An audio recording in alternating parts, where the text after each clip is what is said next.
Wrestling fans around the corner, around the world, I'm Dan Marati. And I'm JTG, aka Jay the God. AKA the Human Shopping Channel come to life. A brand new Wrestling Insiders Weekend Review begins now. Tickets are on sale now for our 20th anniversary Back to the 80s and 90s WrestleFest Birthday Bash, Saturday, November the 13th at Memorial Hall in Melrose, Massachusetts.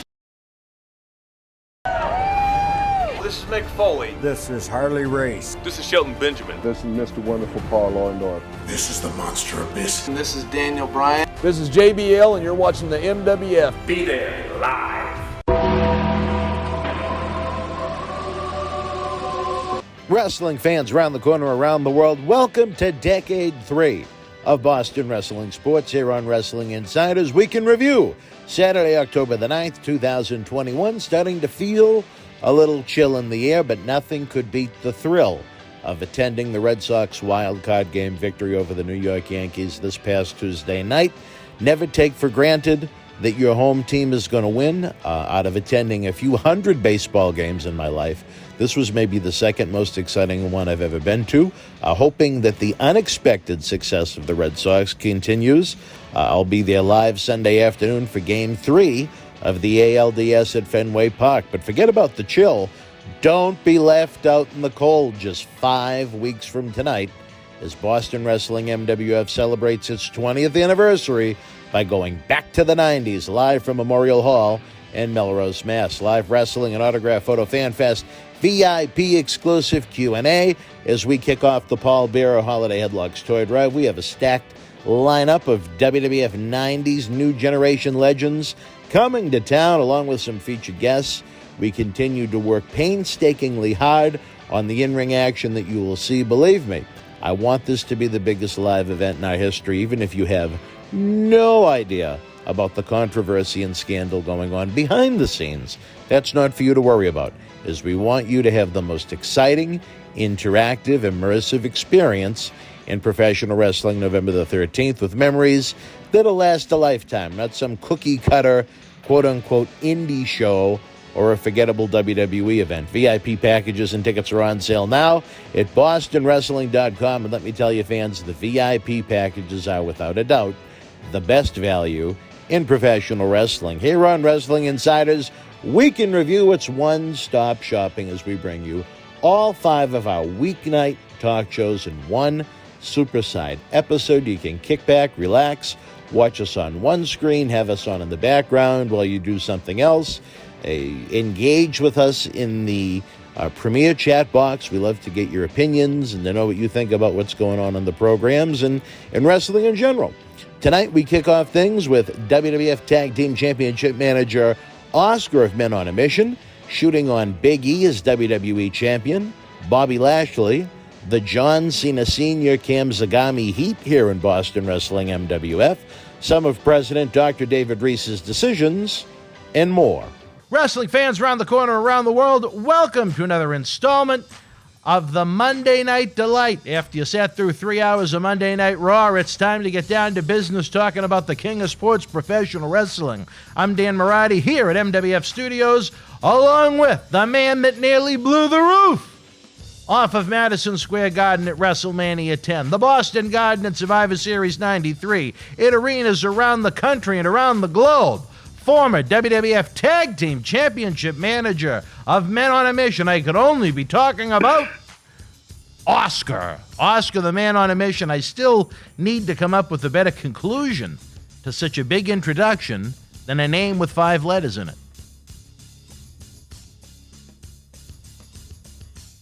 Are you there, Oscar? Did I blow the roof off your cell phone? Hold on a second. Oh, are you still there? Hold on. Hold on. All right. The hell of an introduction to the show, fans. We hope you're doing well wherever you may be. I'll shoot the breeze with you until Oscar returns. I don't know if I blew his eardrum out during that introduction, but he is a man on a mission after all. Are you back?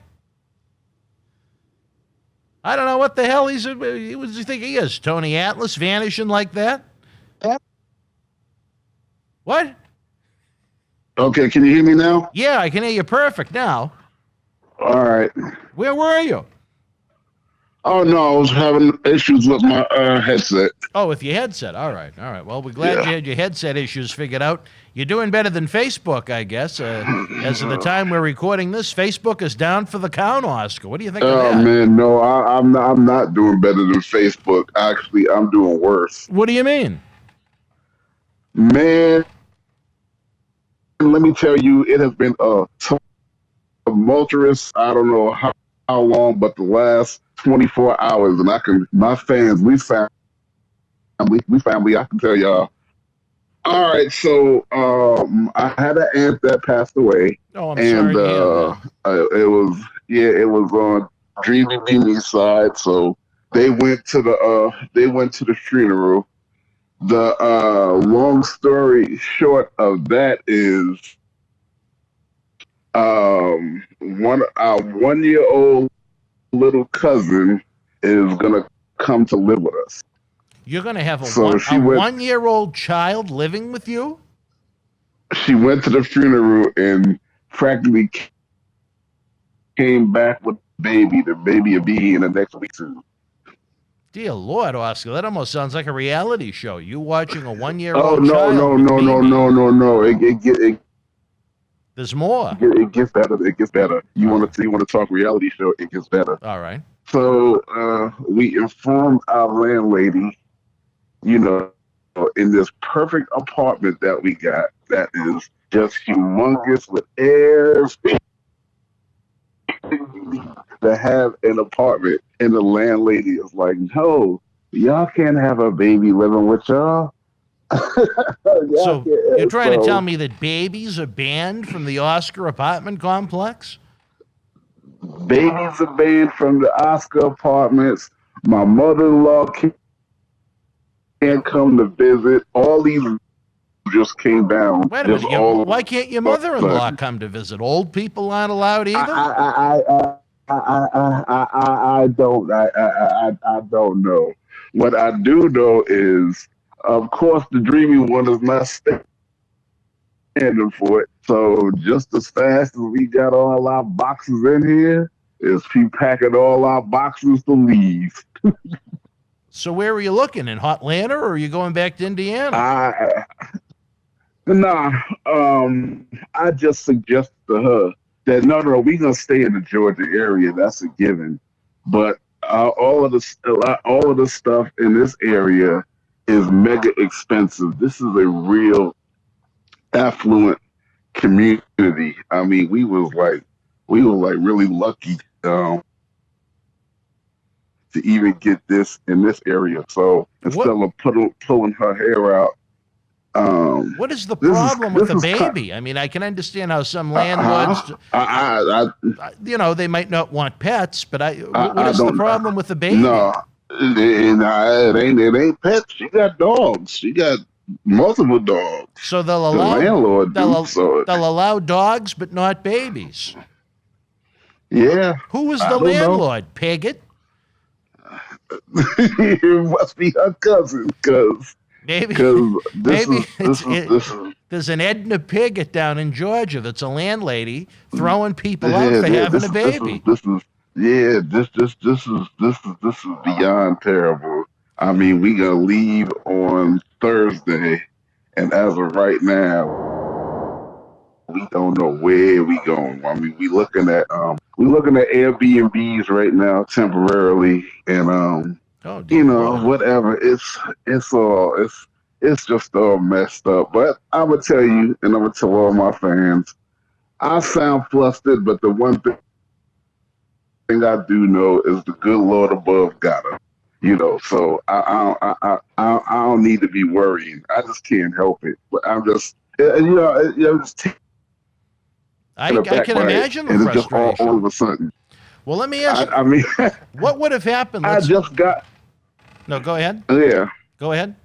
I just got my comfortable chair, and I just got my TV where I wanted. I mean, the little like that, you get all that together, you get comfortable, and then something like this come up, it's just, ugh.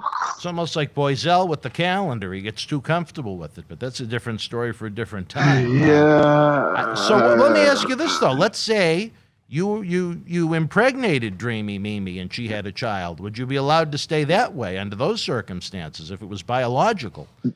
You know, that is a real good question, and I honestly don't know. That is a real good question. I honestly don't know how that would work. Could Mimi lie and say she kept it in Indiana while you guys moved down? Nah, No, I mean, the landlord knows the situation. Yeah, the pig like of I Atlanta. said, I mean, she would not even my mother-in-law, who's the sweetest little lady on the planet, not spend the night. She said she couldn't even come visit. I'm like, what the? What? I don't understand. Now that almost sounds like that almost sounds like ageism to me, Oscar. They're discriminating against your mother-in-law. No. I'm gonna tell you why it's discrimination. She said that we couldn't have no visitors or company of any kind at all, ever. None. No. Really? Almost sounds like where I am, but that's a different story for a different time. But so there's no housekeeping. I mean, and we paying. No, and you know what? I'm gonna tell you what the bottom line is. I am paying $14.50 a month I mean, I understand, a house gotta have some rules. That's fine. Sure. House rules. But to live like, I mean, if I wanted to stay with my mother, I'd have stayed with my damn mother. You understand what I'm saying? Yeah, right. And even my mother let me have company. People come to visit. All the space, and nobody can come visit the fuck. So anyway, that's the situation. So right now, mind is all scrambled because we trying to be out by Thursday. By Thursday, you understand what I'm saying? So it's. Where is Mimi now? Yeah. She's over her brother's house getting the truck because they finna start moving some boxes from storage. You have to put it in storage? Yeah, we gonna put our box. We already had a storage anyway, so we putting our the majority of our stuff in storage. Mother of God, you have to call Sheiky Baby and see if he's got any room down there in Fayetteville. That's I had no idea any of this was going on. No, I didn't either. Like I said, I mean, I was going to tell you about the baby on this show, but all the rest of this didn't materialize until last night. Dreamy had a meeting with the landlord, and when she had the meeting with the landlord, all of this great news manifested itself. You could have met last night. I was floored. Wow. I just couldn't believe it. Well, I almost speechless. I don't know what to add to that other than, what do you think of having a baby come into your world? You know what? I mean, to be honest, it's a shock to the system, but in general terms, I really don't have a problem with it. I'm fine with it because I love kids, and then that 1-year-old and going through some pretty horrific things to be one, with her parents and her not being wanted and her going through some things. 1-year-old, my heart go out to the kid, so the kid's gonna be safer with us, loved with us. I'm 58 years old, but all right, get myself back in the saddle and raise a baby on up. Teach. Well, it sounds like it's been a names. Was it the baby's parent that passed away? No, whatever else. No, the baby's parents didn't pass away. The parents simply don't want the kid. Well, do you think the child is too young for sessions with David Reese to discuss it? Well, I don't know. By the, you I know, don't by know the if time I'm David done Reese with could. the child, I don't know if David Reese could yeah, hold the attention of a 1-year-old. nah, he can't. But by the time I'm done with the child, she's not gonna need David Reese. So that's gonna be the blessing. And speaking of David Reese couldn't do it anyway. David Reese, he got his plate is full, and he at the buffet getting 2 more. You broke up a little bit, Oscar. So You broke up a little, Oscar. What dance happened with card is, David Reese?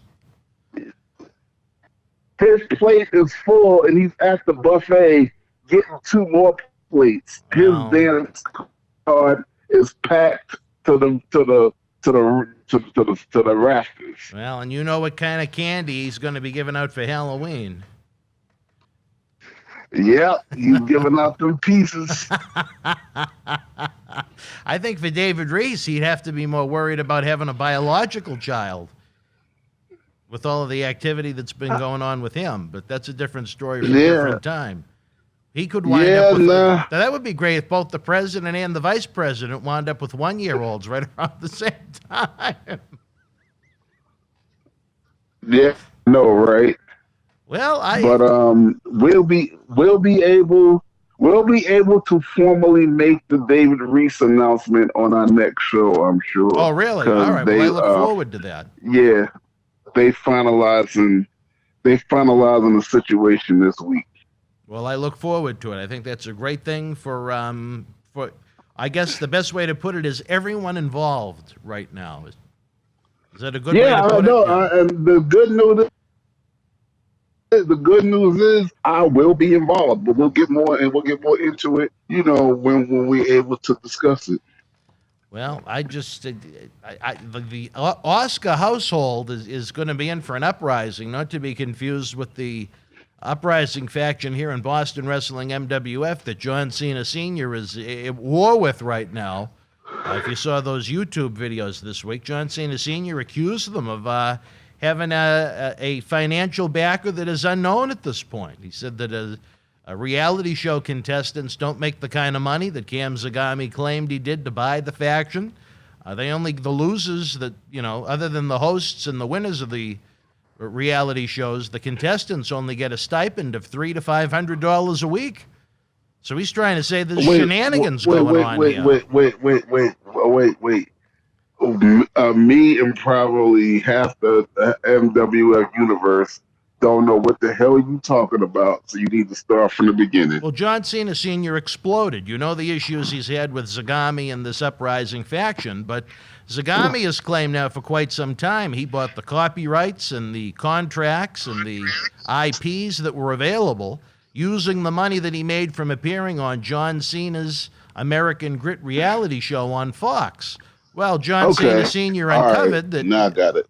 That, other than the host, John Cena, and the winners of the program, the rest of the contestants that are eliminated, they only get $300 to $500 a week as a stipend. So how could he afford to purchase all of these, again, contracts, copyrights, intellectual properties, for making that kind of money? Something doesn't add up, Oscar. And so Cena what's the theory? So how did he? No one knows at this point. It seems like he's almost the face or the front man for someone or something else. I thought maybe John Layfield might have been involved, or he had a past history with that faction investing in it. But Cena claims that he spoke with Layfield, and he thinks Layfield's hands are clean on this one. So I don't know. But it's interesting to know who is, writing the checks for so many athletes here in this organization. Okay. And who loves it more than anybody is Reese. Reese he's like the Eric Bischoff of regional wrestling. He loves the controversy behind it. I don't know. Wait, Reese. Reese. I spoke with Reese to see if he got to do with anything. Well, I spoke to Reese to see if he knew anything about it, and he said no, but he said he thinks it's fantastic. He said it's more for the fans to sink their teeth into. So I don't know. What's fantastic about this? The mystery behind it, I don't know. I mean, I don't know if this is supposed to be masterpiece theater or professional wrestling. All right, so you always got a theory about everything. Where do you think the money's coming from? I really don't know. I don't know him to be a connected individual within the world of professional wrestling. Maybe it has something to do with outside of wrestling. I really don't know. Not.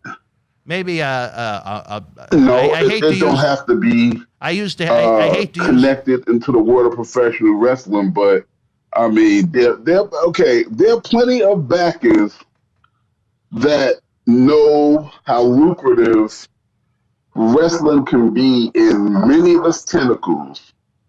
So there's many of backers who are non-wrestling people who will back any situation that seems like a return can be, a return can be afforded. And this situation, especially with John Cena's name on it, I would put it like that. You mention his name and whatever, then I can see it not being hard to get a financial backer to back whatever lie you told or whatever tale you spun or whatever negotiation you mustered up that got something to do with it. Well, it's a very unique situation. I don't even know how Cena uncovered this information, but Johnny has been out for blood with Zagami for quite some time. He's wanted him out of the organization completely, but that would be impossible with everything that he has his signature on as John Hancock. But just a very odd program, very interesting allegations made by Cena Sr. But you know what? As much as I don't like him, I don't believe the man has ever fabricated something like this. So I believe he believes it to be true. Now I guess we have to find out who and why is putting the money into these hungry young athletes that have found great success in the organization in the past and in the present and likely the future, and why they chose someone like Zagami to be the guy. I mean, he was John Cena Sr.'s flunky at one point, and then when he came back from the American Grit reality show, all buddy-buddy with John Cena Jr., his whole attitude changed. And when Reese and Cena had their issues and Cena Sr. was suspended for a bit, those contracts expired, those IPs and copyrights expired, and Zagami, or whoever this may be, jumped right in to purchase them. If it's not Zagami, it's going to be interesting to see who or what it is that is signing the checks behind the scenes to make this happen. All right, this is my question. And here's where I mainly fault you, because you my conduit into all this.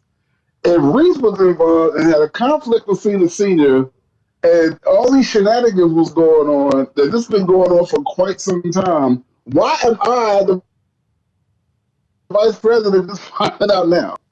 Well, maybe it's because you're busy trying to sort things out with the 1-year-old. This just happened a couple of days ago. The 1-year-old just came this week. This has been going on for years, apparently. Oh, well, as far I'm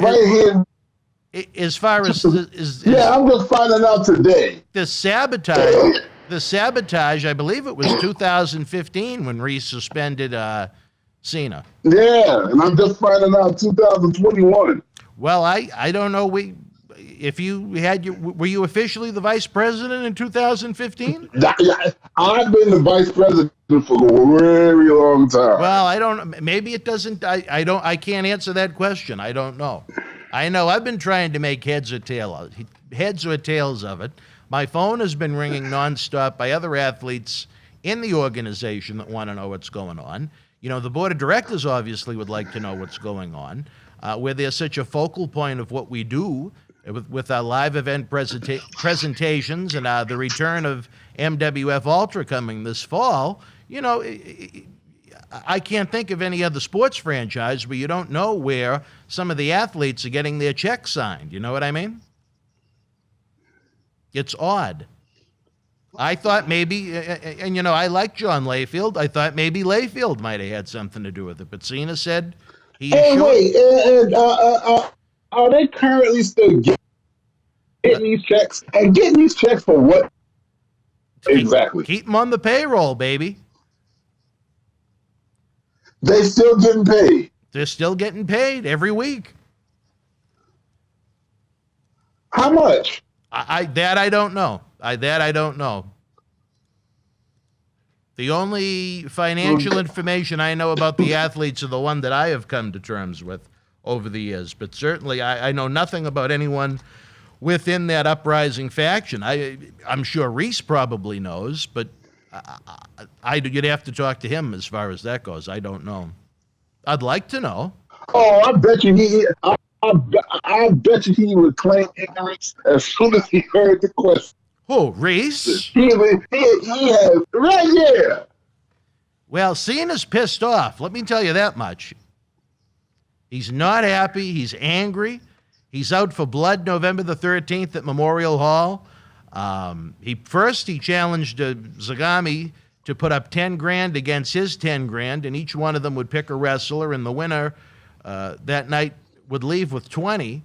But now he's moved on to bigger things. I mean, he wants to out Zagami and everything behind him. I've known Cena since 2005, and I don't think I've ever known him to hate anyone as much as he hates Zagami. He hates him with a passion. I mean, with a Piggott-like passion, hatred. You know what I mean? I mean, does he hate him because he didn't let him in on this here deal? I mean, let's be honest. I think Cena dislikes him because he stabbed him in the back, for one. I mean, when Cena was suspended by Reese, he snuck in and basically stole his company and his wrestlers that he had under contract. And now he has the chance to try and ruffle his feathers, so to speak. And I think he wants to do a lot of ruffling. So I don't know. Like I said, I am very interested to find out what the truth is behind this. You know, who knows? Johnny could be wrong, but I don't think he is. I don't think he'd go on video and make the allegations that he made if he didn't believe it to be true with concrete evidence behind it. I mean, I think that's one thing we can say about Cena Sr. The only thing fake about him might be what's on top of the head, but other than that.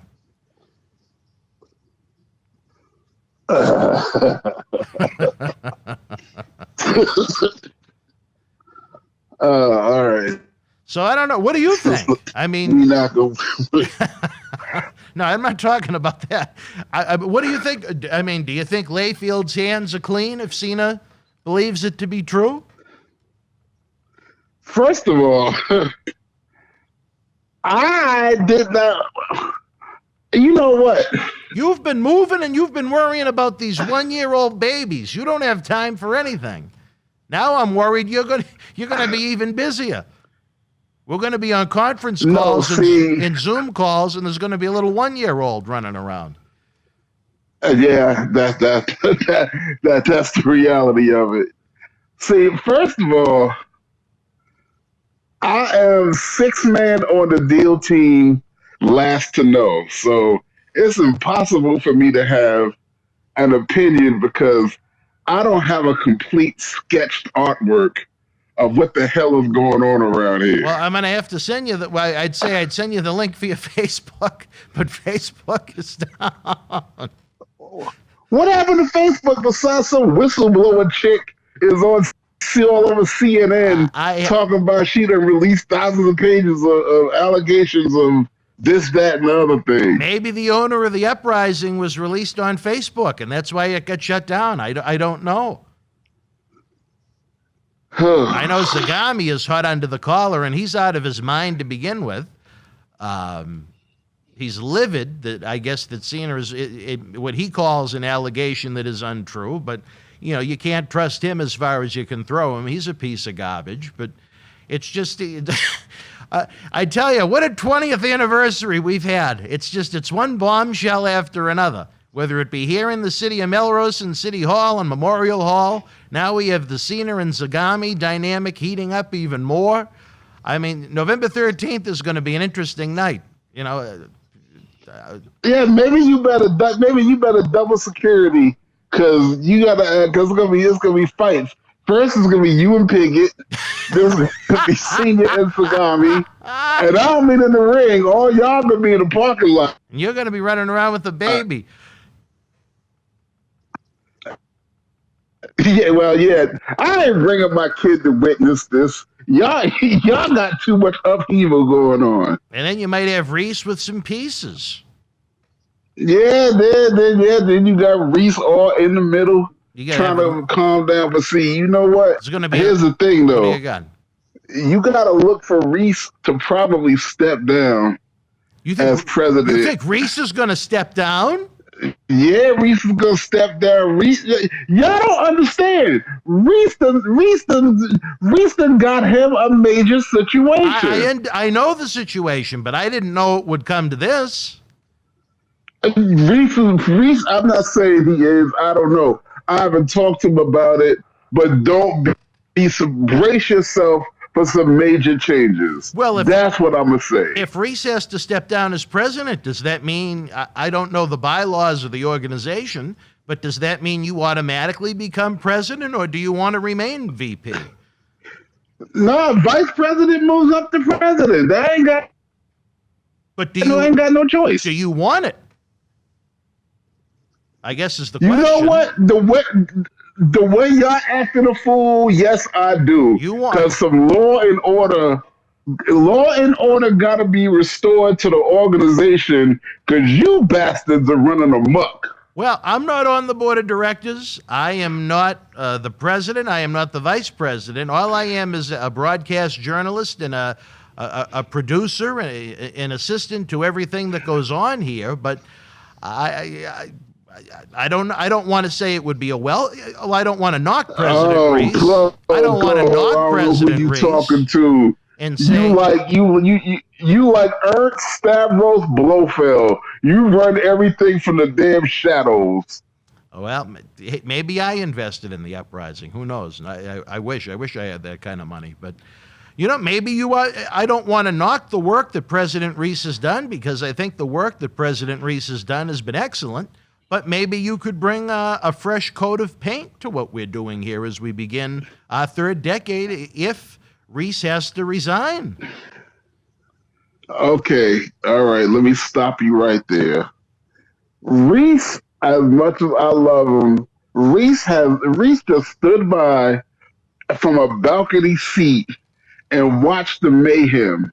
If he had been doing his job, and I tell him this to his face, if he had been doing his job, then things wouldn't be so jacked up.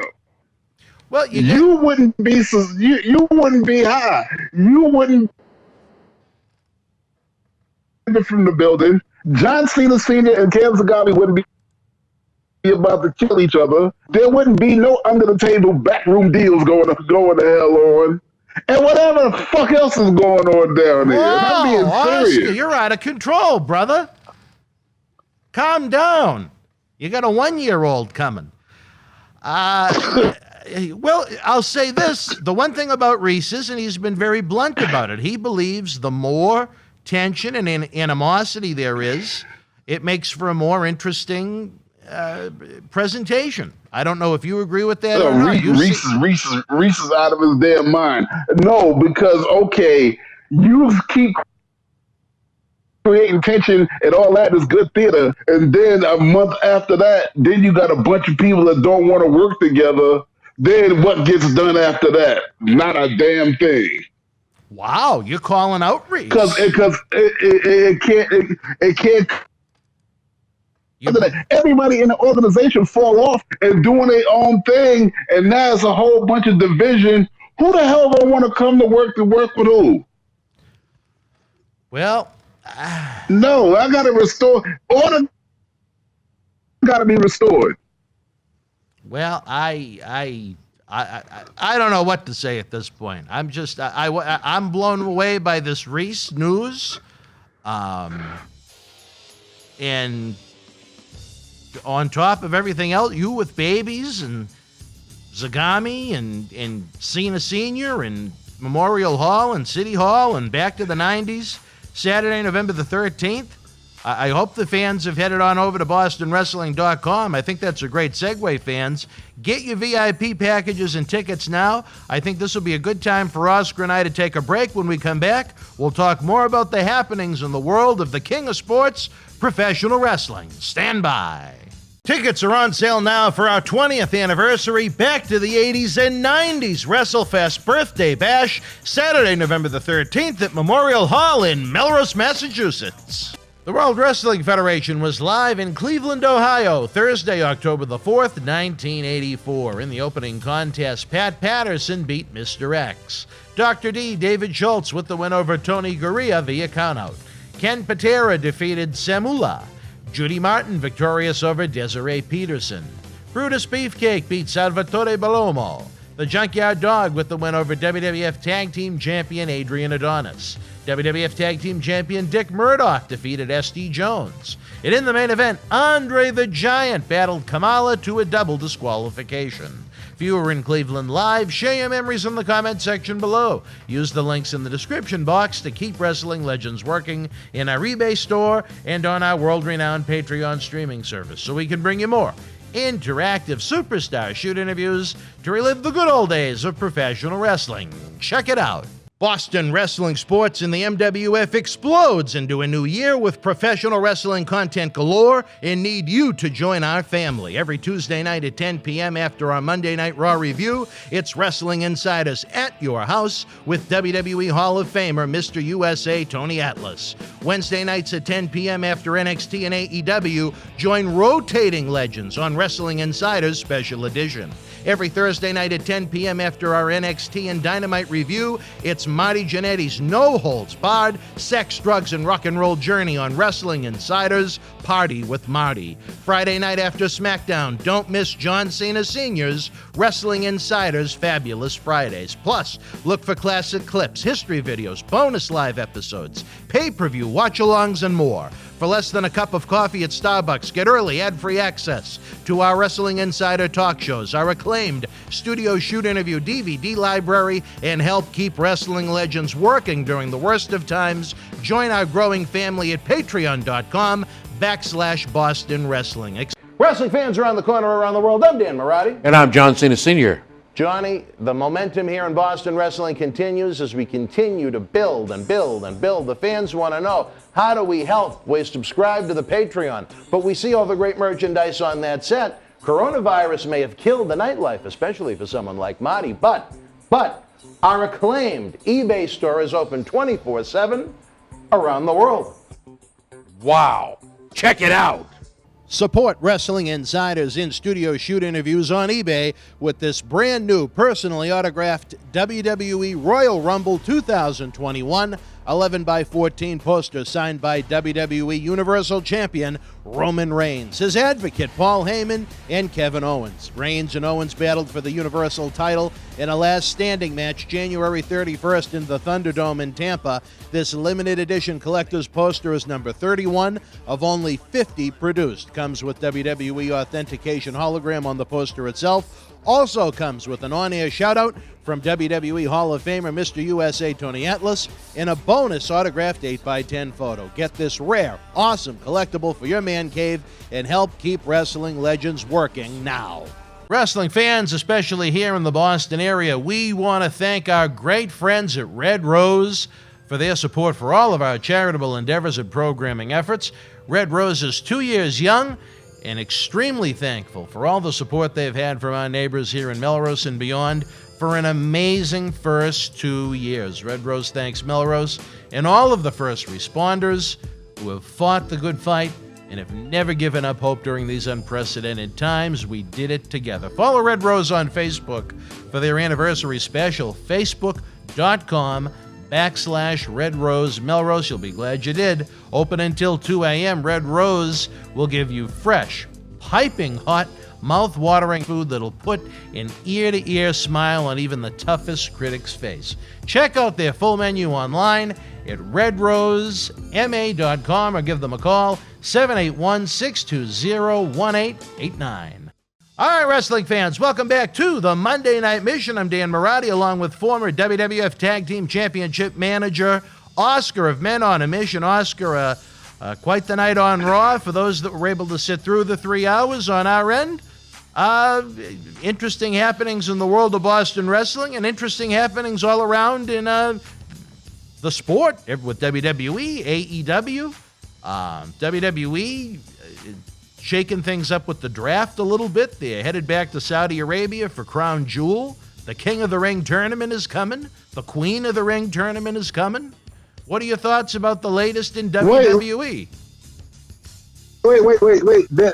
There's a Queen of the Ring coming? I believe the Queen of the Ring tournament, if it has not been announced, it is going to be announced soon. The same night, or they getting their own show? No, I think it's going to be intertwined. Oh, okay. Yeah, I mean, you know, there's just a few things going on. First of all, you got Nikki ASH, who is a tag team champion, when she looked like a damn candidate for release months ago. You're not a big fan of the almost superhero. Oh my God! But you know what? Mark my words. When the next big round of releases come in, don't be surprised, you Nikki ASH fans, if she is not if she's not on the chopping block to go, because that is not gonna. I'm gonna tell you another one that just hurt my nerve every time I see it on TV. You broke up. No, Oscar. I'm gonna tell you another one. No, who? This that Dewdrop. Oh, Dewdrop. Got to go. Do you think David Reese would drop a little dew in her? I don't even think David Reese would do that. I guess I don't get Dewdrop, but there are, I guess, some fans. That's the point. That's the point. You don't get it. And once they figure out that she's not gotten, and they will figure it out sooner rather than later, that she has no star potential whatsoever. Well, there's nothing that they can do with her to make her to make her somebody that's gonna put, I'm buying a ticket because I gotta see Dewdrop. Hell no. I don't understand why they even brought Eva Marie back. Never mind Dewdrop. She sucked when she was here before. And even though they keep trying to reinvent her, I mean, they keep trying to reinvent her. It never ever works, and it's not going to work this time. She's a very attractive woman, but she really doesn't add much to her professional wrestling presentation. I know, but this ain't America's Next Top Model. This is professional wrestling. Or as they would call it, sports entertainment. Yeah, but nah, that's not. It's not very entertaining. And that's not entertainment. Nah, she's in the wrong place. Well, with such a small women's division, though, would you get rid of them? What you said? Would I? Well, that's what I mean. With such a small women's division. Yeah. You'd get rid of I would, and then I would call up some NXT babes that got some real star potential. All right, well, who would you call up from NXT that they haven't brought up already? Who do you like? I have no idea. I would have to go and take a look at it. Yeah, but I will tell you this: that I would have to meticulously take a look at it. But there are a few babes that got way more star potential than that nonsense right there that they got going on now. Well, Nikki A. I don't. The Dewdrops and the No, I agree with you. I'm not a fan of Nikki Ash. I'm not a fan of Dewdrop. It's nonsensical to me. I don't know what wrestling fan would want to sit through that, but that's just my opinion. I think a lot of fans would agree with that. And let me tell you this: while we on flip the coin over to AEW, the first episode of Cody Rhodes to the Top blew every episode of Miss and Mrs. out the water. Really? Yes, really. You enjoyed it that much? I enjoyed it that much. And that's what a wrestling show about a married male and female is supposed to look like. I find Brandy Rhodes to be very unlikable. Yeah, but that's the beauty of it. That she's unlikable. Yeah, Maurice goes out of her way to be likable, and I'm not buying it. Brandy Rhodes is being herself. So whether you like her or not, that's real good television. Well, I think she's a nice human being. She comes across as a nice lady, but as far as her contributions to pro wrestling go, I didn't think she was much as a wrestler, and I didn't think she was much as a ring announcer. Maybe she should remain behind but the that's scenes. the thing. She don't. Yeah, but that's where she was. That's where she's the strongest because she's not. She's not back what? there like she knows everything. She back there supporting her. She's not back there acting like she know everything. She's the chief brand officer of the company. You'd like to think she has some but knowledge. you know what? No. I'm not saying she don't have no knowledge, but it just seemed like she's willing to learn. Willing to learn from That's Cody. great. All right, she wants to learn. That doesn't mean you make her the chief brand officer of a company. I mean, come on. That'd be like hiring Quincy. Nah. That'd be like putting Quincy Rustani on the board of directors of Boston Wrestling. Come on.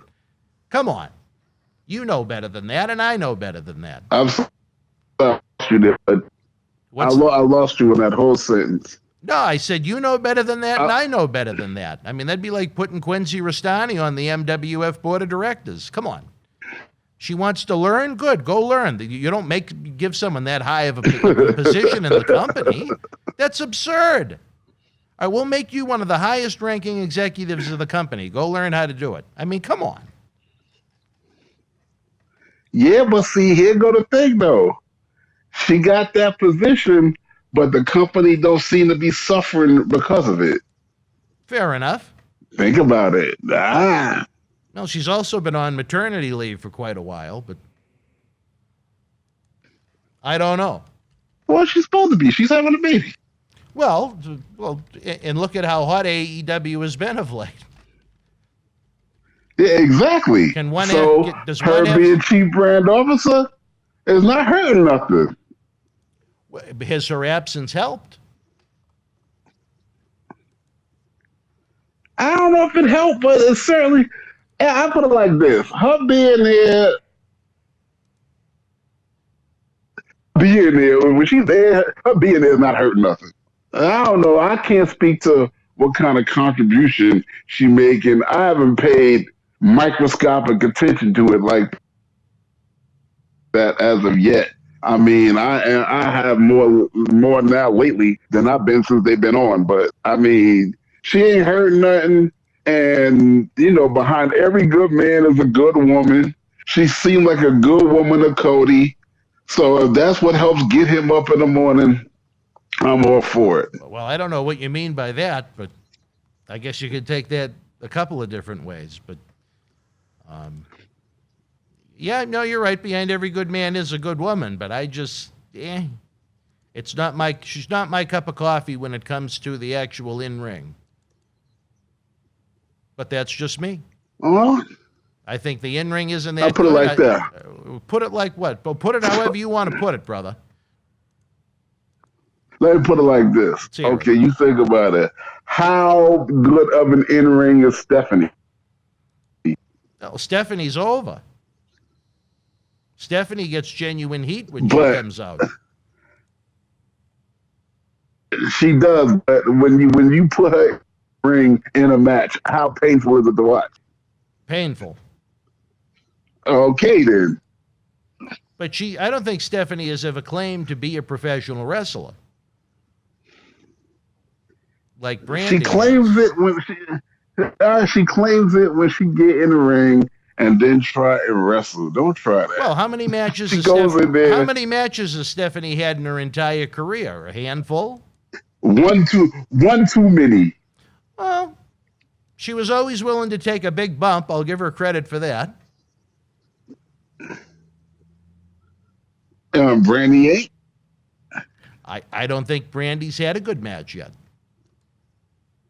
I think they keep coming up with one nonsensical storyline after another to put her on TV, and I would imagine they were probably thrilled that the pregnancy came so they didn't have to have any more. I mean, she had that group of, I don't know if they were supposed to be aliens or oddities or whatever they may have been. And then it was just one. I mean, if you look at the history of AEW, which is, I believe, 2 years old this week, as far as the Dynamite television show goes, it's just been one recycled story and one bad storyline after another to try and keep her around. Howard Miller didn't want to see it. Howard Miller was disgusted. All right, well, yeah, you're right. We got the break out of that, but right now we don't gotta worry. She impregnated. When she have the baby, she gonna be off TV for a while anyway, so we ain't gotta worry about her. We ain't gotta worry. So that case is solved, at least for the time being. Well, you know what? If she has positive contributions to make behind the scenes, I'm all for it. You can never have enough good people working in an organization. One man's opinion, that's all. What do you think about the WWE returning to Saudi Arabia? That was something that got a lot of heat before, and then the coronavirus came and was kind of forgotten about. The talent that was basically held hostage on the airplane during one of their most recent visits. If you were a WWE superstar, would you be excited about returning to the kingdom? Well, okay, You got a what? thought about that. All right. When I got a definite thought about that. What do you got? A lot of companies boycotted, doing business with WWE after Kasasha was murdered there. He was murdered there at the I believe at the embassy. He was hacked up to pieces by like 12 people because and then the prevailing theory is basically because of his journalism. Right. What he spoke out for. Yeah. So a lot of companies, boycotted it because he wasn't an American citizen, but he had clearance to live in America. Right. So in all intents and purposes, he was an American. WWE's answer to it was they were monitoring the situation and they would, make a last minute informed decision. And out of all the companies that decided not to go, they went anyway when I feel like they shouldn't have. They should have boycotted it. That would have made a really, really, really big statement protesting that particular incident. But they didn't, and that left a real bad taste in my mouth. And the fact that they going back over there, I feel like anybody who participated with Saudi Arabia since that incident is putting money over principle. Putting money over, putting money over man. So on that regard, by itself, I'm not excited about Crown Jewel you're not going to tune in or anything. I didn't tune in last year. I'm not tuning in this year because hopefully the wrestlers parties were wrong for that, and yeah.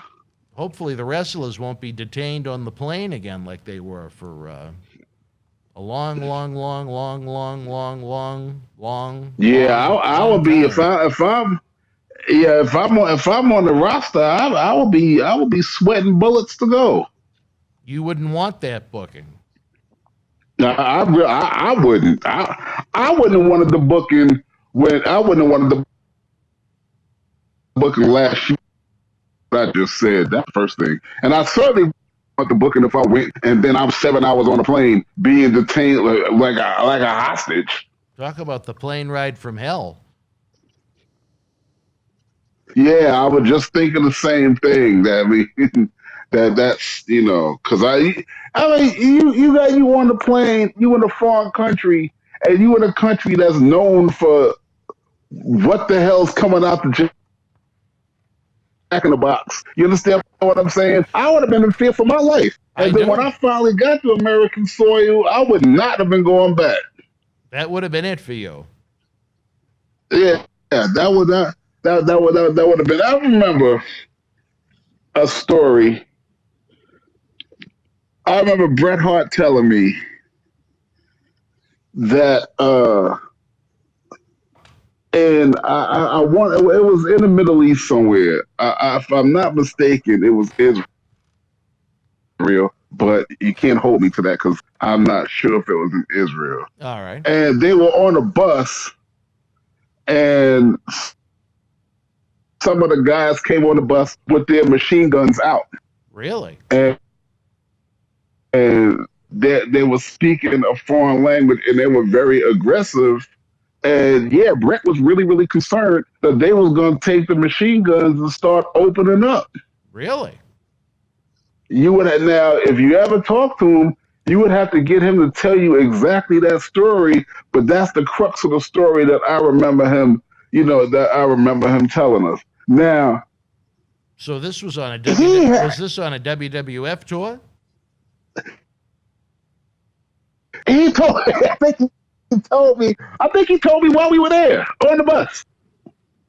So on a prior WWF tour, these military operatives came on the bus with guns. Yeah. See, I don't know. I don't remember what their role were. I don't know if they were military operatives or they wasn't terrorists.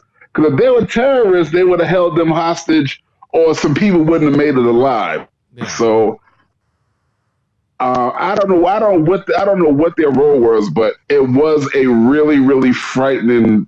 A really, really frightening few minutes, or however long the stalemate lasted. But they were very aggressive, and what made it worse, huh? You never had to deal with anything like that on those European tours, did you? Nah. No, you were safe. Yeah. Well, that's good. But Bret, that's a scary thing with what you described from Bret as far as these people coming on the bus with guns. I don't know who else. I don't know who else was on the tour at that time, or with him, or whatever. But yeah, he told me that happened, and I got real concerned after that. And I don't know why he couldn't tell me that story when we was in New Jersey. Well, interesting. Yeah, exactly. Right, when you were in a safer place, but. Do you have any favorites for the King of the Ring, Oscar? Who do you think, if it was up to you and your magic booking pencil, who do you think would benefit from being crowned king? I don't think it really did. I don't think it did much for Baron Corbin, but. Nah, I think I put my money on Lashley. You think Lashley should be the king? Yeah, I think Lashley should be the king, and I honestly believe Lashley should get that title back. Oh, I agree. Because I'm not buying Big E pinning Lashley on a clean win, weeks in a row. I'm sorry. Big E is big. Big E is strong, but I'm just not buying it. So yeah, Lashley ought to be the king. He ought to win the Royal Rumble. Whatever gets him into a main event at WrestleMania. I agree with you 110%. I have said many times in recent months that I think the one good thing WWE was doing was the title picture with Roman as the champion on SmackDown and Lashley as the champion on Raw. And they certainly ruined that dynamic when we were at the beautiful Gold Coast Casino in Las Vegas, Nevada, right here in Boston. Big E took the championship belt, and I just was, ugh. Big E could, Intercontinental, U.S. champion, okay. Tag team champion, okay. Absolutely. But, I mean, Big E is, he almost looks like he's as wide as he is tall, and his head looks like the stem of a pumpkin.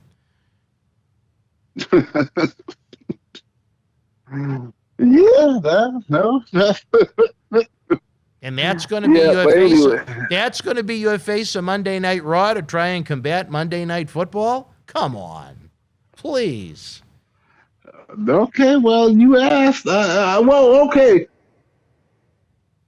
I put Lashley over Biggie. Okay, so who do you think is a better face of the company? You say Biggie is a better face than Lashley? No, not at all. I think it's a joke. Oh, I think it's ridiculous. L- He doesn't have.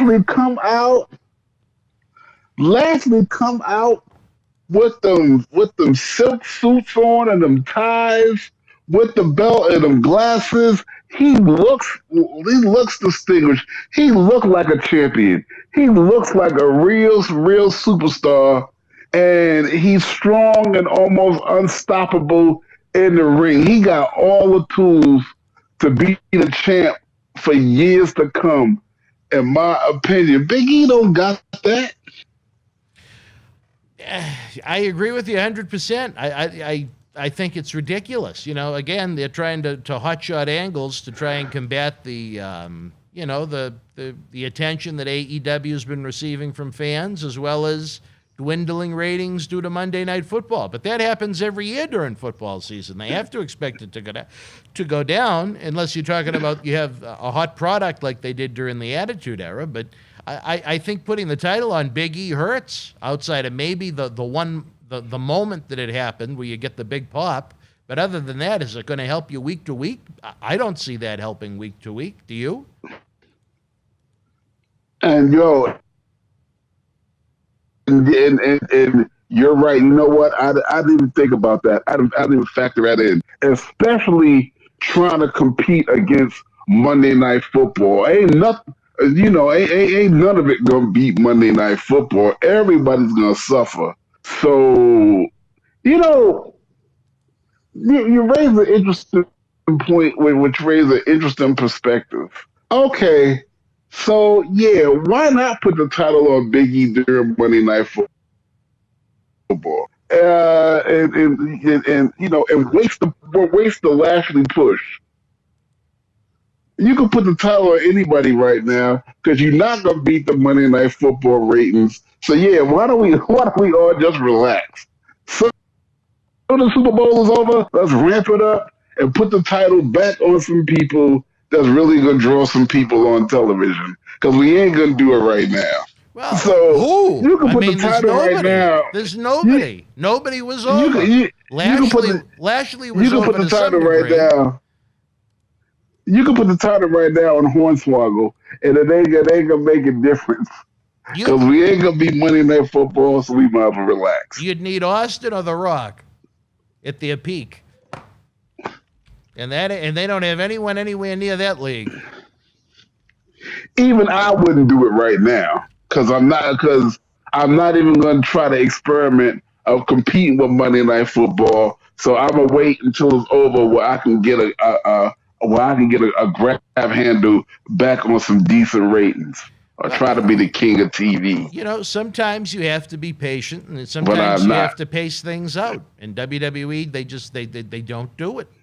They want to, instead of ready, aim, fire, it's ready, fire, shoot. You know what I mean? Yeah, but see, he go to think that though. It's 2 parts business, and 3 parts ego. Well, I don't know why purposely degrade what you're trying to present each week. It's the world title shouldn't be a lifetime achievement award. Oh, he's been with the company for 10 years and he's worked so hard. That's great. And I'm not taking anything away from that. I just don't think that everybody that's been with the company for 10 years and has worked hard deserves to be world champion. Put it on Shelton Benjamin. He was around a lot longer than that. He's a much better athlete than Big E, much better wrestler than Big E. Give it to him. Yeah, I know he's a much better athlete and this, that, and the other, but I mean, a Shelton Benjamin championship. I mean, what is the meaning behind that besides nothing? Well, what's the meaning behind a Big E championship? Nothing. Well, exactly. That's what I'm trying to tell you. Nobody cares about no, right. I mean, nothing. There's no rhyme or reason behind it, and you're right. Who cares about that? I know I certainly don't. I'd be sitting at the TV wondering, all right, he finna drop the title. Oh, shoot, he didn't drop it. Yeah. Well, I mean, I hate to say it, Oscar, but now as someone that has been a fan of wrestling in, my gosh, now, 35 years of being a wrestling fan and almost 28 years of working in the industry, I can't remember a time when I've had such little interest in watching it or caring about what's going on with it.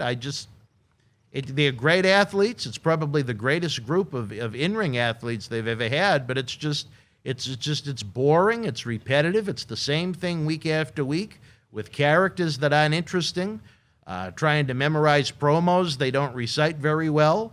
It's just, ugh. Well, I'm going to tell you what I've been telling y'all for years. You can be a great athlete. You can be a great in-ring worker. All that. You can have all those tools. But if you don't have character, none of it means jack boom.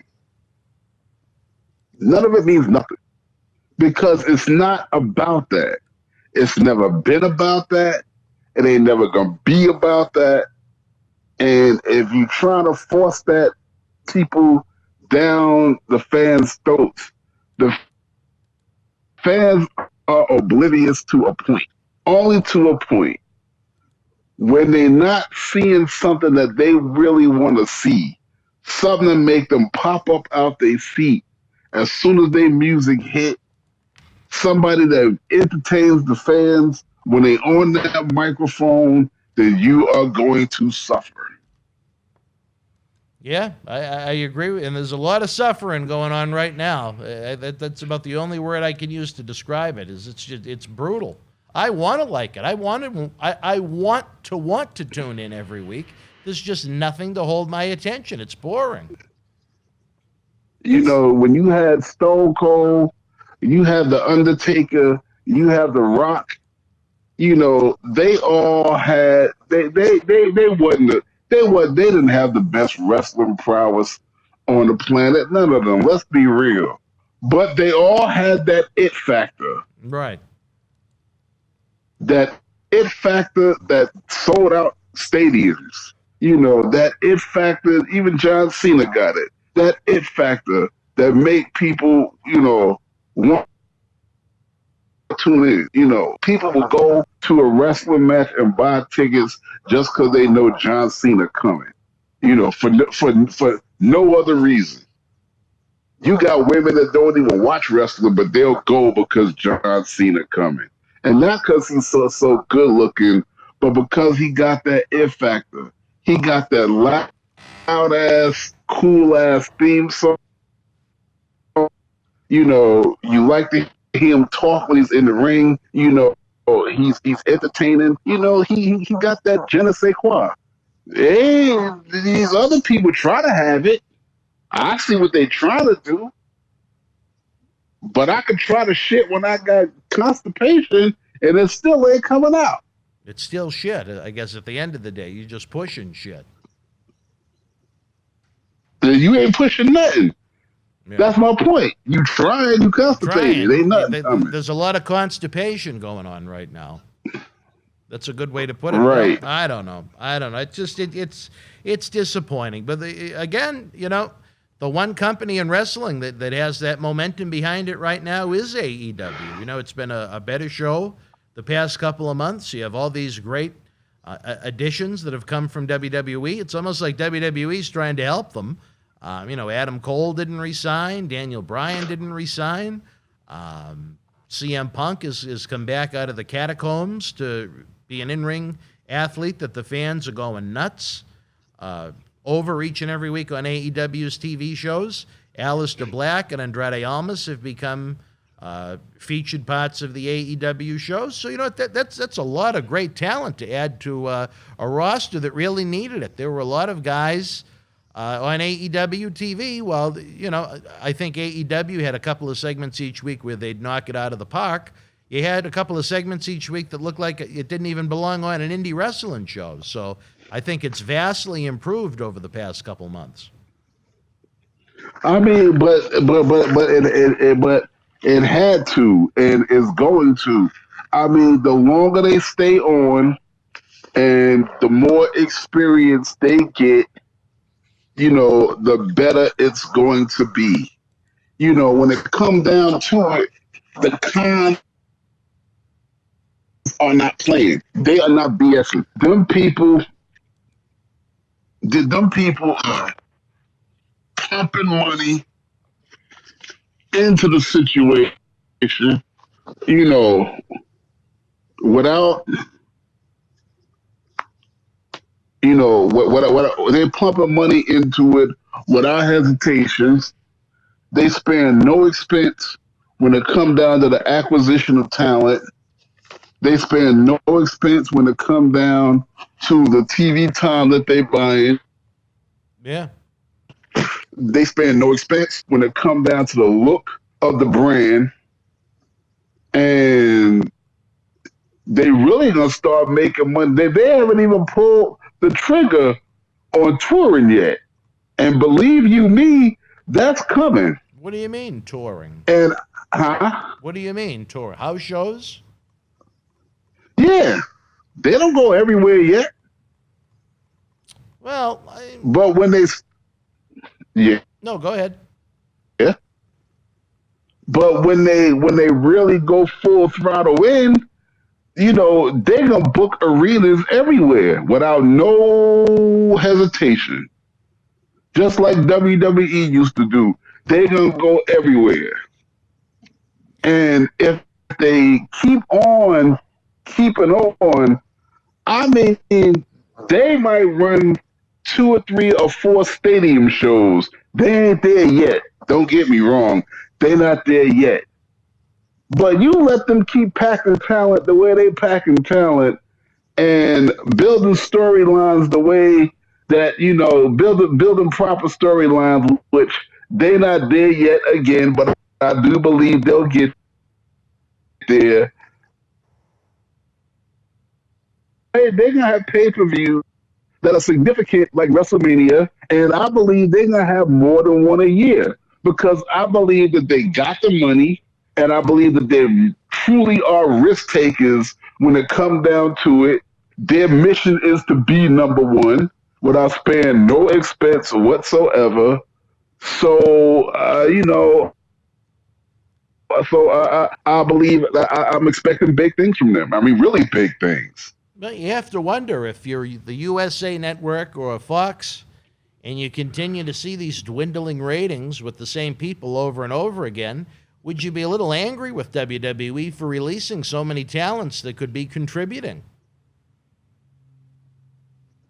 I'm not so sure about that because I'm of the belief that I wouldn't be happy either. But I don't know if they how angry they're gonna be because I believe that they probably were part of that decision making process. You think that WWE sat down with USA and Fox and said, "Hey, let's get rid of some of the biggest stars we have in the company, like Bray Wyatt"? I don't see how they could have did it without their blessing. Because of just like answer the question. You think that Fox and USA were pissed off? Do you think that Fox and USA were pissed off because they got rid of some of those big names? Well, they didn't. They wouldn't want to piss them off. No, you keep breaking up, Oscar. We got to get you a new microphone over there, brother. Every other sentence you break out. Are you still there? It's not. Oh. Can you hear me? I can hear you now. It's not just the wrestling talent. These people are also television personalities on a network. So you can't just get rid of them without the network signing off. Well, then you know what? They're idiots too, then. Yeah, and I didn't say it was smart. I'm just telling you. I'm just telling you how it can be done and how it can't be done. If I'm Fox or if I'm USA and I continue to see my monster investment of $200+ million a year being flushed down the toilet with ratings that keep declining every week, I'd want WWE to boost the roster with more talent and more variety. Yeah, but that's not that. Yeah, that brings up my second point. Okay. You don't know what promises. You don't know. We don't know what promises they made Fox and USA in lieu of. Well, yeah, maybe I'm sure there were a lot of discussions that we weren't privy to, but in the end, I think everybody just wants a product we can enjoy week in and week out and be excited to watch. Fair to say? Say it again. I said, is that fair to say? I didn't hear you. Say it again. I said, I think at the end of the day, everybody just wants to have a product we can look forward to watching every week. Yeah, but see, you know what? You can't have an omelet without breaking some legs. Without breaking some eggs. I like legs better. Can't have an omelet without breaking some legs. There you go. Nah, sometimes, and sometimes in business, losses are coming, and when it's not going to be your season, so you are willing to weather those storms in order to make preparations for the sun to come out. I mean, Vince McMahon, Triple H, whatever, they not fools. No, not at all. They know where they at. They know where they at. They know what's coming. But please believe me and know this for a fact. They are not seeing these ratings go down and weathering out these storms where productivity is down and all that stuff without having they ain't that pulling their hair out. These people got a plan. Well, it'll be interesting to see how things develop. Before we know it, a couple of months from now, WWE announced they're going to be doing a big stadium show in St. Louis for the Royal Rumble, and it'll be the kickoff to the WrestleMania season. So, and believe me, I don't know. Nah, believe you me, that stadium is going to be that stadium gonna be sold out, and I do believe that they planning one hell of a show. I think it's a super ambitious move. Don't get me wrong, because when I saw that they were doing it, I was looking like, because if I was still in Gary, Indiana, I'd be going to St. Louis. I would miss that, but St. Louis is too far for me to go now, and I'm not that invested in it at this point to make that trip. But do you think that they'll be able to put 102,000 in Dallas again? Or do you think they'll be able to put 102,000 in Dallas for WrestleMania? I don't see it today, but they got a couple of months to plan, and I do believe that they got some things up their sleeve to make that happen. All right. Well, because see, you got to know something. A Roman Reigns Brock Lesnar main event is going to inspire some attendance. If they go that route, I wouldn't have wasted the match in Saudi Arabia, but that's just my opinion. As I've said on several of these shows. Yeah, but see, that's the thing.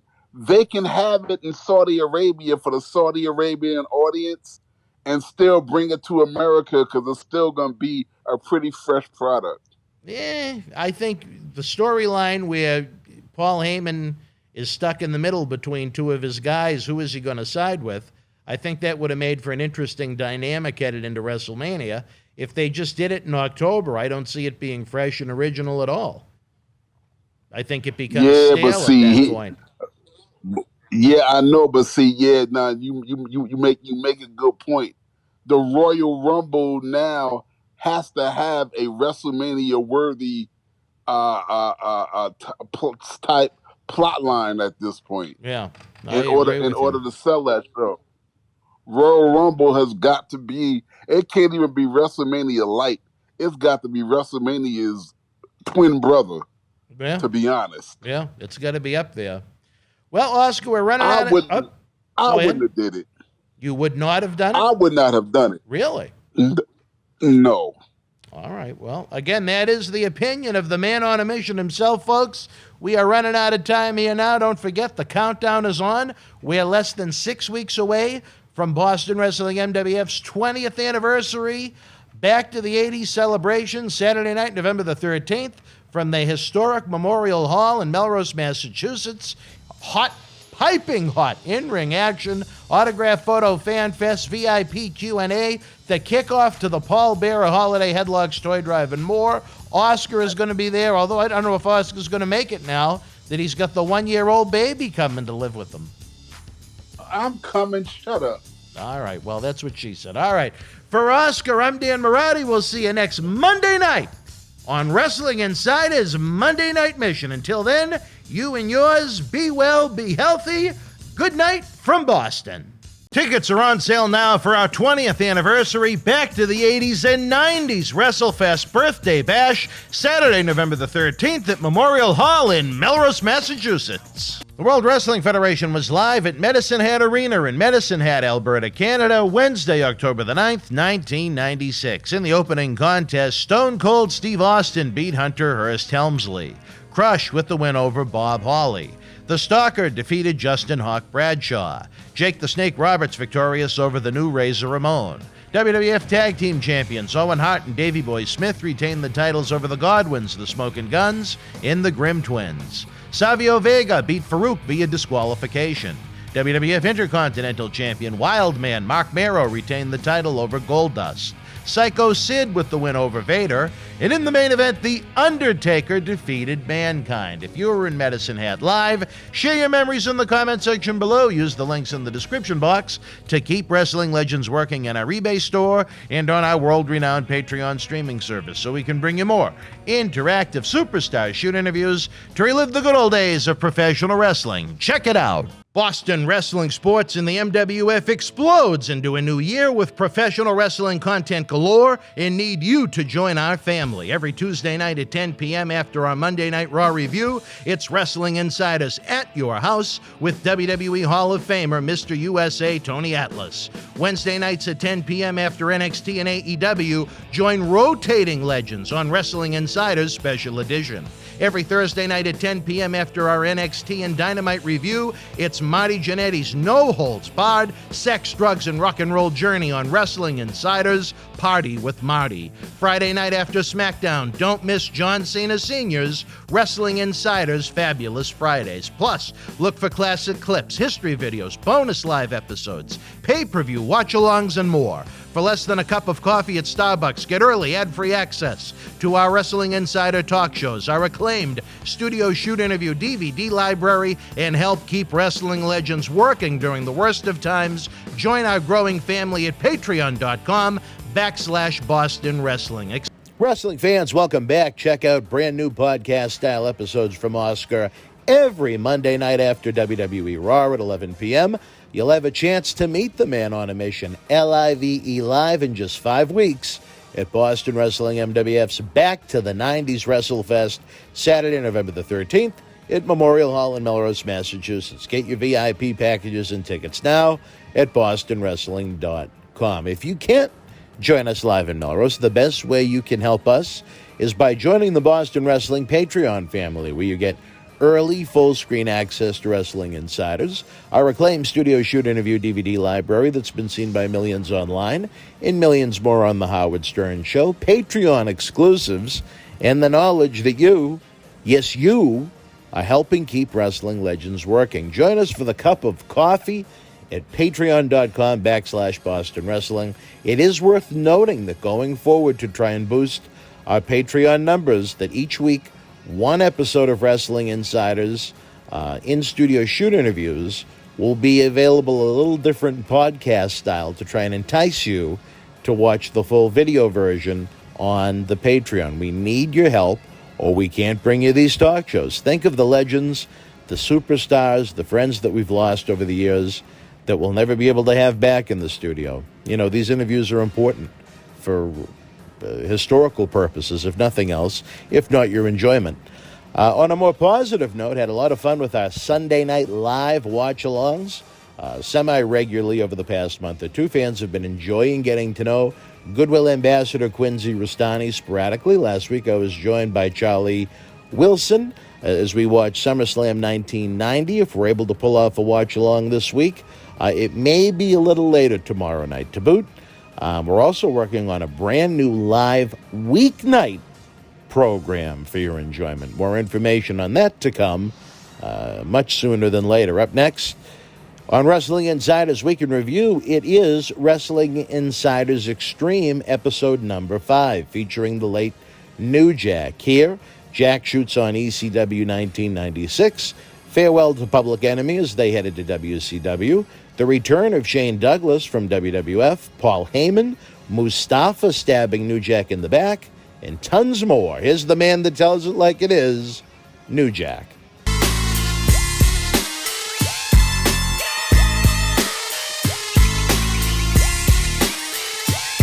Wrestling fans around the corner, around the world, Dan Marati with our friend New Jack as we continue the Wrestling Insiders Extreme Series. I have to tell you, I'm a little disappointed in you guys if you have not visited theonlynewjack.com and picked up a copy of this tremendous autobiography that New Jack has released. You can still do it now after the show, of course. We want you to stay with us through the duration, but New Jack will hopefully be with us on a regular basis going forward. We're going to have more cyber autograph signings when he is with us in the future, so it's a great way to interact with the fans live. We love to take your questions. Sometimes if we have something coming up on an episode, we don't want to go too far into the answer because we want you to watch the episodes. But we have a lot of fun when we go live. We got the best team in the business, Jack, in the other room. Yeah. What would we do without this team? I don't know, man. The motherfuckers are great. They just fed me, thank God. The John C. Riley of Boston Wrestling went out and got you your lunch. Yeah. We got Dave the intern, who I have never seen without his Corona mask. We've got Jackie the Joke Man. We got little Cena, who helped with the live streams. It's just a great group of people, and I am grateful to them. I hope they know it, even though they all think I'm crazy and insane, especially if they were listening to the stories we were talking about before we went on the air with this episode. It was not Thanksgiving, but it was a feast nonetheless. All right, back to ECW in 1995, even though what you went through in Gainesville was extreme. Yes, it was. Tell us, you seemed to vanish Ass nigger. towards the end of 95. You guys seemed to vanish for a while. Were you injured? Were you suspended? They had that Holiday Hell Tour and you were MIA. I was suspended. What did you do? What did you do now, I should say? I hit dances with Dudley in the head with a stick. Now, I asked you about him on the last episode and you gave me no answers. I was hungry. I couldn't think. Tell us why you hated dances with Dudley. Okay. He came up to me. And he was like, "We putting y'all over." No, he says, "I'm putting you over, but it's not like I want to." Really? That's a ballsy thing to say. I said, "Well, motherfucker, you need to take that with Paul E." I said, "I ain't got nothing to do with that." I said, "But a jobber is a jobber, and you are a fucking jobber." I'm glad you told him that. You know what I mean? So, we started the match. And he was being stiff with me. All right. And I was being stiff back with him. So I shot him off and I told him, I said, "Duck the clothesline." He came on the rope and he barely put his head down. And I swung. I always swing neck level. That's it. I don't go no lower than your neck. And he just bent his head down and I hit him in the nose. His nose started bleeding. He said, "Jake, you broke my nose." I said, "I told you to duck." He was like, "No, you broke my fucking nose."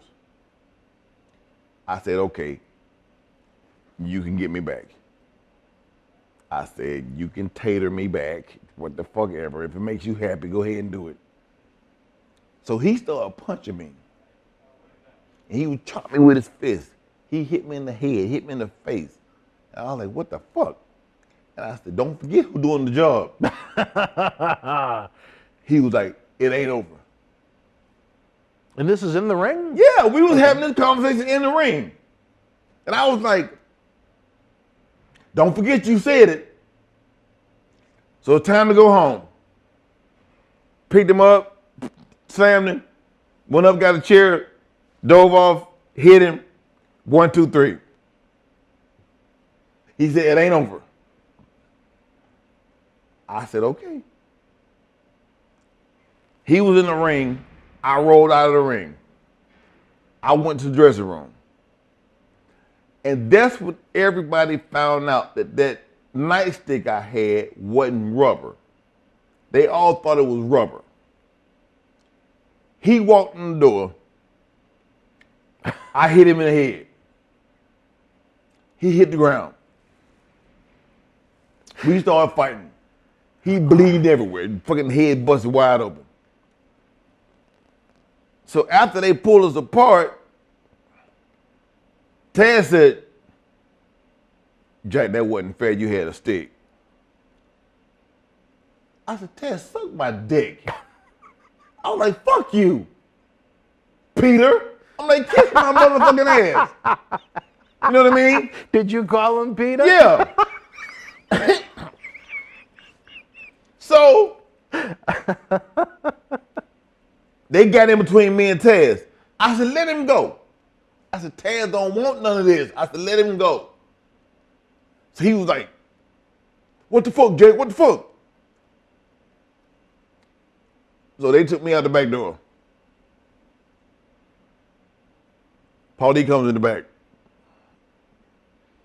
He says, meet me in my room at the Holiday Inn at 2 o'clock. I'm just picking a time. I called Paulie. He got back to the hotel. I went up there to the room. He said, Jack, I got to send you home for a couple of weeks. I said, I don't give a fuck. I said, you still paying me, right? He was like, I'm going to keep paying you. Oh, well. But you got to go home for a couple of weeks. And we was into it, doing an angle with Public Enemy. Mm-hmm. So that next night, we were supposed to get the straps. Oh. But because I hit that motherfucker in the head with that stick, that nightstick, we was off the goddamn, they took us out. Sent us home. That's when Scorp came to my house with them goddamn kids. That was the same, now that I think about it, that was the same time that Scorp came to my house that next week with them fucking kids. Sure was. But Dancing with Dudley got his ass tore up that night. I tore his ass up. Was Dances with Dudley known as a shooter, a dangerous guy or anything? No? So what do you think the problem stemmed from? He just didn't want to do a job? He didn't want to do a job to me. No. It didn't work out well for him. He did the job in more ways than one. Oh, well. Now, let me ask you this. When issues like this would arise, would it bother your partner at all? I probably shouldn't say this, but I'm going to say it. Why not?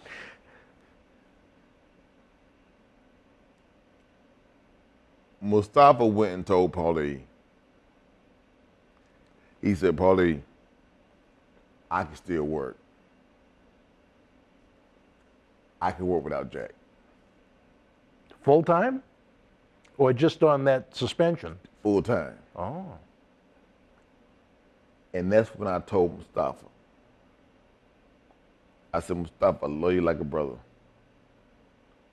I said, but understand something. I'm the gangsters.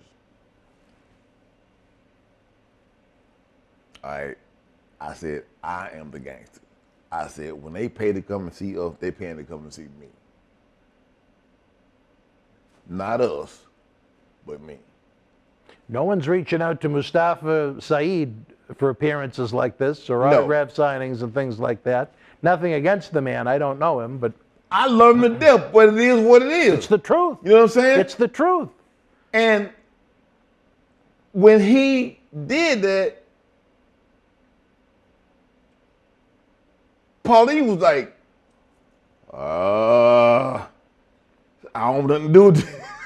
He was like, I don't want shit to do with this. But I told him, I said, dude, they didn't come to see us. They came to see me. Paul Heyman had to have been smart enough to know where the value was in that tag team. Yeah. Yeah. He did. Yeah. So he internally probably laughed when Saeed came to him with the offer. Yeah. Yeah. And I was like, now, how did you find out? Paulie told me. Oh. Nothing like keeping peace between everybody, right? He told me. And what good did he think was going to come out of that in his locker room out of curiosity? I have no idea. But that motherfucker just straight up snitched. He was like, Jack, y'all work it out. I said, ain't shit to work out. I said, he'll come back to work when I come back to work. To play devil's advocate, do you think maybe he was worried that incidents he wasn't involved with might cost him his job?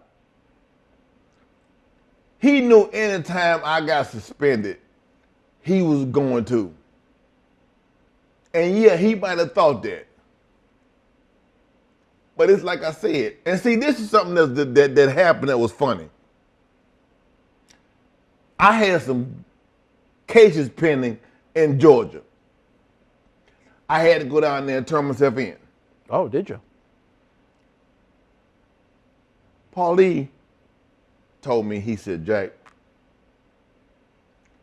I have you out before the weekend's over, before the weekend comes. He said, you'll be on the next show. I said, Paulie, the only bondsman that's going to touch me is going out of town in 3 days. I said, you got to do the shit now. He said, consider it done. That motherfucker let that bail bondsman go out of town. And instead of me spending 3 days in jail, I spent 8 weeks. What year was this now? Was this 95? 95. Yeah. That's why you were gone for so long. Yeah. So I came back to the arena and Joey Styles introduced us. I came to the ring, I grabbed the mic, and I cut this promo. But what I said was something that turned the fans, put them on my side. What'd you say? I said, I sit in jail over 2 months, almost 3 months.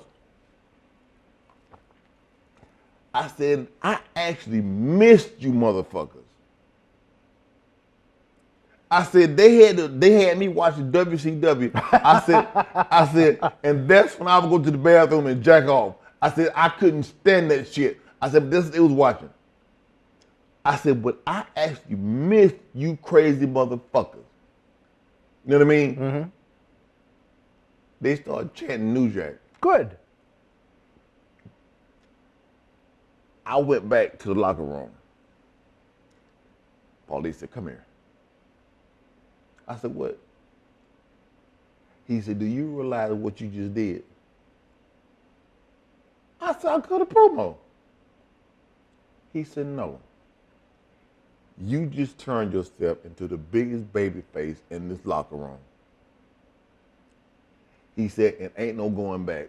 He said, if you fuck somebody's mother in the middle of the ring, no, he said grandmother. He said, if you fuck somebody's grandmother in the middle of the ring, he said they would cheer you on. He said, it ain't nothing you can do to go back and take that back. He said, nothing.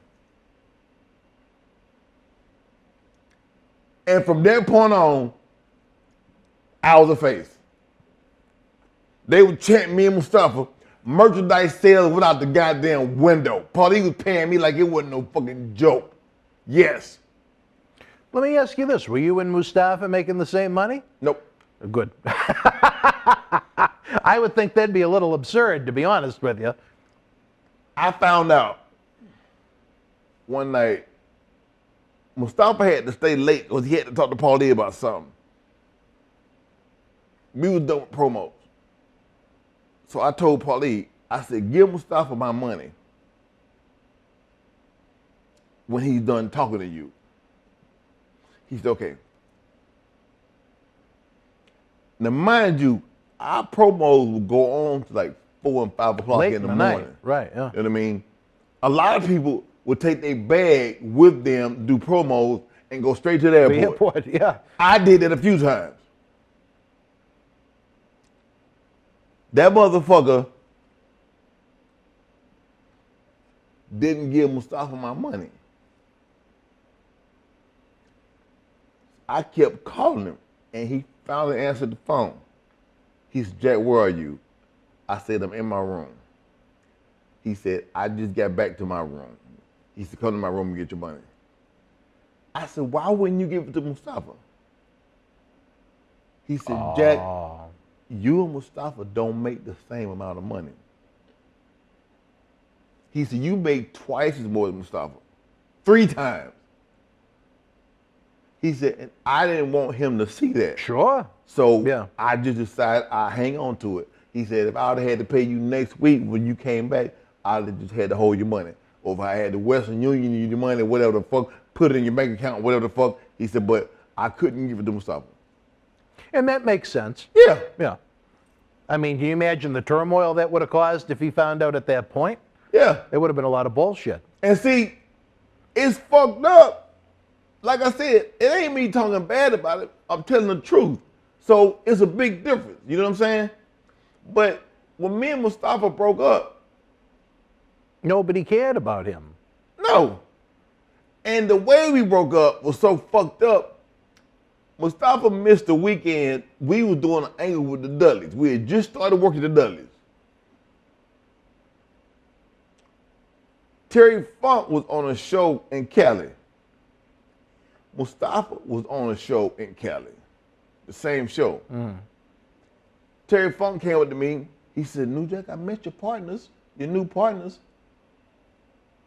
I said, what new partners? I said, what are you talking about? He said, oh, you didn't know? He said, I ran to Mustafa last week in California. And he came out to the ring with these 2 guys, and they called themselves the New Gangsters. And what did you think of that? I said, you bullshit me, right? He said, no. He said, oh, you didn't know. I went to Paulie. He had just put the straps on us. I told him, I handed him my belt. I said, take my belt. I said, here. He said, that's not mine, that's yours. I said, no, I'm not wearing this belt. I said, here. He said, what are you doing? He said, we just put them on you. I said, well, find a way to take them off. I said, because I'm not tagging with Mustafa no more. You didn't trust him. I said, so whichever one of us you don't book next week for the show, I understand. He said, well, I'm going to tell you now, Mustafa fired. He knew you meant business. He said, you going to tell him? I said, I'll tell him. And I went and told him. I said, your services are no longer needed. And how did he react to that? You being fired by his tag team partner. He looked at me like, what? Dude, I was hot. I was fucking hot. You know what I mean? And we didn't speak again for like 5 years. They brought him back to do an angle with me and the Dudleys. And I agreed to do it, but when I saw him, I changed my mind. You didn't want to do it. I didn't want to do it. Paulie said, you gave me your word. And he was like, what are you going to do? I said, all right. I said, I'm a man of my word. I said, I'm going to do it. I said, but when this shit's done, I said, ain't no getting back together with me and Mustafa. He wanted to put you guys back together again, or have you guys feud? He want us to feud. Uh-huh. But it was just to look at him. You were that angry? Yeah. Fuck him. Yeah. I was hot, bro. I was hot. So he, just so I understand right, and I'm describing to the fans right, he no-showed an ECW show that you guys were booked on, worked an independent with Terry Funk out in California, and introduced the New Gangsters? Yeah. Fuck him. Yeah. Did he ever explain why when you guys kind of spoke again? He was like, Jack, I was going to tell you, I was going to bring you aboard. He was going to bring you aboard. I said, you was going to bring like me he aboard? was carrying the team. You know what I mean? Yeah, yeah. I was like, bro, you got me fucked up. Who owns the name? Me. He has no ownership to it? I got the trademark to that name. I got the rights to that name. You know what I mean? I own it. He has no rights to it whatsoever. No. Good. He doesn't deserve it. All my shit is trademark. Good. Everything. My books, my action figures, my cards, my pictures, everything. I got the rights to everything. Good. That's the way it should be. I mean, like you said, I mean, you could have fucking taken one of the, not for nothing, one of our fine folks in the control room and teamed up with them. Yeah. And the team would have been just as over. As long as you were doing your promos, your gimmicks. I can't think, and I don't know the man, I'm not trying to knock him, but when I think back to ECW history, I can't think of anything of interest or significance that he ever did. We was in Boston. Is it Worcester? Worcester. Worcester. We was there. Paulie said, I want you to tag with somebody. I said, who? He says, I don't know. Hell of an answer. He said, but I want you to tag with somebody.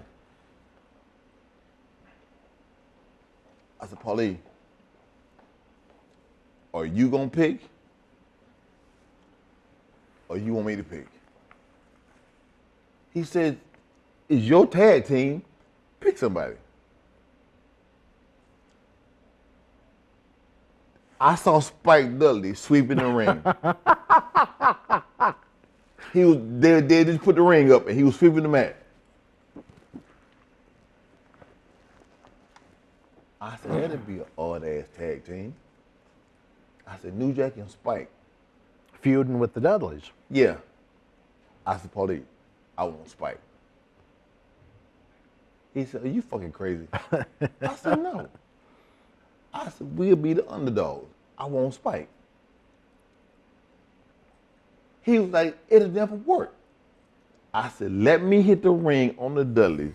Let them get up on me, and then let them hit Spike's music. Watch what happens. He did it.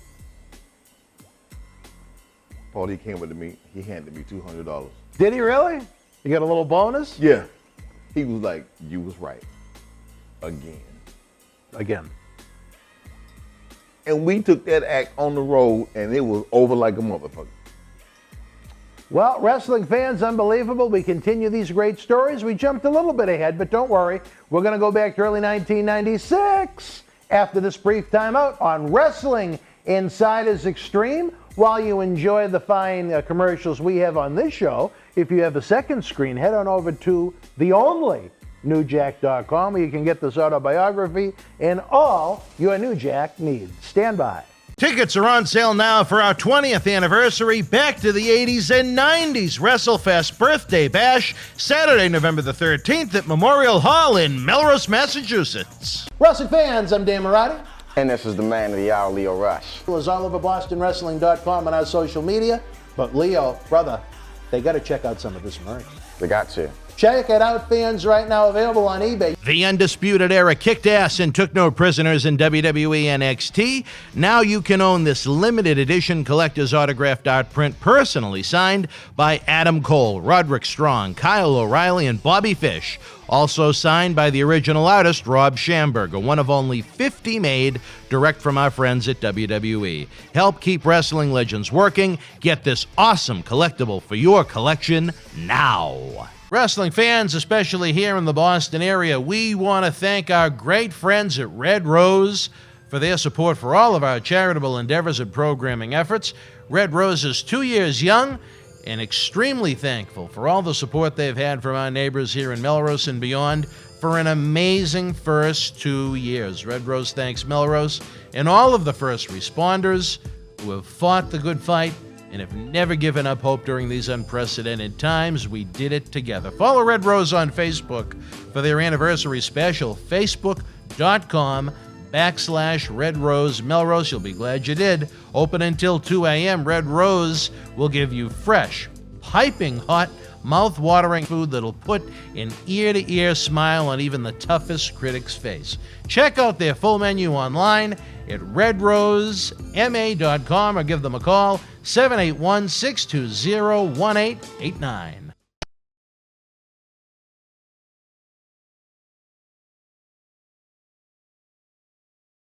Hi, wrestling fans. Welcome back to Wrestling Insiders Extreme. We hope you're having as much fun as we are. Maybe not as much fun as that pig down in Gainesville.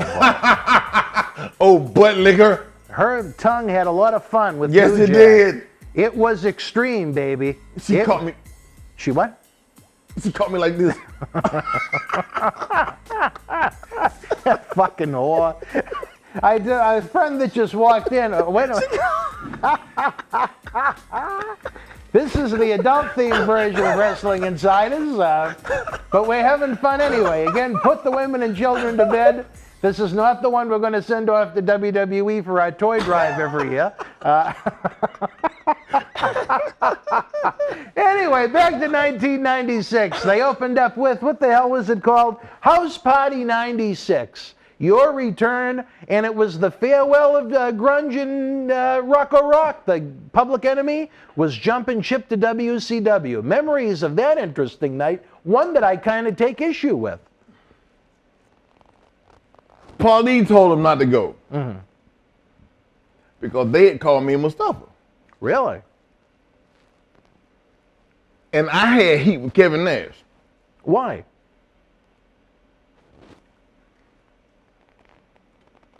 I don't remember. I just remember him causing me to not get a spot earlier. They wanted to bring me in. Wait a minute, I might be wrong at the time. You remember when Master P came in? Oh, yeah, that was 99, though. Okay. Yeah. Around that time? Around that time. They said they wanted somebody to be with them that wrestled. Because none of them know shit about wrestling. Right, yeah. You know what I mean? So, my name came up. And Kevin Nash was on the committee at the time. Yeah, that's right. Yeah, he was booking. And he said, New Jack's a problem. He said, if you bring him in, you're going to bring in a bunch of lawsuits. Really? And he said, wow. I don't agree on bringing him in. J.J. Dillon told me this. And they scratched it. Did anyone from WCW reach out to you to see if you were available or interested? Kevin Nash had some pull at the time. Sure. So once it got to him, that was it. But before that, did anyone see if you were even interested in the spot or no? I don't know. You don't know. I don't know. You don't remember? I can't sit here and say I do know because I don't. I don't remember. Would you have been available? Did you have a contract with ECW at that point or no? Or I never had a contract. Never? So they were merchandising you with action figures and a video game and you didn't even have a contract with them? I got a guarantee. You could have left at any time. Yeah. Really? That's kind of dangerous, especially back then. I know, but the deal was with Paulie, he was like, he didn't trust me because he was like, you will go off at any given fucking time, and I just don't trust you sign the contract. I said, he didn't want you to be under contract to him, basically? No. Really? He didn't. That's crazy. And I didn't want to be under contract with him. Why? Because I was like, if this motherfucker can take control of me and have me sitting at home not making no goddamn money just because he feel like it, then he'll do it.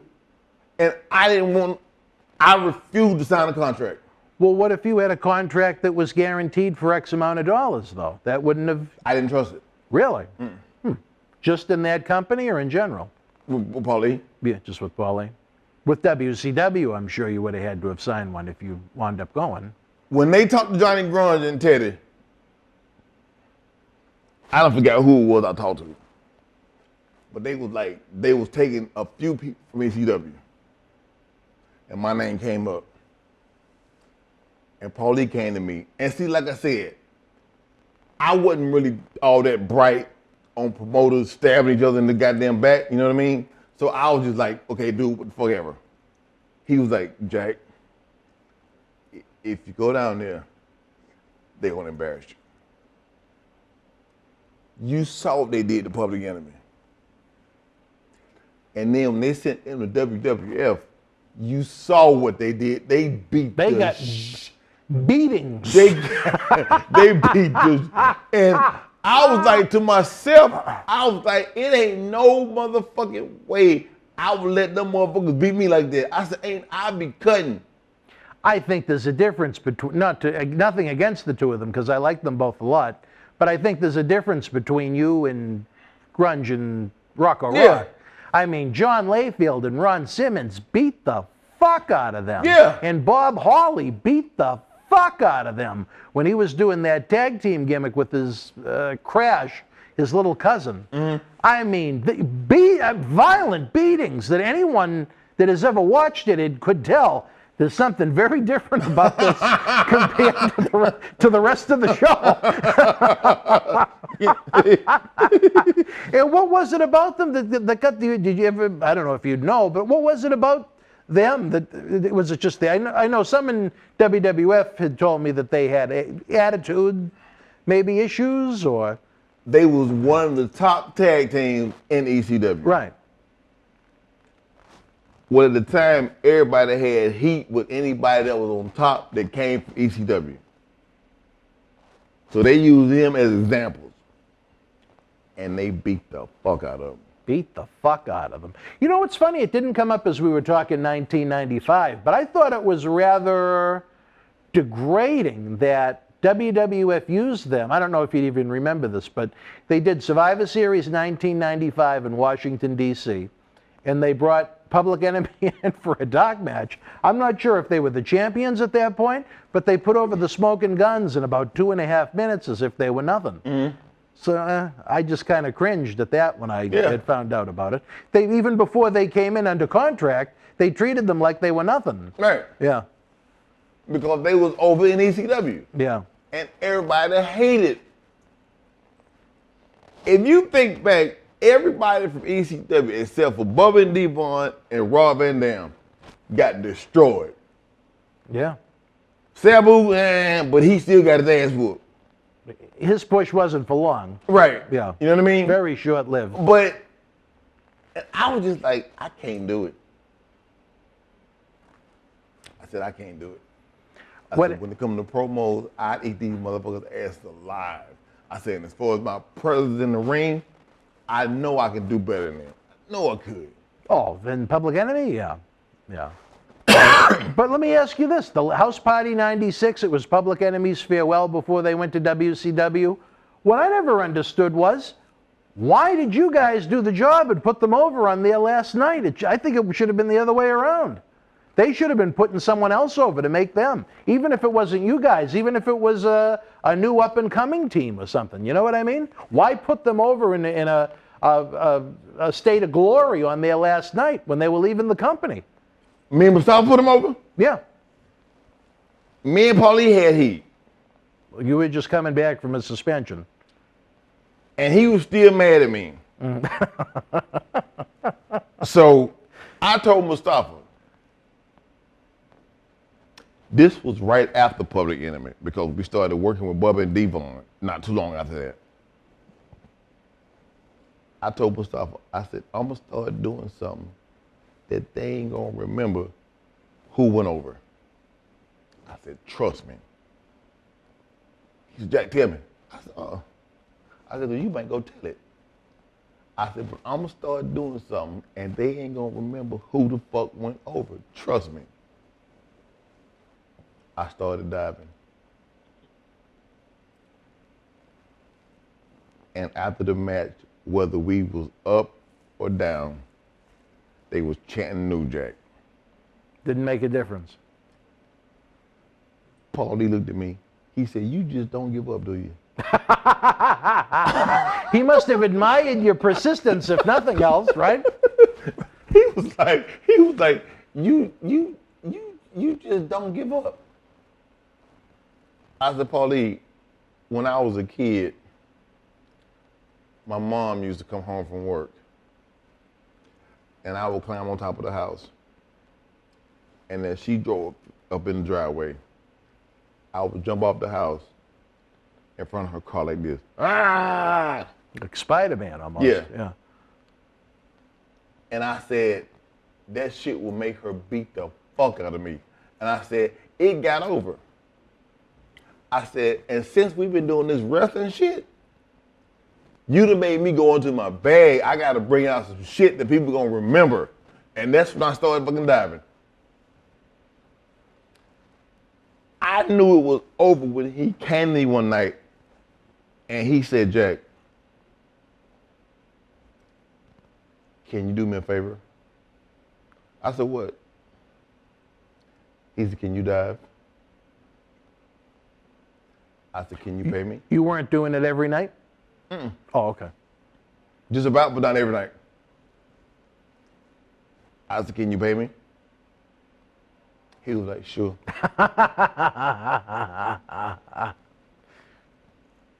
And my paycheck went out the window. Without getting too personal, how much extra was the dive worth to you? A lot. You don't want to say? No, Okay. It was a lot. It was a lot, though? It was a lot. Well, if you attended one of the events, what would be one of the top things you'd go home thinking about? You know? Yeah. That's why. Did you ever really need Mustafa? No. I mean, if we keep going back to that point, but I don't want to beat a dead horse. But back to House Party 96, do you think it was wrong to have them go over on anybody their last night in? No. I think they should have jobbed. Make somebody. But They were over. When they came back, Nobody cared. Paulie was like, I want y'all to work Public Enemy. He said, in 5 minutes, they putting y'all over. He said, it ain't shit else I can do with them. They were buried. Yeah. Everywhere they went. He said, they done went down there and got their ass beat to death. He said, it ain't shit else I can do with them. And that was there. Yeah. Yeah, I mean, I'm sure they made good money when they left. Like I said, I know. Thank you, buddy. I knew a lot. Like I said, we did a lot with grunge when I worked for Tony Rumble when I was younger. But in ECW, it was a joke. Then they went to WWF, and it was a joke. I think they went back and forth 4 times. Mm-hmm. Again, I'm sure they made very healthy money, but what did it do for the longevity of their career? By 99, 2000, they was done. Where were they going to go? They was done. Nothing. They were done. All right, wrestling fans, unfortunately, I think he summed it up best because we just got the cue from the back. Unfortunately, we are done. Another episode of Wrestling Insiders Extreme has come and gone. It was great to have you with us again. Where can they get this great book? Where is it? TheOnlyNewJack.com. Buy my shit. Have you ever read the book Too Much Too Soon, the autobiography of WWE Hall of Famer, Mr. USA, Tony Atlas? No. Would you like to? No.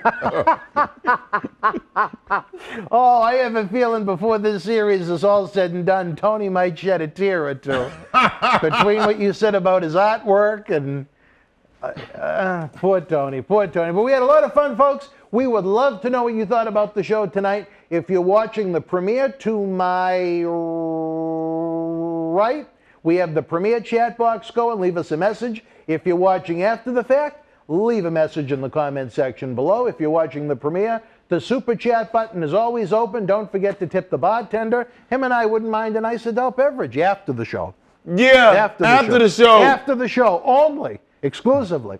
Also, the coronavirus may have killed the nightlife, but our eBay store is open 24/7. We have great wrestling collectibles of every era available for you. You help us keep the lights on. You help us keep the wrestling legends working. And if you really want to step up and beyond being a fan, beyond being a friend of the show, if you want to be part of the Boston Wrestling family, head on over to patreon.com. You get early ad-free access to all of these Wrestling Insider shows.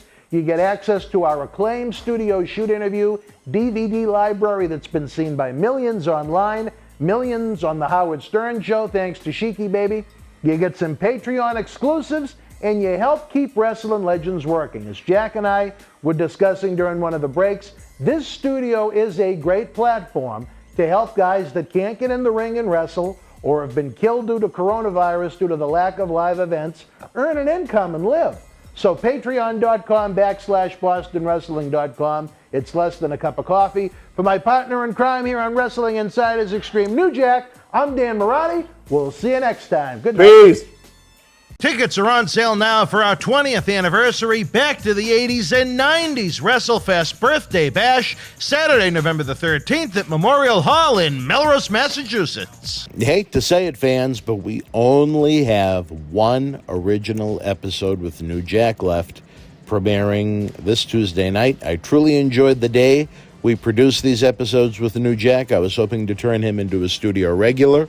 Later in October, though, we'll continue with former ECW World Champion Justin Credible on Wrestling Insiders Extreme, which premieres every Tuesday night at 10 p.m. after WWE NXT. Speaking of Justin Credible, if you missed the announcement, the Portuguese man of war, Aldo Montoya of the WWF New Generation, joins our growing list of featured superstars at Boston Wrestling MWF's 20th anniversary Back to the 90s WrestleFest Bash in just 5 weeks, Saturday night, November the 13th, at Memorial Hall in Melrose, Mass. Live wrestling autographs, pose photos, a VIP Q&A session, along with the kickoff to the Paul Bearer Holiday Headlocks Toy Drive. You're not going to want to miss this one, fans. Get your VIP packages and tickets now at bostonwrestling.com. Along with Patreon, another great way to help the cause here in Boston Wrestling is by checking out our official eBay store. We have some great merchandise featuring superstars of every era that you'll love. The post office hates to see myself or the Goodwill Ambassador Quincy Rustani coming, but that's good news for us because that means orders are coming in and shipping out. You guys have been really cool the past couple of weeks. We certainly appreciate it. The holidays are coming. It's never too early to start that shopping.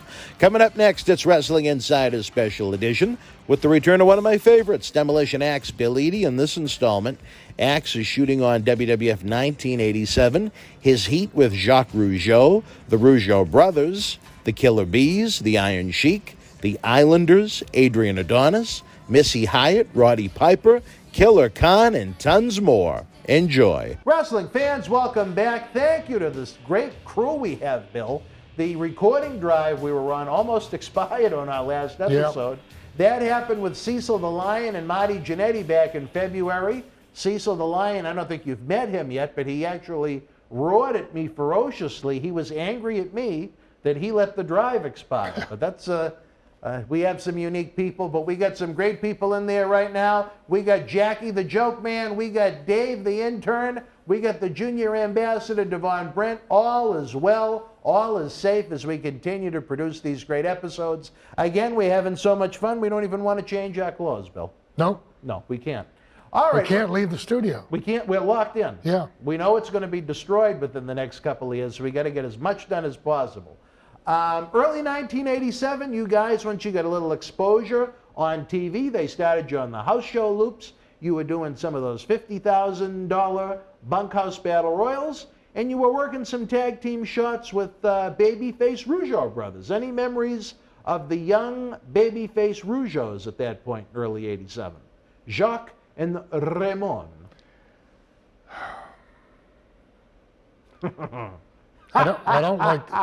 Yeah, I remember. Yeah, working you remember with them. Yeah. I had a bad situation with Jacques when I was in Montreal as Masked Superstar. Know what happened? Well, I was going in to work with Dino, who was the champion, and I was beating everybody. And a situation came up where Jacques refused to wrestle me. He refused to work you? Yeah. Really? Because he didn't want to do the job? Yeah, because his name was Rougeau. Well, his brother had already wrestled me, and do you mean Raymond? His name they was had another one with his name was Rougeau. And Raymond was a true professional. Of the two, he was far superior. Long story short, I'm working with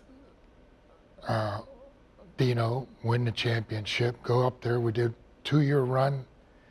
And then I went into AWA, and AWA was working a program for a brief period of time with Montreal. I never knew you were in AWA. Yeah. Oh, as Masked Superstar? Masked Superstar. And we're in the dressing room at the Montreal Stadium, and Vern comes up to me and he says, I want you to work with Jacques Rougeau, and I want you to put him over. I said, no. And Jacques was standing there. He says, what do you mean, no? I said, Vern, you don't know anything about this, but he was asked to put me over 3 or 4 years ago, and he said no because he was a Rougeau. Now, if you want me to go out and wrestle him, and if he can beat me, he wins. But if he can't beat me, he loses. Oh, Jacques says, I don't understand, Bill. He says, I did everything that was asked of me. I said, no. One, you're lying. You told me you weren't going to put me over because your name was Rougeau and your family was well known here. 2, I'm not putting you over. 3, I wouldn't put you over if you were the last wrestler on earth. So that carried over to the Demolition, working with the Rougeaus. I'm sure he remembered it because I did. So even when we were strong heels, the people wanted us to kill Jacques. They liked Raymond. He sold and he worked good. So that was it. That's the Rougeaus. Did you have any issues working with them in WWF? No. No. No, we just didn't put them over. We weren't going to put them over. Now, was that by your choice or by WWF's choice? It would have been our choice. Well, but it was, we were never asked to. You were never. What if you were asked to in WWF? We wouldn't have done it. You still would have refused. Yeah. Would you have tried to maybe come up with an alternative finish where Barry would take the pin, or would you not even allow that? Nope. Really? You would. We could have got DQ'd. And I'd tell him if I've talked to him since. I've saw him over in England a couple of years ago. We were doing a signing. He came up to me like we were long lost friends. And Barry says, "Why? What the hell's wrong with him?" I said, "I have no idea. Maybe his memory's gone." So you're. And I have very few people that I would say no to. He's one of them. There's very few people I've ever heard you talk negatively about it. And Jacques is one of them, because I remember in one of our phone conversations that had come up at one point, that you weren't the world's biggest Jacques fan. So at least we know the reason why now. Yeah. What did you think of them, if you want to take maybe the personality out of it? What did you think of them as a tag team, as baby faces?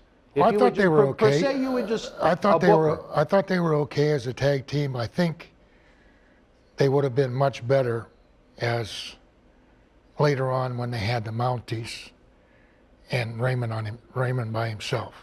Raymond was a much better worker. He would get sympathy.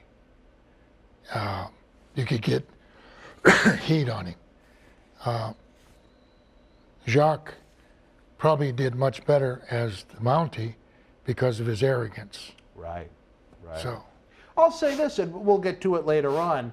I think they were more useful as a heel tag team when they had Jimmy Hart with them.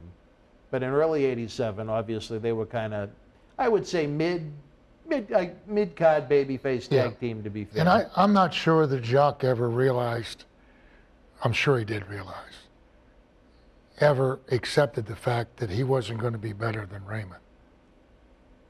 Really? You think he realized Raymond was the better of the two? In his mind, no. But I think listening to the fans and listening to the guys talk, and the guys would generate conversation with Raymond rather than Jacques. Well, Raymond, because Jacques wasn't well liked by many people in it. Well, I tell you this, Raymond went on to have a hell of a career with WWE as the French commentator. I think he was released just this year. Yeah. So, I mean, you're talking about a guy that debuted in '86. Great guy. Hell of a run. Another team that you guys worked with a bit on the house shows that was kind of on their way out as you guys were coming in, Mike Rotundo and Danny Spivey. Yeah. They tried to repackage. They tried to do a few recasts. Sergeant Slaughter, they tried to replace with Corporal Kirchner. Jimmy Snuka, they tried to replace with C.V. Offey. Barry Windham, they tried to replace with Danny Spivey. Your memories of working with Rotundo and Spivey? Favorable. We didn't have that many matches with them. And of course, we looked at as Danny as the big, stronger guy of the two. So the heat that we got was on his partner. And I just saw him just before the holidays in the event, and he looks good too. Rotundo? Yeah. What a family lineage they have. Oh, my goodness. When you look at Bray Wyatt and Bo Dallas nowadays in WWE. Grandfather, Blackjack Mulligan. Yeah. Dad is Mike Rotundo. Yeah. Uncle is Barry Windham. Yeah. And I mean, WWE really missed the boat. And the other one, Kendall. And Kendall Windham, I forgot about him. Yeah. Yeah, Bray Wyatt's having a hell of a career. I think WWE missed the boat big time on Bo Dallas. I think they missed the boat originally on Bray too. How so? I think that he was getting over so quickly and so popular that maybe it scared somebody in the office. You think so? Yeah, I really do. Do you think? Because they cut him off and then they tried to repackage him, and not sure that the repackaging was going to be favorable. I really do believe that they missed the boat on him. And Bo Dallas too, so.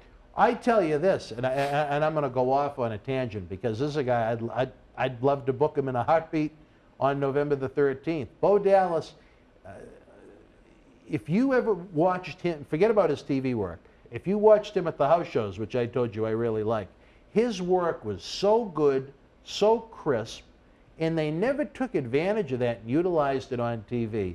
You know, decent enough looking guy, he had a personality. Did he have an A-plus physique? No, but I mean... You can work on that.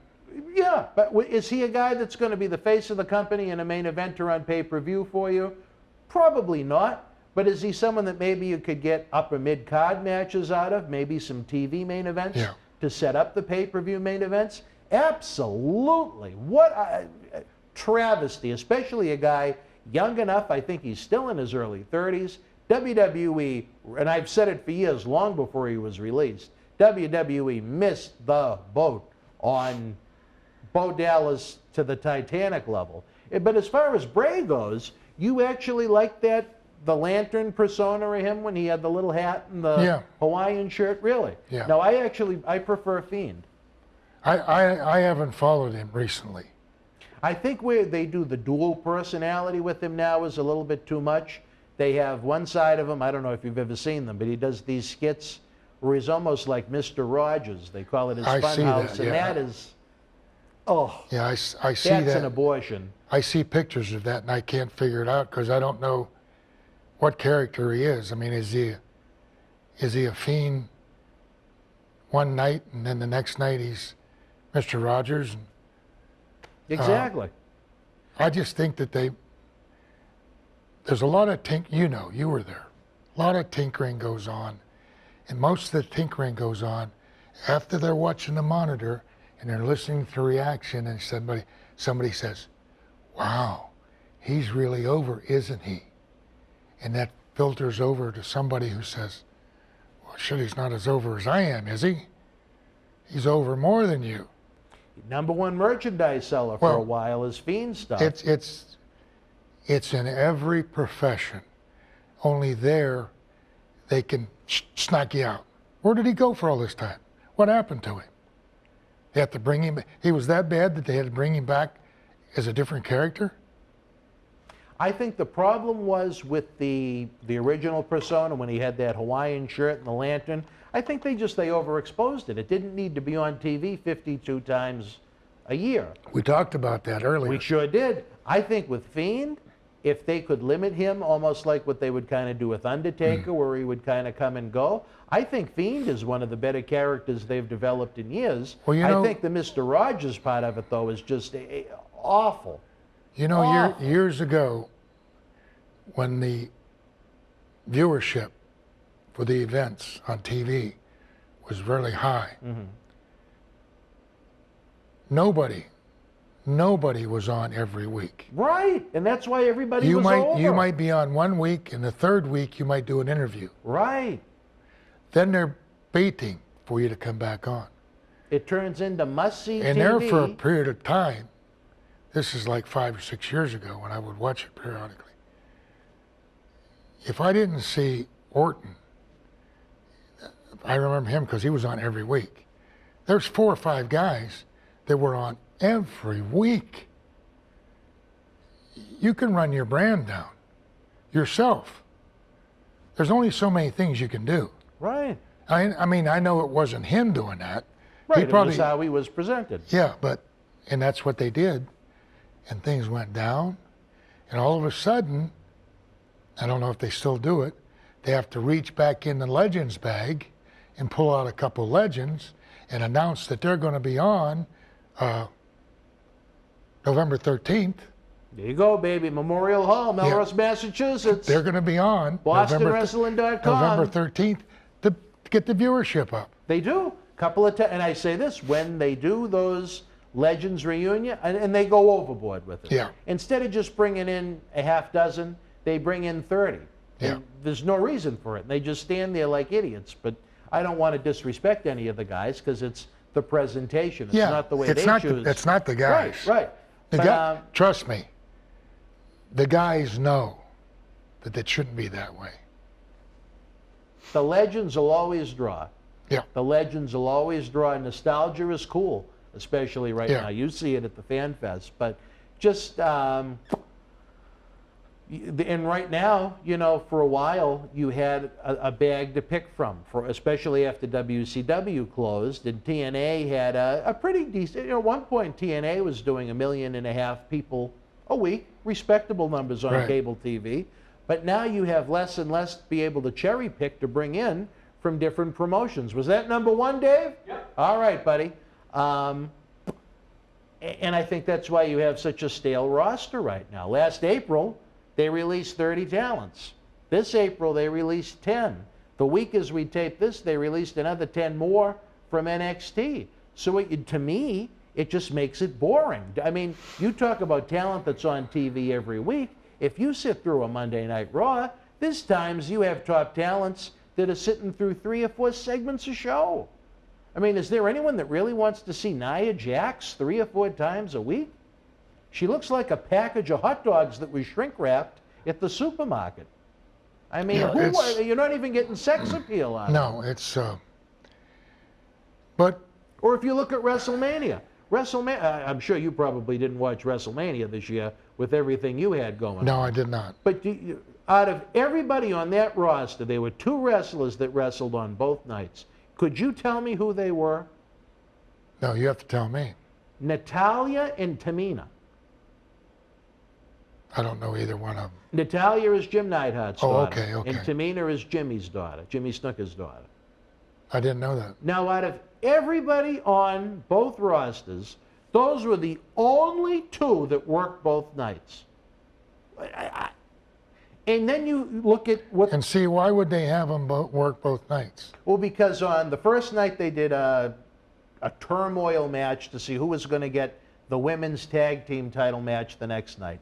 The turmoil match should have been on TV to build up to the pay-per-view, in my opinion. But then at the same time, you have the SmackDown title. They called it WrestleMania SmackDown the night before. Rey Mysterio, who will probably go down as a legend to some, especially to like the kid in the other room right there, who was a Rey Mysterio fanatic for a lot of his life. Very popular. He's closer, much closer to the end than the beginning, where I believe he's closer to 50 than 40. They have him on SmackDown and not on WrestleMania. It's an asinine to me for someone that the fans, he's beloved by the fans, but you have 2 nights of Jim Neidhart and Jimmy Snuka's daughters having lousy matches that suck. Both nights, to be honest.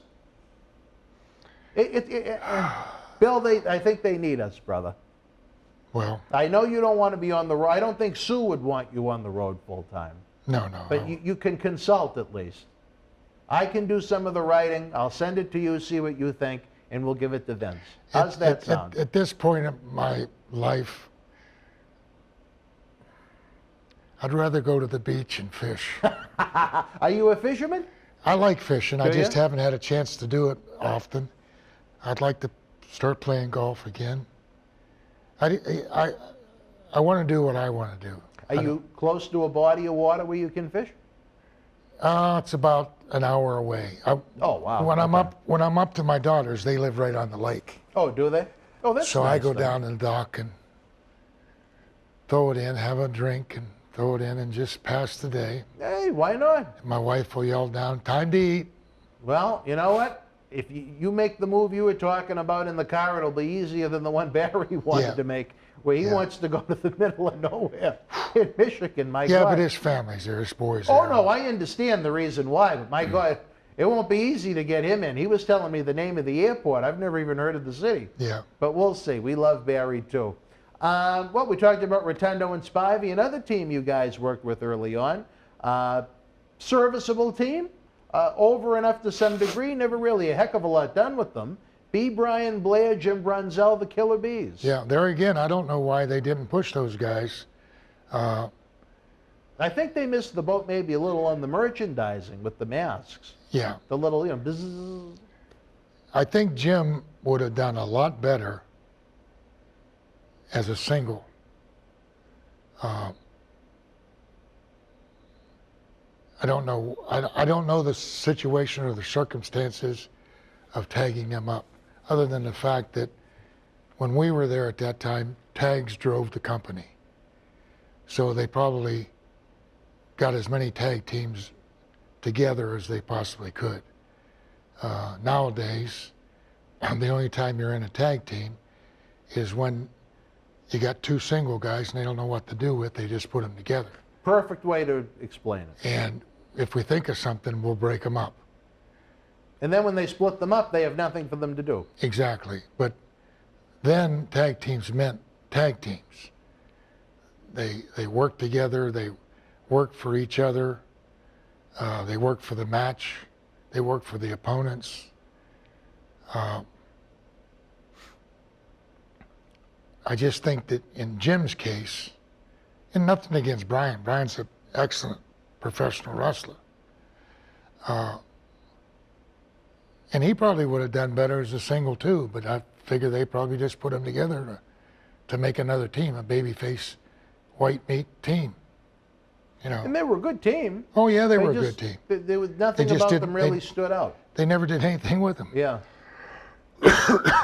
So I tell you, Brian Blair is probably the least liked person that's ever been mentioned in this studio. I mentioned before the Iron Cheeks video about how we wanted to anally violate Brian after their WrestleMania 3 match, and Mr. USA Tony Atlas, it literally exploded as Brian repeated a story about a roadside fight between Paul Orndorff and Tony many moons ago. I believe it was during the Mid-South days, where Brian claimed that Paul bit Tony's ear off and spit it out like it was bubble gum, and they had to take the ear and Tony to the hospital to have it repaired. And we almost did an expose on Tony's ear, and it looks fully intact, like it was never bitten off. And I tell you, you know, Tony's a pretty, despite how irritated I am with him right now, he's a pretty good-natured human being. Yeah. He was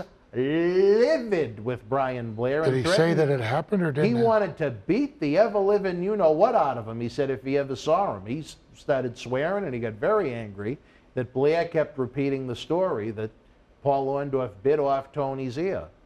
I never heard that. Apparently it didn't happen. I must have lived a secluded life. The fight happened. Did you ever hear about the fight? No. They did get into a fight on the side of the road. But as far as biting his ear off, Tony didn't like that. What did you think of Brian Blair?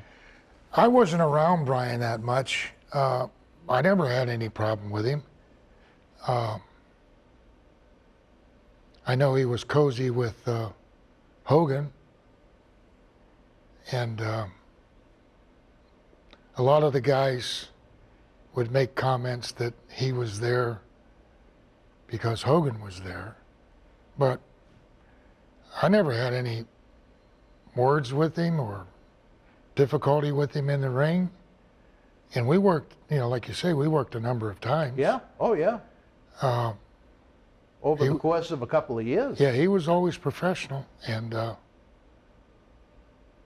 don't have any negative comment. Matter of fact, he was the one that asked us to come out to the induction for Cauliflower Alley Club.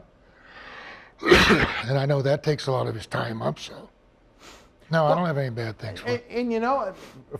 And it's funny, for all the people that have come into the studio and buried him, and I'm, I'm very involved in Cauliflower Alley Club, and my interactions with them have always been nice. Mm-hmm. I don't, as far as I go, I have nothing bad to say about him. But I know the Sheik, he took great offense, as Brian told a story that the Sheik sodomized a young boy in Australia. And when the Sheik found out about that, the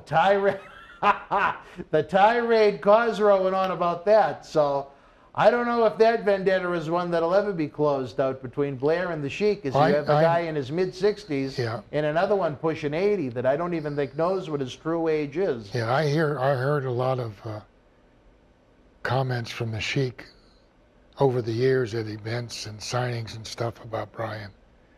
And I didn't know. Quite honestly, I thought it was a put-on. No. So now you've enlightened me with No. that. I tell you, the first time we ever did an interview like this, it was the night after a live event.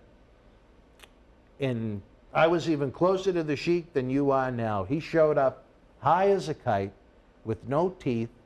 He had on a fake Olympic medal, a baby blue USA jumpsuit, a Kurt Angle t-shirt.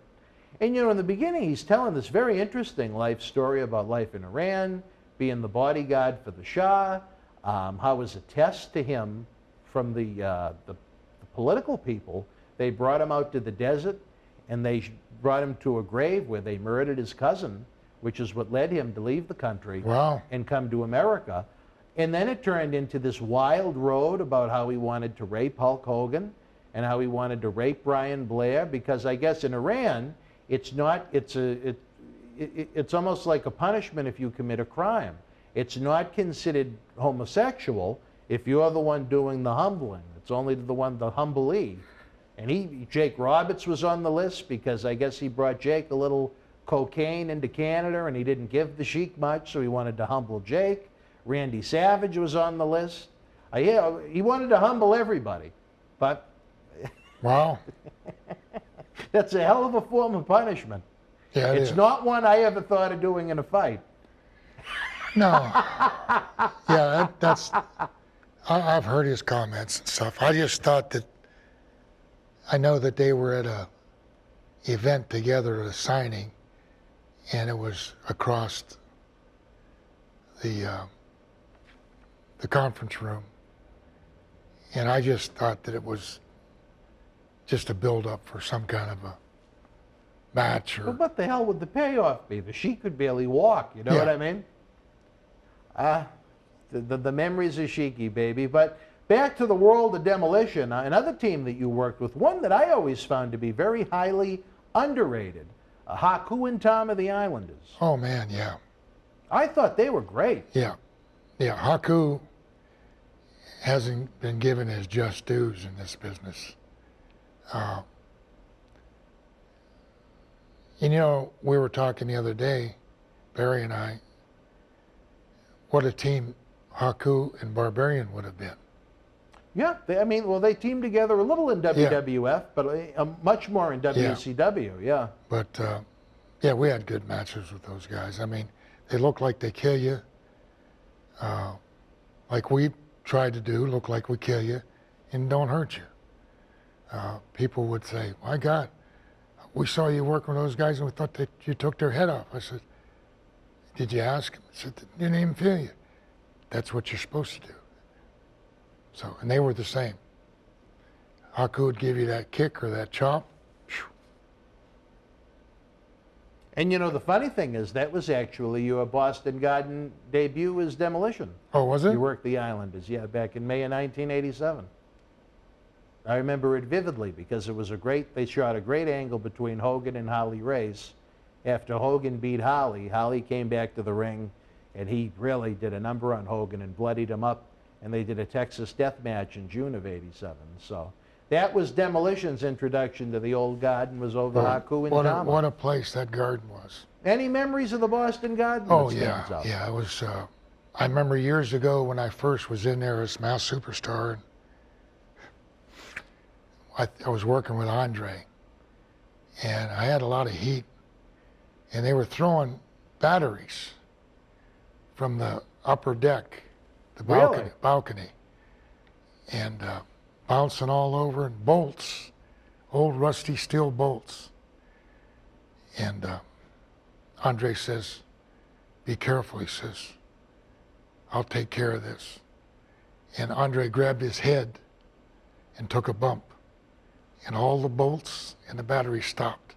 Andre took a bump? Oh yeah, from the... Really? Yeah, because the people thought they did it. Yeah, right. No, I understand that, but I can't believe he took a bump. Oh, he and I had good matches. Yeah.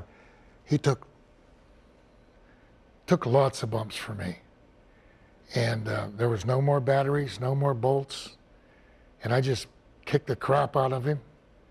And of course, he made a comeback, and I'm sure he won the match, but that was the end of that. But the Gardens, we went, just before they were closing it, we were watching, having a match in the afternoon, and the Celtics were playing that night. And Larry Bird had come over and asked us if we wanted to stay and watch the game. Oh, wow.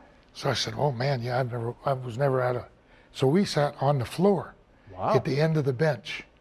You're talking about physical. Those pro basketball players are physical as hell.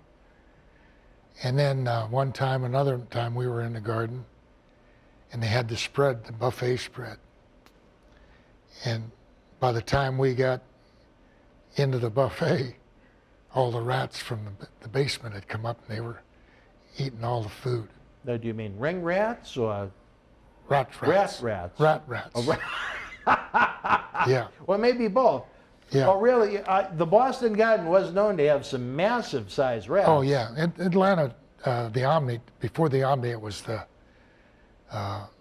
Memorial Center. And same thing. Same thing. You know, the building was probably 5 stories. The top 3 stories were wrestling and balconies, and the bottom 2 were basements. Oh, so plenty of room, yeah. Windows were out, trash was there. You'd see rats scurrying all over the place. Well, in more ways than one in Boston. I remember the ring rats used to sit on those steps right when you'd exit the locker room, waiting to try and latch on to somebody for the night, but that's a different story for a different time. Wrestling fans, right now we're going to take a brief time out. We'll be back with Demolition Axe, Bill Eadie. Stand by. Tickets are on sale now for our 20th anniversary Back to the 80s and 90s WrestleFest Birthday Bash, Saturday, November the 13th at Memorial Hall in Melrose, Massachusetts. The World Wrestling Federation was live in New Bedford, Massachusetts, Thursday, October the 6th, 1983. In the opening contest, Butcher Vachon beat Chuck Tanner. S.D. Jones drew Swede Hansen. The Invaders with the win over Rene Goulet and Don Granodal via disqualification. The Masked Superstar defeated Chief Jay Strongbow, and in the main event, Sergeant Slaughter victorious over Pat Patterson via countout. If you were in New Bedford live, share your memories in the comment section below. Use the links in the description box to keep Wrestling Legends working in our eBay store and on our world-renowned Patreon streaming service so we can bring you more interactive Superstar shoot interviews to relive the good old days of professional wrestling. Check it out. Boston wrestling sports in the MWF explodes into a new year with professional wrestling content galore and need you to join our family. Every Tuesday night at 10 p.m. after our Monday Night Raw review, it's Wrestling Insiders at your house with WWE Hall of Famer Mr. USA Tony Atlas. Wednesday nights at 10 p.m. after NXT and AEW, join rotating legends on Wrestling Insiders Special Edition. Every Thursday night at 10 p.m. after our NXT and Dynamite review, it's Marty Jannetty's no-holds-barred sex, drugs, and rock and roll journey on Wrestling Insiders Party with Marty. Friday night after SmackDown, don't miss John Cena Sr.'s Wrestling Insiders Fabulous Fridays. Plus, look for classic clips, history videos, bonus live episodes, pay-per-view watch-alongs, and more. For less than a cup of coffee at Starbucks, get early ad-free access to our Wrestling Insider talk shows, our acclaimed studio shoot interview DVD library, and help keep wrestling legends working during the worst of times. Join our growing family at patreon.com/Boston Wrestling. Expect the unexpected in 2021. Wrestling fans around the corner, around the world, I'm Dan Marotti. And I'm Mr. USA WWE Hall of Famer Tony Atlas. The road to WrestleMania has begun. Wrestling fans are looking to add to their man caves. You got to see what we have in the eBay store. Check it out. Arguably the greatest professional wrestler of all time. Get this limited edition collector's autograph print personally signed by two-time WWE Hall of Famer Nature Boy Ric Flair, inscribed 16 times for each of his recognized World Championship reigns. One of only 50 made direct from our friends at WWE. Also signed by original artist Rob Schamberger. Help keep wrestling legends working. Get this awesome Ric Flair collectible for your wrestling collection now. Wrestling fans, especially here in the Boston area, we want to thank our great friends at Red Rose for their support for all of our charitable endeavors and programming efforts. Red Rose is 2 years young and extremely thankful for all the support they've had from our neighbors here in Melrose and beyond for an amazing first 2 years. Red Rose thanks Melrose and all of the first responders who have fought the good fight and have never given up hope during these unprecedented times. We did it together. Follow Red Rose on Facebook for their anniversary special, facebook.com/Red Rose Melrose. You'll be glad you did. Open until 2 a.m. Red Rose will give you fresh, piping hot, mouth-watering food that'll put an ear-to-ear smile on even the toughest critic's face. Check out their full menu online at redrosema.com or give them a call, 781-620-1889. All right, wrestling fans, welcome back as we continue to look at one of my favorite years in wrestling history, 1987. I absolutely loved it. Big reason why Axe and Smash Demolition started to come into the fold. I thought they was such a cool, unique, kick-ass tag team, very different than the Road Warriors, who would have pretty much the same match every time you saw them. Demolition was always unique.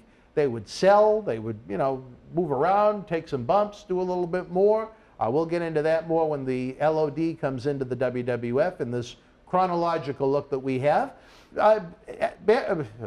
Remember we did this before where I kept calling you Barry. And I kept calling. I almost did it again. I almost called you Barry. And I must have called Hey, Barry. I've been called a lot worse, so. I must have called Barry Bill 15 times in the interviews we did in Florida. But forgive me for the bees. February 21st, 1987. Probably not a date that jumps out at you, but another night where one of the biggest angles in WWF history was set up. It was one of the biggest Saturday night main events in company history, those NBC specials. The main event was the Battle Royal. The first time Hulk and Andre just barely touched, just enough to make you want to see WrestleMania 3 even more. Right. You were in that big Battle Royal. Any memories of the electricity of the Hulkster and Andre getting oh so close before Paul Orndorff cut off the Hulkster and the Battle Royal was off to the races? I think Hercules wound up winning it. Did he? I don't remember, to be honest with you. I remember the time frame. I remember the build up to their WrestleMania match. Yeah.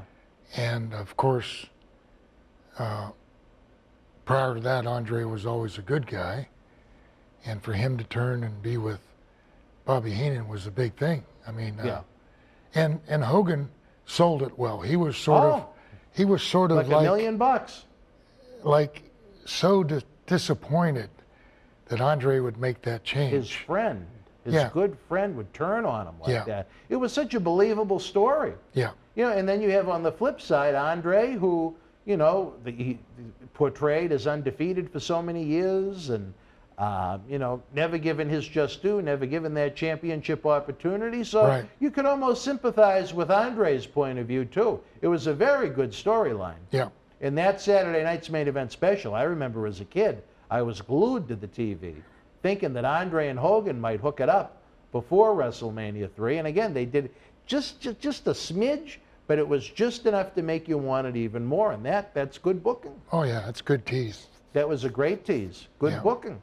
You may not remember that one so much, but 2 nights later, you guys happened to be live, February the 23rd, 1987, almost like Boston, live at the world's most famous arena, Madison Square Garden, for the very first time as Demolition, again taking on Haku and Tama for probably a bigger deal for Barry, where you would work the Garden before as Mass Superstar. But any memories as your Demolition debut at the Garden at MSG?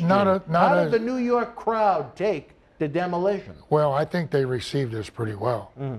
And like you say, the Garden's the Mecca.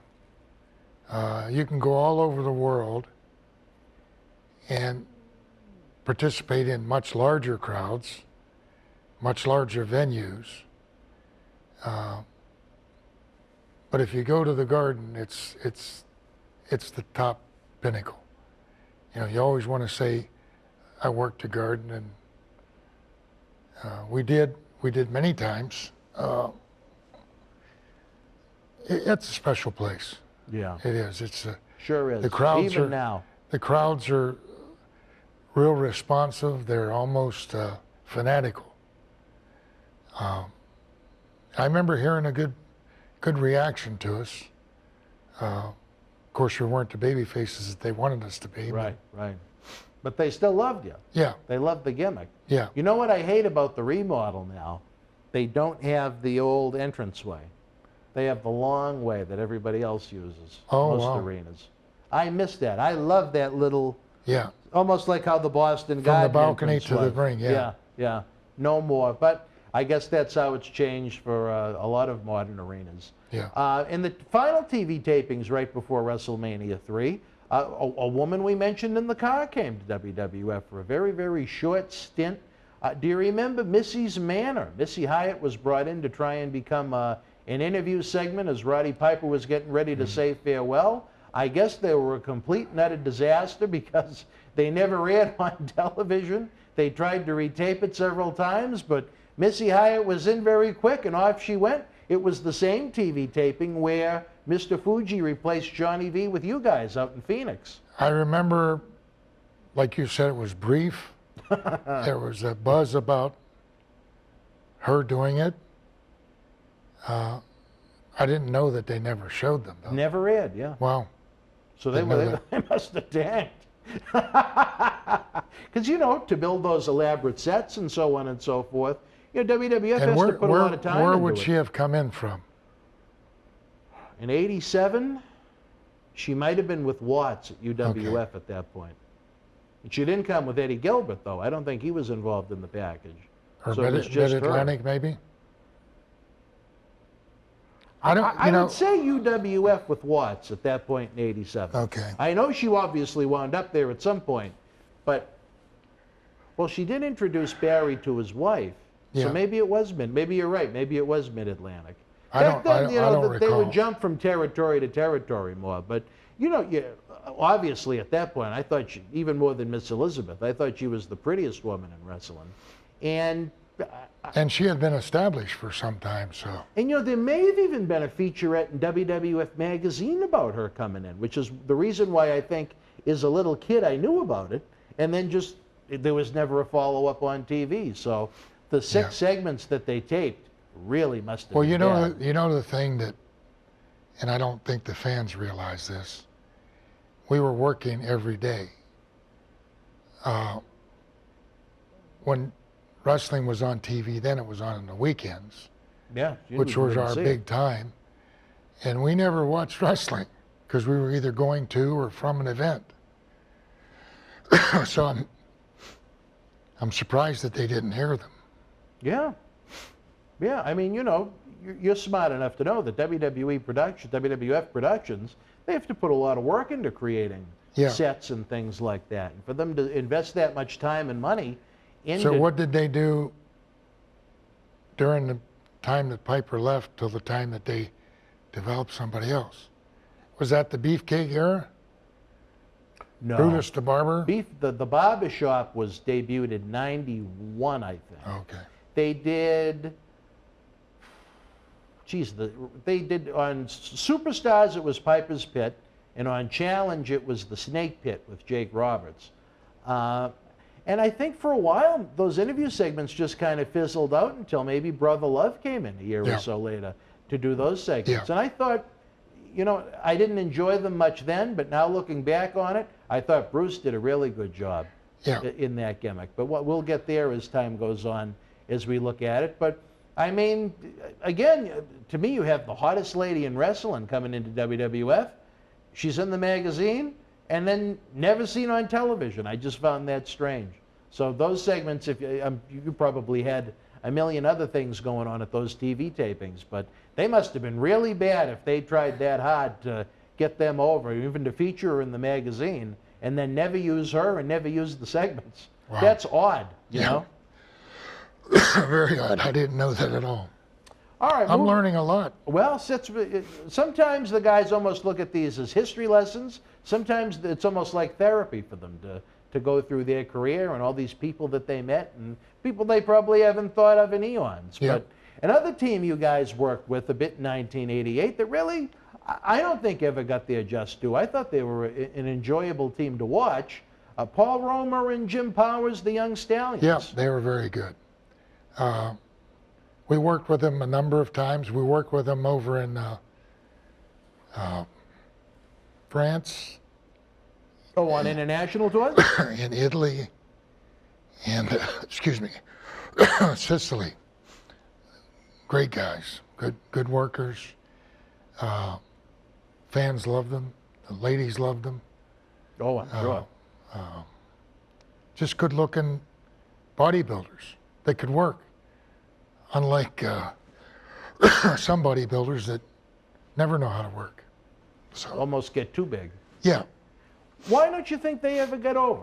Why don't you think they ever got a decent push? They did, if you want to look at history, the first Survivor Series they went over is almost kind of a surprise. But as far as on a regular basis, they were always the jobber tag team for the babyface. You know, I don't know. It just probably the time frame that they were there. There were so many. You had the Hearts, you had the Bulldogs, Killer Bees. There was a lot of good tag teams. When you look at the lower card of the tag teams, do you think the Young Stallions, would you have ranked them above either, say, the Rougeaus or the Killer Bees or the Islanders? Yeah. Not the Islanders. I'd say they'd be about same level. Is the Bees and the Rougeaus? Yeah. Really? So you think they deserved maybe a better push than they got? Yeah. Yeah. Huh. Well, I always enjoyed watching. And, you know, that's not anything against any of the other guys. Right. You just asked me to right to move if you were 15, booking, where 15 would you rank teams, them? you know. Yeah. Yeah. Paul was kind of had a strong personality. Do you think that had anything to do with it? Well, I think that probably the one thing that may have held them back was their interview skills. Neither one of them were crisp on their interviews, but that takes time. You got to give the opportunity to do interviews before you can learn how to do them. Right. You got to practice. So that's not their fault. They could have put in a situation where they do interview time, even if it's for the can. You know. Just for practice, right? Yeah. Yeah. But their matches, Oh, the matches always were very good, I thought. Yeah, they had fire. They could sell. They weren't afraid to sell. You could go after them and get good heat on them, and they'd make a big comeback. So it's just a funny situation sometimes. Yeah, yeah. Well, and too bad it didn't work out better for them. You know, they, like I said, I thought they were one of the better babyface teams at that time. As far as when I was at the live event sitting there watching it, you know, I usually enjoyed their work.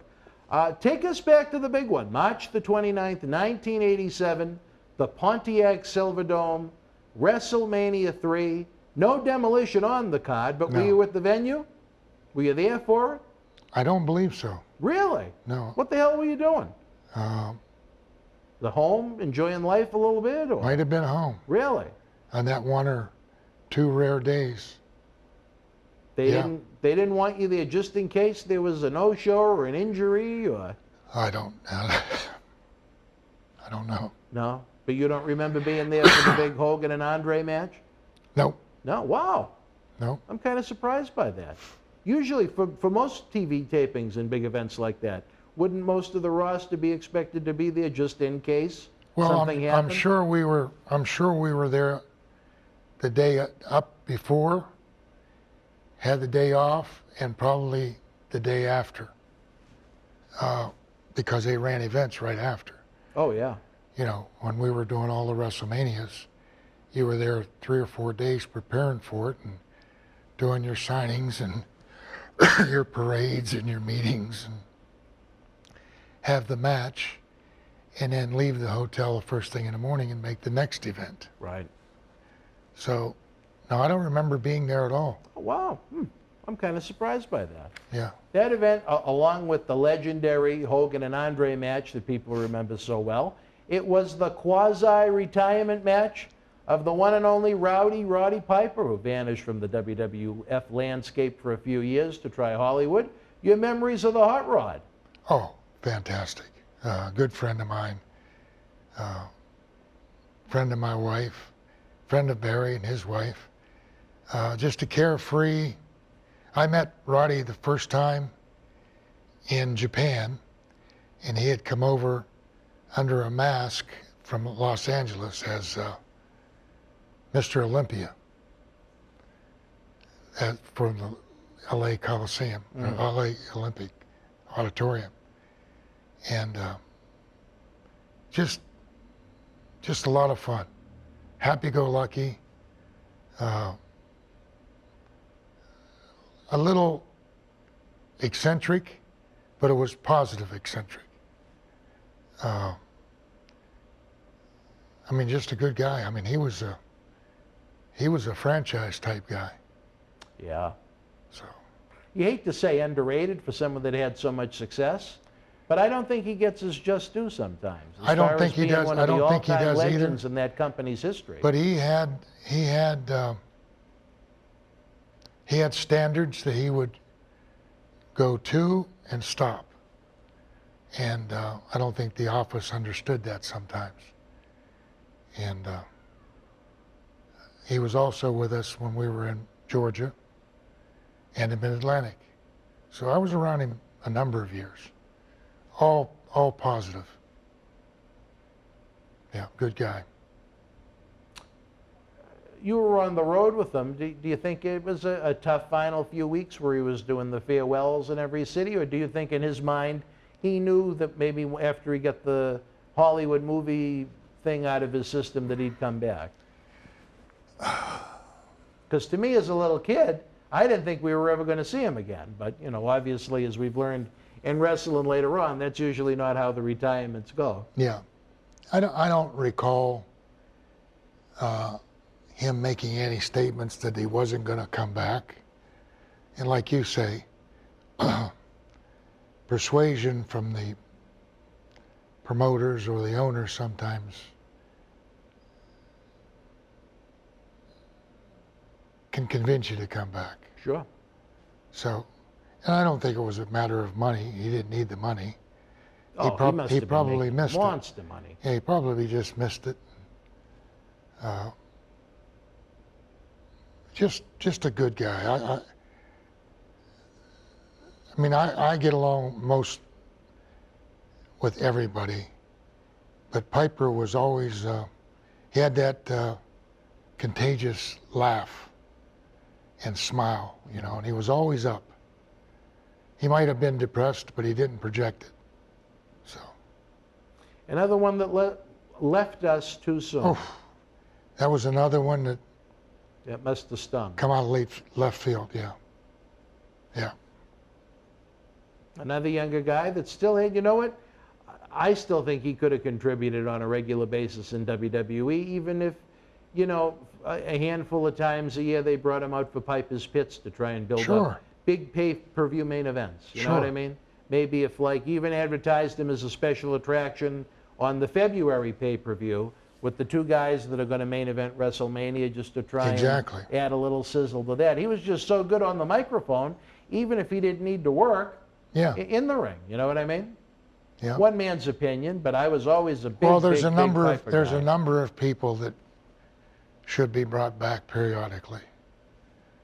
He's one of them, definitely one of them. But for some reason, the people that make those decisions decide not to. Well, you know, when you have divas that nobody cares about, and those nameless, faceless women that sit there and, what do you think about your match tonight with Roman Reigns? Mean Gene Okerlund, they are not. No. Shortly after WrestleMania 3, you had the, well, to me, I thought it was a debut, but I would learn later on with wrestling history, it was a return of Killer Khan from Japan. Any memories of Killer Khan coming back, as he was groomed to be one of Hulk Hogan's opponents of a season? Well, I knew him as a young boy in Japan. He worked for New Japan Pro Wrestling as well as I did. Mm-hmm. And he was always a true professional.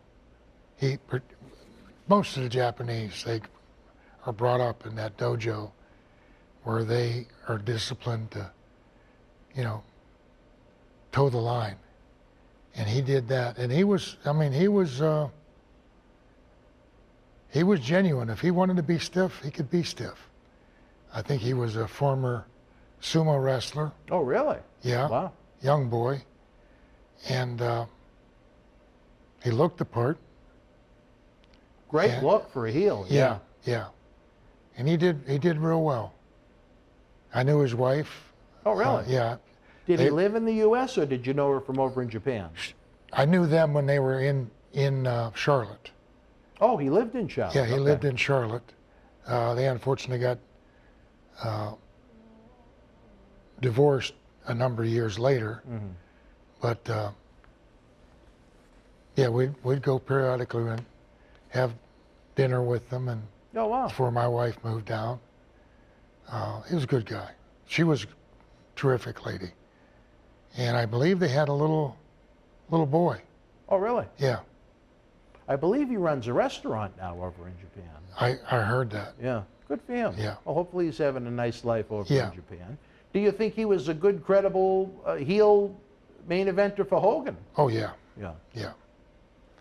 And he could work. At that time, Hogan was still learning too. Hogan developed over the years to become a real professional.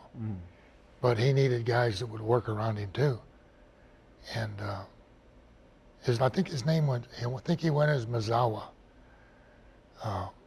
over in Japan. And Killer Khan? Killer Khan. Oh, really? Okay. But then after he got notoriety here, he went as Killer Khan over there. But yeah, he was a good guy.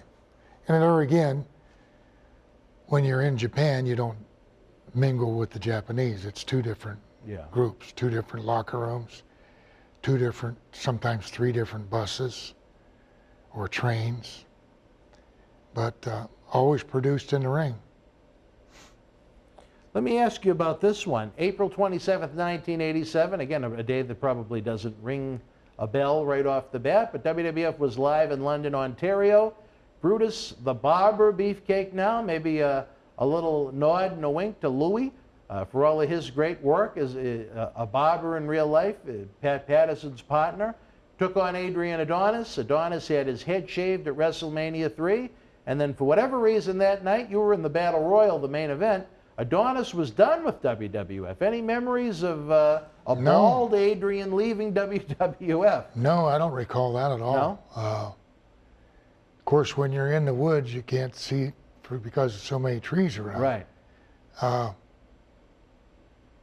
don't even remember that match that they had.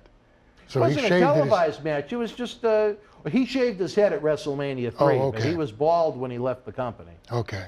Any memories of Adrian? I knew Adrian years before that as Keith Franks. He had just gotten into the wrestling business, so I guess he had a pretty good amateur background. Oh, really? Yeah. Yeah. And he was in Georgia, and he was in the Mid-Atlantic area. Mid-card, did well. And then I think he then came up to, went to AWA with Jesse the Body. And then from there went into New York. East-West connection, I think. Yeah, and I don't know why he had decided to do the Adrian Adonis. You mean the blonde-haired version? The heavy-set blonde-haired version. Yeah, with the pink, very heavy-set. With the pink tights. Now, there was a heel that was really over in the South called Adrian Street. I was at his wedding. Yeah. He got married at a cauliflower alley club reunion. So he may have thought that was a good gimmick, which it was for Adrian Street. For Adrian Street, sure. And I don't know. I mean, the next time I saw him, he was Adrian Adonis. He got big. Yeah, and then I found out later that he was involved in that van accident and got killed, right?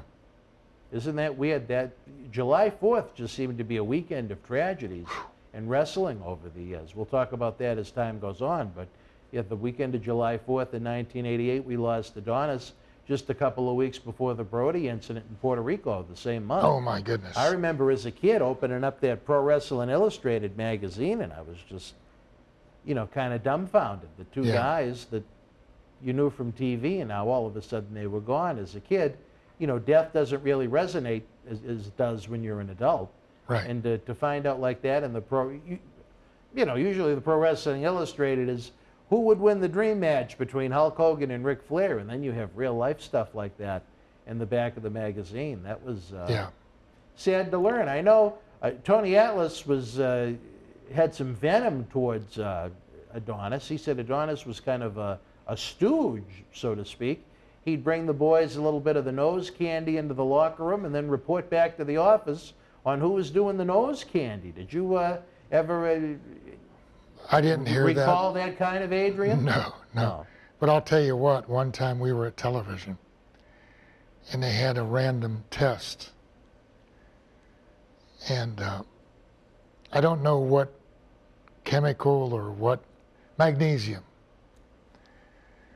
It's supposed to counteract any drugs that are in your system. Oh, really? I never knew that. Yeah.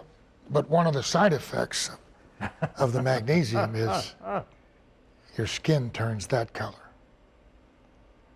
The skin turns red? The skin turns red and you start perspiring immediately. Really? So we're sitting at TV. We're sitting at TV. And they say, okay, we're having a piss test. About 5 guys go out. Adrian's one of them. About 5 guys go out to their bags. They have the magnesium and they have the magnesium, and they come back in about 5 minutes, and all 5 of them they got a hell of a tan. Look like that. From head to toe. And it's like, I didn't take anything. I didn't take anything. But you can see that they did take something because they're trying to cover it up. But that's one of the things I remember about Adrian.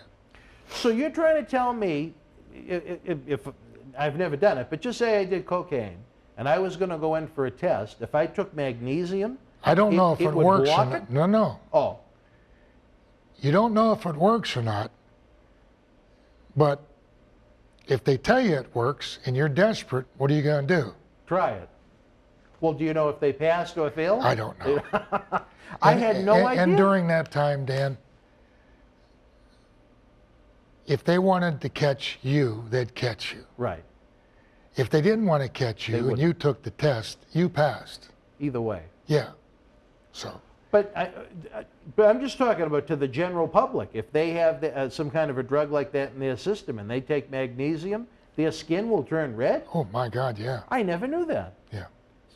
Don't try it. Fans, do we learn something on these shows every time? And I wouldn't have known that because I didn't take drugs and I didn't take magnesium. Right, you didn't have to worry about it. But I saw the results of it because that was the buzz. Oh, you got to take some magnesium, cover up. And they come back. Crazy? You come back in, you see these guys walking in the hallway, sitting down, like they didn't do anything. How long would, out of curiosity, how long would they stay red? It would last a while. I mean, like a day and few hours? A couple hours. And it wasn't only the redness; it was the itching. Oh, so the whole body would react. Oh yeah, they're itching. Really? Wow. Isn't that something? Yep. My God. Well, you know what? I guess if you want. When you get a chance later on tonight, Google it and see if it's still. I'm kind of interested. Yeah, I have honestly never, out of all the tales we've heard about cocaine and drugs on these various shows, I've never heard the magnesium version of it. Now, I don't know if it works. Well, I guess if they did it, they must have had they must have been pretty certain there was some benefit to it, or they wouldn't do it. Or maybe it counteracts the ability to detect it. I don't know. Maybe. Well, see, the good thing is for you, you weren't dumb enough to have to worry about being put in that. No, I wasn't on the road to indulge in. I mean, I drank beer. I didn't smoke. Didn't take any drugs. Barry didn't. We were on the road to make a living, to take money home, to provide for our family and pay for our homes. It was a job, because the job may end. But you see a lot of guys in both companies now, more than both companies, all the companies, they think that it's never going to end. It does end. You're always hired to get fired in wrestling, pretty much, with very, very few exceptions. Yeah. And you know what I think is great? If you look back after all those years, back to Demolition and their big peak in the late 80s, you guys are still married to the same ladies, both of you. Oh, yeah. And I think that says a lot about the both of you. Yeah. Yeah. Got married before I got into wrestling. Oh, really? I got married when I was teaching and coaching. Oh, wow. Got an opportunity to ease into pro wrestling, and then got an opportunity to go full go. And my wife is a nurse, so she could, there's a lot of years, those lean years. So she stuck with me, and I'm happy. We were a happy man. Yep. Especially when you were getting those supplements. Yeah. You were very happy when you were here in 2019. Yep. Keeps me going. Well, in more ways than one. Also that month, you talk about car wrecks. My God, you had Barry O, the brother of Bob Orton. he was involved in a pretty serious car wreck that killed the lady that was in the car with him. He wound up doing some time. Any memories of Barry O in that situation? No, I was never in any territories that Barry was in, with the exception of maybe a brief time there. He was in an WWF. undercard guy with WWF, yeah. I don't have any That was positive locker or room negative. chatter when that happened? No. Really? I don't remember it. Of course, there again, It was 30 some odd years ago. yeah. No, just tough. You know, Jim Duggan was in the same situation. If you watched that program Legends House, there was a lady that he was before the wife he's with now, he was traveling with. He was in a bad car accident after a little, I believe that. I think it was a fiance or something, or I don't know if they were that involved, but the lady died when they were in the accident. So I remember that. That's tough, especially when the territory days when the guys primarily had to drive, you know, and sometimes Yeah. at fast speeds. Yeah. You know, you look at Harley Race, who probably could have joined NASCAR. Well, look at Magnum, that situation. Oh my God, right? Yeah, it's just. There was the guy that was going to be the guy. Yeah. You know? He was going to be the next Flair or the next He race. was the guy to overcome Yeah. Flair, yeah. Sad. You know what? But like I said, that's what these shows are all about. The good, the bad, and somewhere in between. Bill's got so many memories in that vault of his over there. I think he's going to be with us from here until 2021 to maybe 2031 to try and sort through all of it. I don't know why he's never done a show like this or a podcast or something like that where he's got so much experience under the belt, but we want to know what you think, folks. The Premier chat box is open. Let us know your thoughts on tonight's show. If you're not watching the premiere, which you should be, leave your thoughts in the comment section below.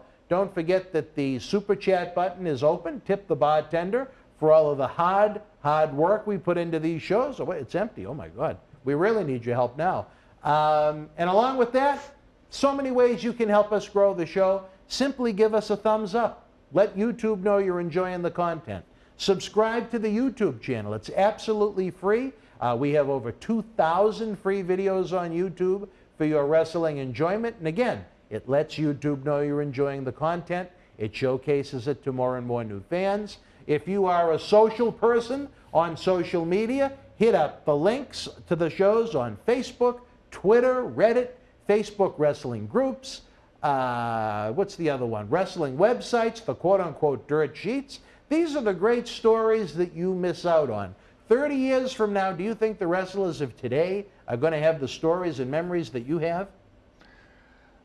I hope they do, but I'm not sure. I don't think so. I think it's going to be they went back to the hotel and played video games. Well, I know that for a fact. It's not going to be as exciting as what you guys dealt with, for better or worse. Maybe it's for the better in some cases, but interview-wise, you can't top this. And again, fans, if you want to help support the show, the eBay store is open 24/7. The link is in the description box below. Every time you make a purchase, it helps us keep the lights on to bring in more great legends. It also gives you an on-air shout-out from some of the wrestling greats that join us in studio. And of course, if you don't just want to be a fan, if you don't just want to be a friend, and we consider you a friend if you tune in, if you want to join the Boston Wrestling MWF family, head on over to patreon.com/Boston Wrestling. You get the early ad-free access to Wrestling Insiders. You get access to those acclaimed studio shoot interview DVDs that have been seen by millions online,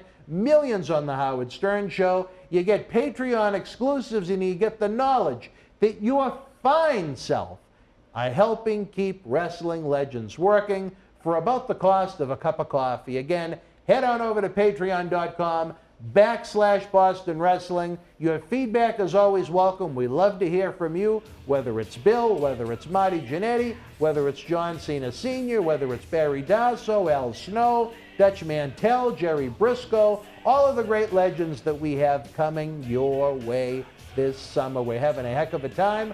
For my partner in crime tonight, Bill Eadie, I'm Dan Marotti. Until we speak again, folks, please, you and yours be well, stay healthy.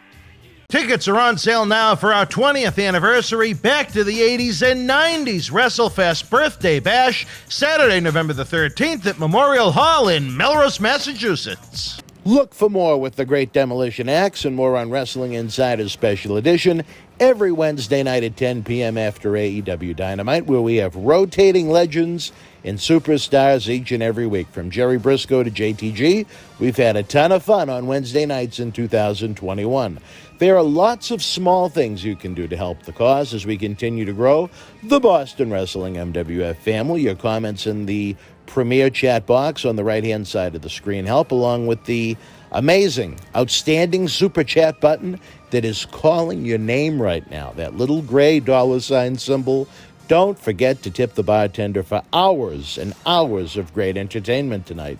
If you're not watching the premiere, you can always use Venmo at Boston Wrestling or PayPal using the email address bw@bostonwrestling.com. Also, if you're not watching the premiere, leave your thoughts in the comments section below.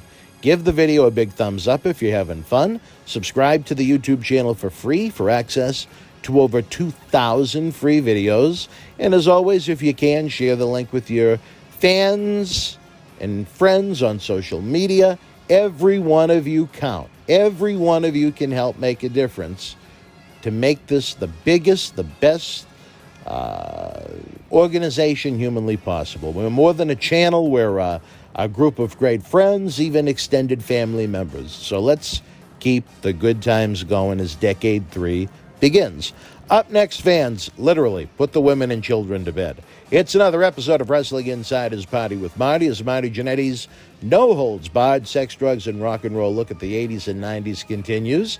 This week, looking at WWF 1990, Ravishing Rick Rude departing the WWF, the cough cough love lives of Shawn Michaels, Jake the Snake Roberts and Texas Tornado Kerry Von Erich, Rooming with Virgil, Demolition and Masks, and more. Wrestling fans, welcome to another Wrestling Insider's Party with Marty. I'm Dan Marotti. Marty, we're just about a month away from the big one at this point. Are you getting... What are you doing? Why are you yelling? I'm excited. We're less than a month away. You know I love you. We're less than a month away. November... Saturday night, November the 13th. Yeah. 2 blocks that way, but I'm telling you. Do you know you may have to take one for the team for us with Piggott. What you want me to do? You know what. It's a little corner office back there. What if you have sex with Tony Ellis? Oh. I mean, of all the names to throw at me, you're going to throw that? Yeah. It's almost as bad as Piggott. Our girl, Nia, yeah, she's mad at me. Well, I'm not worried about Nia. I'm worried about Piggott. Who? Piggott. Who? No, you'll meet Piggott. Piggott. Marty Jannetty, Paul Bearer used to call her the fabulous Moolah because she looked kind of like Moolah. Who was it? Piggott. Who's that? She runs the hall we were going to be at. She's a big-ass girl? Not really. She looks kind of like Mrs. Garrett from The Facts of Life. Would you fuck her? No. I am not a fan of Piggott, but I'm hoping maybe with your southern charm, you might be able to calm the seas with Piggott. Oh, make it a little cheaper, okay. No, definitely not getting that, but just to avoid I'll do it World if War she's kind III. of pretty. You know what? Well, do you remember Mrs. Garrett from The Facts of Life? Yes, definitely. If natural. Do you remember Mrs. G? Yeah. Well, she kind of looks like her, only with a Charlestown accent. Now, though, I mean, she's got to be 100 pounds, more than she was. Well, I think Mrs. G is dead, but we're talking Facts of Life era, Mrs. G. I know who you're talking about. Oh, okay. You're talking 80s, Mrs. G. All right. Now, could you take one for the team? Is it going to save us money? I don't think it's going to save us money, but I think it could save us a lot of headaches and hassle. You just want me to fuck her for no reason. No, I want, like I said, I I want you to use your southern charm to calm the seas. It's very difficult to run the venue. It took us. One of the reasons why I push certain things not happening in that building is that it took us 9 years to be able to rent it. What's wrong with the seas? Very choppy. Very choppy. Difficult. Very difficult. That's your fault. No. You got a 15-year-old by that lady that don't like you. He's not mine biologically. Oh, really? Oh, it's hers? Yeah. Oh, she didn't know that. You didn't tell me that. Well, I thought you knew. Well, now you know. Now I do. But what about Piggott? Anyway. All right, wrestling fans, back to the fall. Oh, before we get to the fall of 1990, we want you to get ready to go back to the 80s. Saturday night, November the 13th at Memorial Hall. This crazy is going to be with us. And Jody, don't be mad at me because we got booked first. Again, fans, Saturday night, November the 13th, get your all-inclusive VIP packages and tickets now. I'm going to note one thing. What? Because it is such a nuisance, and there's so many folks, and we still love you guys. Don't worry, we love you. But when you guys do a pre-order a day or two before the event, it is such a nuisance to try and put the package together. The week of the event, we're going to raise the prices. The same thing at the door. If you pay in cash, it'll be a little bit cheaper than a credit card because of all the processing fees that we have to deal with. Why are you yelling? Because I'm excited. We're less than a month away. Our 20th anniversary. It is pretty cool. Shave your beard, though. You got that would have to be like a gimmick match. Oh, yeah, there you go. Fix it. Well, I got to go see our friends at Noel's Salon on Green Street in Melrose now. They've moved from Malden. Is it going to be 20th? 20th? Wow. Well, the official anniversary is September 28th, but the next big live event with physical wrestling is going to be that November 13th event. And the best part is, beyond the hot in-ring action you're going to see of the superstars of today and tomorrow that you're going to see on AEW and WWE. I mean, look at our last event. Brian Pillman Jr., he's in AEW now. Yuta Wheeler, he's in AEW now. Christian Casanova is known as Carmelo Hayes in NXT now. Who's that? He's Carmelo Hayes in NXT now. Is he pretty good? Yeah, and we're just talking about guys from our last show. Brian Malonis is a regular in Ring of Honor. So we're not just talking, some when you go to quote-unquote independent shows, you see guys from local wrestling schools that are almost forced to be given a spot because they pay to go to the school. That's not how we do it. We bring them in from all over the country, sometimes all over the world, literally. I mean, if you saw how many plane tickets and hotel rooms we have booked over at the Holiday Inn Express, baby, I'm telling you. And that girl's so pretty. There's a new girl there now. Good. Well, I look forward to meeting her. Well, no, you made Maria quit. I don't think I made Maria quit. Where'd she work? She was at the other one. I think she was in the one in Revere. The old Howard Johnson. Yeah. Well, all right. Anyway, back to the fall of 1990 after we get that out of the way. In one of the more weak She is pretty, though. There's one of the weakest angles I can think of its time. Ravishing Rick Rude was suspended indefinitely by Jack Tunney for the heinous action of making fun of the Big Boss Man's mother as Rick Rude departed the company. One time. Do you think they could have come up with a better angle than that? Yes. One time.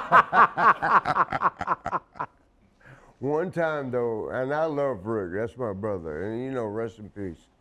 But there was a, can I tell this? Yes. It's about a girl.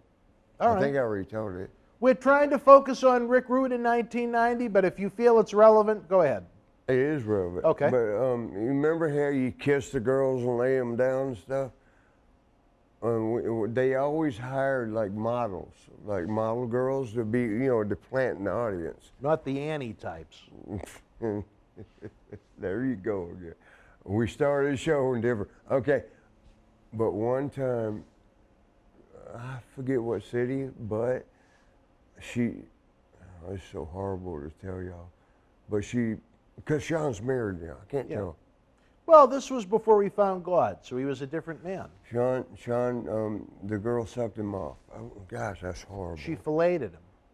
That's better. Well, he was married to his first wife. Teresa, yeah. But the best part was that she sucked him up. God, that's horrible. I can't tell that. He exploded in her. I don't know if he exploded. I just know she sucked him off. She rocked him, her. And then maybe him too. And later then on. we all in the dressing room because they got closed circuit TVs. We're all in there. I'm not gonna wear this forever. I'm not changing no more. He ain't changed. Look at his clothes.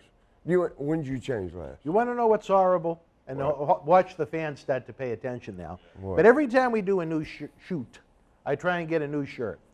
And this morning I was here. You know, we were here pretty late last night. We went out. We had a delicious meal. And we're gonna be later at the tonight. Kowloon Entertainment Dining Complex. We got triple. So this morning I had a CRPS feeling in both of my knees, and I was in extreme pain. I was trying to put my medicine down, and the goddamn iced tea slid down my beard onto the shirt. Now, you can't see it too much. I know where it hit, and I'm greatly annoyed that my new shirt that I have has iced tea all over it. I hate Dan Luck, as I call it. I hate your shirt. Gat, you hate my shirt? Yeah. Well, at least you're honest about it. We'll see. I know my friend June McGowan at home. If she's watching, who's that? she'll probably like my shirt. June is one of our super fans. Oh, Marty, I hope you're not going to mess up your microphone. Oh, shit. Oh. Howard. You look like a little child getting ready for Halloween. I mean, So what happened? What was going to tell about Can Rick you Rude? hear him, Howard? All right, good. If we lose him, let us know as we get ready to go trick-or-treating. So, and I hate to tell y'all this, but Rick Rude used to do that kiss thing. 'Cause it was always a plant in the audience, but she'd actually she'd suck Sean off that that day, and then Rick had to kiss her. You know, he had to do that thing, and there's closed circuit TVs, and we're all back there watching like this, see if he kisses her, and he did, because that was part of the gimmick, right? And she had just sucked Sean off.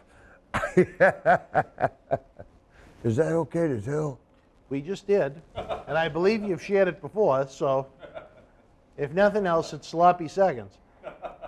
Rick kissed her a lot. He kissed her a lot, too. Yeah, well, probably thought, well, I'm not even going to go there. Anyway, Rick Rude leaves WWF. He was hurt. He had the injury bug, so to speak, following SummerSlam. I know he missed some house shows. Yeah. Then he found out what Warrior's payoff was for their match with SummerSlam, and he was pretty pissed off. No, that was Nails. Got mad about that was 2 years later.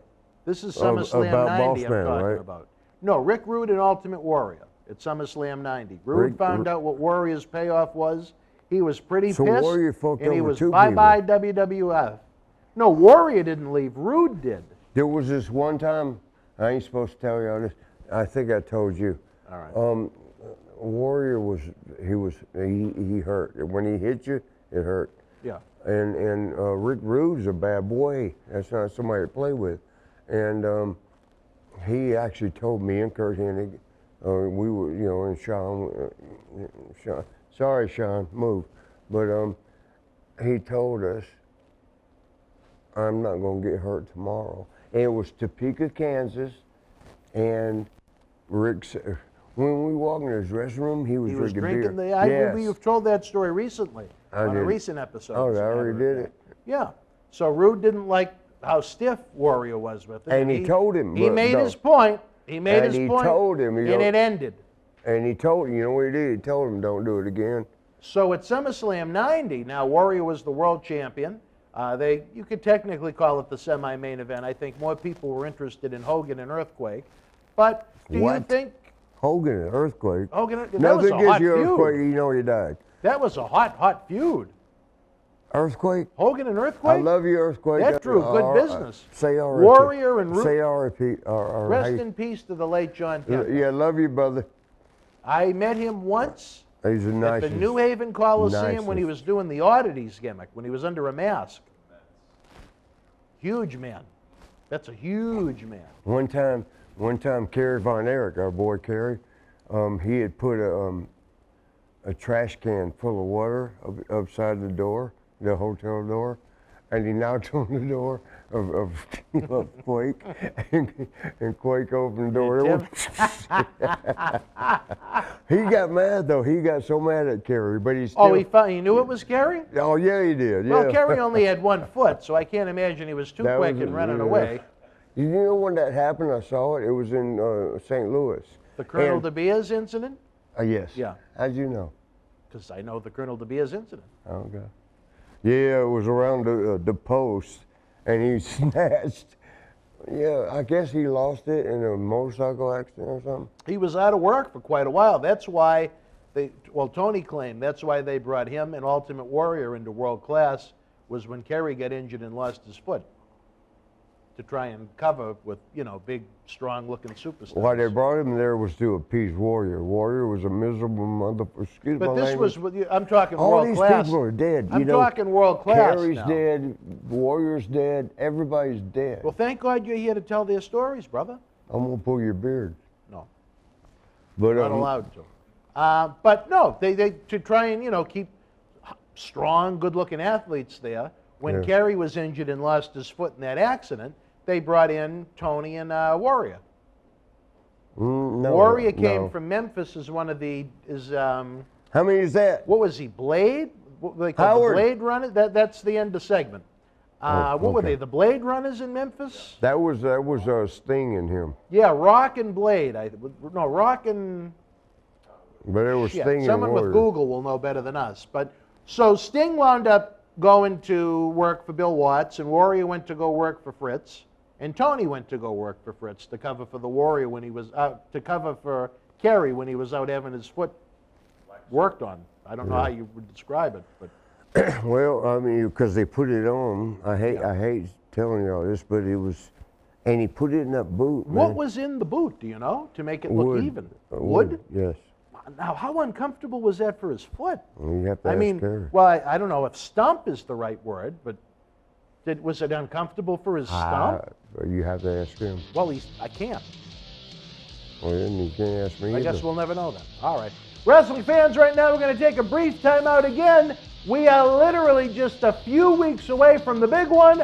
We're going to celebrate 20 years of Boston wrestling and go back to the 80s at WrestleFest. Saturday night, November the 13th. Nowhere Memorial Thursday. Hall in Melrose. Get your tickets now at bostonwrestling.com. Tickets are on sale now for our 20th anniversary Back to the 80s and 90s WrestleFest Birthday Bash, Saturday, November the 13th at Memorial Hall in Melrose, Massachusetts. The World Wrestling Federation was live in Lockspur, California, Friday, October the 7th, 1988. In the opening contest, Paul Roma beat Dangerous Danny Davis. Coco Samoa with the win over Bulldog Bob Brown. Hercules defeated Ken Patera. The Powers of Pain victorious over the Bolsheviks. Karate Chris Doobie beat Little Tokyo. And in the main event, Hacksaw Jim Duggan with the win over the $1 Million Man, Ted DiBiase. If you were in Lockspur Live, share your memories in the comment section below. Use the links in the description box to keep Wrestling Legends working in our eBay store and on our world-renowned Patreon streaming service so we can bring you more interactive superstar shoot interviews to relive the good old days of professional wrestling. Check it out. Boston wrestling sports in the MWF explodes into a new year with professional wrestling content galore and need you to join our family. Every Tuesday night at 10 p.m. after our Monday Night Raw review, it's Wrestling Insiders at your house with WWE Hall of Famer Mr. USA Tony Atlas. Wednesday nights at 10 p.m. after NXT and AEW, join rotating legends on Wrestling Insiders Special Edition. Every Thursday night at 10 p.m. after our NXT and Dynamite review, it's Marty Jannetty's No Holds Barred Sex, Drugs, and Rock and Roll Journey on Wrestling Insiders Party with Marty. Friday night after SmackDown, don't miss John Cena Sr.'s Wrestling Insiders Fabulous Fridays. Plus, look for classic clips, history videos, bonus live episodes, pay-per-view watch-alongs, and more. For less than a cup of coffee at Starbucks, get early ad-free access to our Wrestling Insider talk shows, our acclaimed studio shoot interview DVD library, and help keep wrestling legends work. Wrestling fans around the corner, around the world, I'm Dan Marotti. And I'm Mr. USA WWE Hall of Famer Tony Atlas. The road to WrestleMania has begun. Wrestling fans are looking to add to their man caves. You got to see what we have in the eBay store.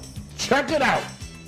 Support Wrestling Insiders in-studio shoot interviews on eBay with this brand new personally autographed WWE Royal Rumble 2021 11x14 poster signed by WWE Universal Champion Roman Reigns, his advocate Paul Heyman, and Kevin Owens. Reigns and Owens battled for the Universal title in a last standing match January 31st in the Thunderdome in Tampa.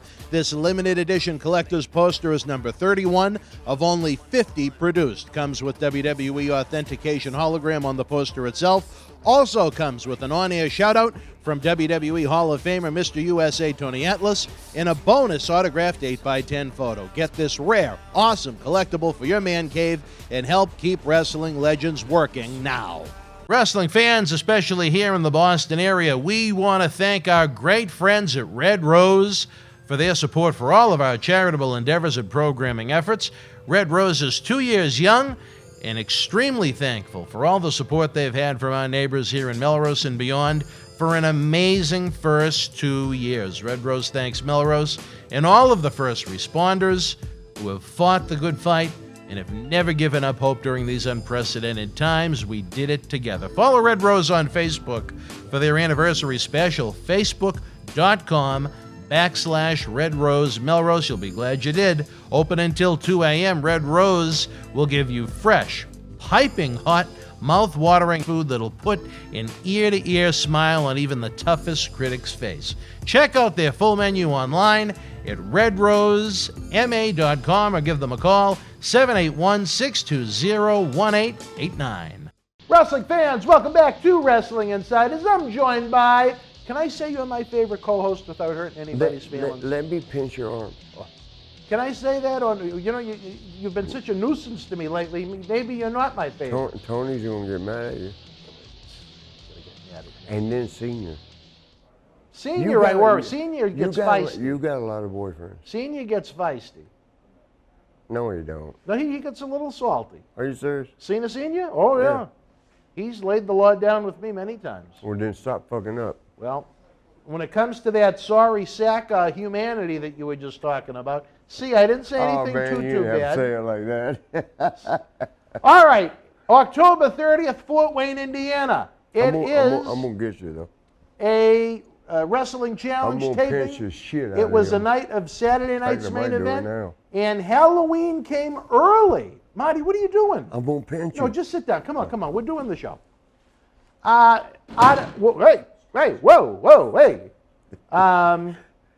Shit's breaking all around us. After Hawk and Animal, the Legion of Doom returned to WWF. Well, I shouldn't say returned, debuted in WWF. They decided to try and repackage Demolition. Instead of wearing face paint, they put the three of them under hoods and reunited them with Mr. Fuji. Well, you know why? I'd love to know. Because Demolition was, and I love y'all. You know I love y'all. Demolition was a makeup for them because they couldn't get Warriors. They couldn't get them, so that was their answer, Demolition. And then they finally got Demolition because, was it WCW at the time? NWA, yeah. Or NWA, they were dying and, threw some money at them. And they actually had to call them Legion of Doom, I think. They wanted to own the name. And Road Warriors, you know how WWF was. They always wanted to own the name. But they own Legion of Doom, too, so they kind of got them on that one because they said, can you come up with another name? And they said Legion of Doom. Our boys that we're going to have on the show, I love Barry. Oh, Demolition, okay. Yeah, I love them to death. Crush died, Remember he was the third one? And it's very sad to me that part of our Back to the 80s event, we mentioned that Paul Orndorff has passed, but also Road Warrior Animal was going to be in that very seat where you are right now. But what did you think about seeing Demolition put under masks and reunited with Fuji after that great angle they did with Demolition and Powers of Pain? I thought it was so weak. It was horrible. It was horrible.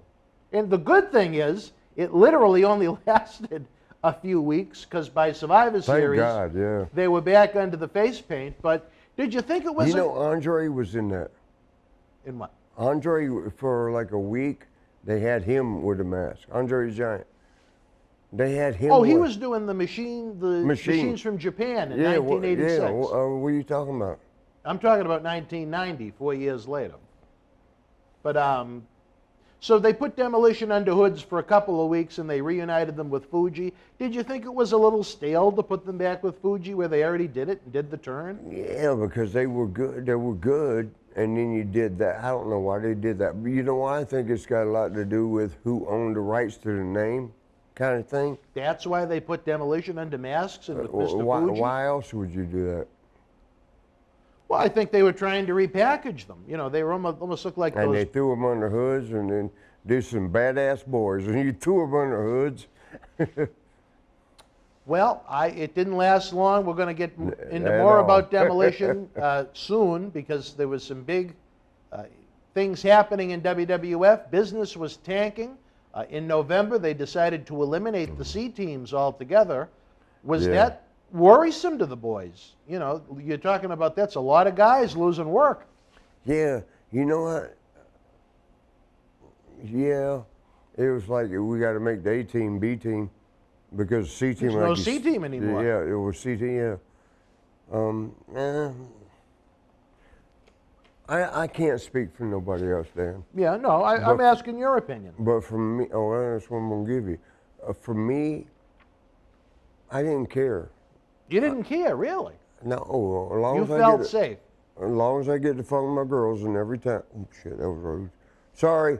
As long as I get to see my girls in every town, as long as me and Sean get to work, you know, A team, B team, I don't give a fuck, and pay us a little bit though, you know. Here's the thing I gotta tell y'all, that I've been blessed. They paid us to be whores. Cause you know we were having sex with all these. Yeah. I told you, I'm gonna tell y'all again. Barry Darso, our brother, one of the machines, or one of. When you get your schedules. Yes, they would He'd give be us, looking to try and figure out how much money he could make off of each town. Yeah, and you were trying to figure out which woman you could visit. They would give us our booking sheet for 3 weeks. You saw where you was gonna be, and like you said, it would be the A team, B team, C team. And you knew when you was on A team, that was Hogan, you were gonna make a lot of money. B team, Macho, you were gonna make pretty good. C team, but but me and Sean was sitting there and we was going over like, okay, that's gonna be Tisha. Okay, that's gonna be Trisha. Okay, that's gonna be Wendy. Okay, and Barry Darso wanted what's his name? Demolition, Smash. And he's like, God damn. And I thought he was going to hit me. I'm like, what? We're all sitting here trying to count our money and y'all counting the bitches. Because we already knew we was getting that. Yeah. Well, right around that same time, Vince, even though a lot of them were called back to active duty, but he gave notice to about 15 guys. Back then? To try and in the fall of '90 to try and freshen up the roster. Where business was dying, where you had Hogan was on the road, Hogan was off doing movies, Warrior was A team, Dusty was B team. He just did that, right? Because you're upset about the fact that he got rid of. I just think it's foolish for business for some of the talent that he got rid of. In the you fall of 1990, you can look at that list of the people he gave notice to, and there was no one that was doing big business for him, or he wouldn't have got rid of them. How they doing right now? The company itself? As far as the popularity of the company goes in the toilet, as far as the bottom line, dollar-wise goes, okay, who's winning? Never higher. Who's winning? AEW or them? As far as? Ratings. WWE. But I'll tell you this, right now, AEW is the only wrestling company that I can think of that actually has momentum going for it, as opposed to a decline. And I love them, because I love Chris Jericho. Well, good. I'm glad you love Chris Jericho. Not sexually, but I love him. Well, that's fine. I understand what you meant. You know, it's been said he'll suck a dick. Really? Well. I don't care if he does or not. I mean, your boy Charles last night told me he sucked a few. Shit, are we on TV? She's trying to say Charlie has a little Sergeant Slaughter. He told me last night. He goes, "Are you mad at me? I sucked some dicks." Why would I be mad about that? Just don't do me, because I'm not into that. How did it come up in conversation, I guess, is what interests me more than anything. Don't know. Oh. But it came up. I'm glad that he felt comfortable enough with you to tell you. I like him. He's a good brother. Well, yeah, literally. But was it worrisome to see so many of the guys be given notice? Were you worried that maybe you could be on the list? Shit. Let me ask you something, and you know this. Who's got fired the most times in WWE? Well, I'm talking about this particular instance where they got rid of so many guys at one time. Who? 15 guys. But they did call back a lot of them. Around the time they took Kiyo Sato off the road, and he and J.J. Dillon, Sato from the Orient Express. Oh, Sato. He and J.J. Dillon tried to broker that deal. I think the promotion's name was SWS in Japan. That saved a lot of the guys' jobs because they were going over to Japan part-time outside of the TV taping. So not everybody that they gave notice to left, but it was a lot of guys. You own a company. You own Boston Wrestling. I am a co-founder is how I label it. What do you do? Okay, I'm going to tell you like Jake got told. What Vince told him one time, and I told you, me and Jake were good friends. Yeah. And, he had to go see Jake one day, Vince one day, and he came back to the car that night. We were making a drive, and he was quiet. I'm like, what's up, brother? And he said, Vince said this, what do you do when you finish reading a book? Oh. I mean, that had to be hard, man. I told you. The Volkoffs of the world, and the Valentines, and that's exactly who it was. Tell him to read it again. It was that good. Well, I'll tell you this. I don't think there was ever a time from his run from 86 to 92 that Jake was 85 to 92 that Jake was ever stale in WWF. I mean, even when he wound up, and I don't want to jump to 92 right now, but I mean, even when he left, he was in the middle of a great program with Undertaker. One time, and I can't tell y'all, I'm not going to tell y'all this story. Please don't. One time, we was on a plane going, up here, we was coming to Boston from New York. And we had a bunch of cocaine, and it was like a quarter ounce. A lot of cocaine. A lot, yeah. It was, yeah. A lot of medicine. And he had it, he had it in his sock. Oh, maybe Sacco could have helped him. And I wanted to get some of them. Like, we was up in first class, and I'm bumping him like, give me some of that shit. And he's like, no, not right now. Give me that shit. No, not right now. Give me some of that shit. How could you do it in first class with only 2 seats? You go to the bathroom. Oh, okay. Yeah. And he kept not doing it. And this is, I'm jumping stories right now, but this happened too. But that one, I was so mad at him. He wouldn't share his medicine. He wouldn't give it to me. But there's that's why the Sheik had so much heat with him. He had weed. No, he had weed one time, Sheik. And we were coming back from Canada. You know, that's dangerous because you're going across the border. And Sheik put it on Jake. Jake's got it in his, he was wearing boots. He's got it in his boot. And the police dogs were going, and the damn police people, whatever you call them, they're like, oh, I'm so sorry, because they knew who Jake was. Yeah. Oh, I'm so sorry. Stardom is a powerful thing, I guess. He had weed. No, this time it was weed. He had weed in his damn boot, and they got onto the dog. Well, that's a funny one. But like I said, I don't think Jake the Snake was ever stale. I don't know at what point. Is he going to be on our show? Yes. But my thing is... Jakey's going to be here. I can't think of a time he was ever stale. Can you? One time, and I'll tell you about the time he made... I can't say this. Yeah, well... the girl with snake scales. Yes, yep. You weren't fond of that when you were invited in to finish the job because he had a. Yeah, he called me, and it was at the Hojo. It was here. Yeah. It was at this Hojo's, and he said. I hope they cleaned the comforter, but. He called. First of all, I love you, Jake. Don't get mad.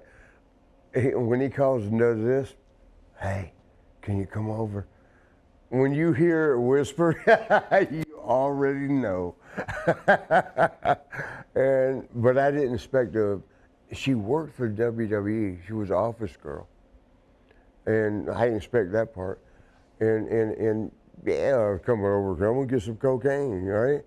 And I walked over, opened the door, and he's sitting there. He's at a table. There's a table. It's like this, an L.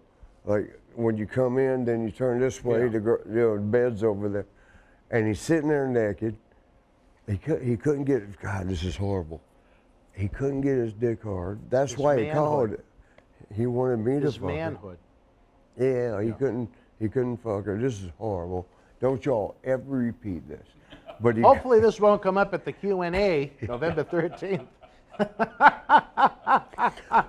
but oh my God, when I mean, it wasn't the first time. I'd seen, I'd gone through it. You assisted it. Yeah. Yeah, you were an assistant. And I walked in, he just did like this. And I looked around the corner like, well, let me see how shit this one looks. And she's laying there, and the snake, she'd been, maybe he did, I don't know. The snake, it was, God, it's horrible. Yeah. Is it? No, go ahead. Keep on? Yeah. Oh boy, I'm trying to be nice. Well, she was fucking herself with a snake tail, the tail end. And the snake got excited. She used Damien as a dildo. And his tail curled. Yeah. Like the Sheik's boots almost. But yeah, something like that. Like yeah. that, yeah. But he wanted me to fuck her because his tingling wouldn't get hard. At that point, I would have left the room. She was pretty, but you know what? Did you finish the job? It was a WWE girl. Which one was it? I don't know. I don't remember You that just part. recognized her by face? No, it was just, we had just got a memorandum. You know what that? We get the memorandum. Wrestlers do not mess with the, what do you call it? Office clientele officials? or some shit like that. Cough, cough. Huh? Cough, cough. Huh? Cough, cough, wink, wink. Huh? Yeah, exactly. but yeah, she was, are we done? Is that too, how? Socko, you're really not helping me. You didn't give me much information on the queue, so. Well? Let me get them shoes, brother. Howard, where are we? 1 or 2? He left. Oh, he left. Do you know how far into the program we are? 40 minutes in? Yes. All right, so that, we good or definitely bad? got to wrap then. Oh, I didn't know he left. Is it 6? Oh, all right, fair enough. Can you cut to the center cam? Oh, you know what? The people are seeing this anyway. All right, wrestling fans, sorry for that mass confusion right now. We're going to take a brief time. We'll be back after this brief timeout. Tickets are on sale now for our 20th anniversary Back to the 80s and 90s WrestleFest Birthday Bash, Saturday, November the 13th at Memorial Hall in Melrose, Massachusetts. Wrestling fans around the corner, around the world, I'm Dan Marati. And I'm John Cena Sr. Johnny, the momentum here in Boston Wrestling continues as we continue to build and build and build. The fans want to know, how do we help? We subscribe to the Patreon, but we see all the great merchandise on that set. Coronavirus may have killed the nightlife, especially for someone like Marty, but our acclaimed eBay store is open 24/7 around the world. Wow. Check it out. At Night of Champions 2020, Tribal Chief Roman Reigns successfully defended the WWE Universal Championship against his cousin, Jey Uso, in a must-see battle. Here is your chance to own a piece of Roman Reigns moments before battle on this beautiful limited edition autographed 11x14 poster direct from friends at WWE. It's number 19 of only 50 made. Includes WWE authentication hologram on the poster itself, suitable for framing and matting. You'll also receive a bonus Legends autographed 8x10 photo in an on-air shout-out on Wrestling Insiders as our thanks for helping keep Wrestling Legends working. Get this ultra-rare Roman Reigns autograph poster now. Cheer. Why, hello. I would ask what was on your mind, but I already know. You want to know what has got my beard looking oh so majestic. And I'll tell you, it's sexy as hell beard care.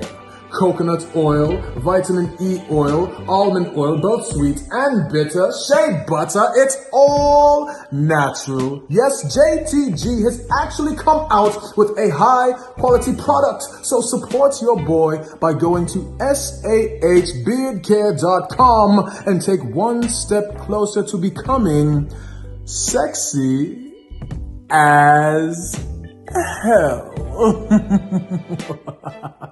Cheer. Ooh, cheer. You know?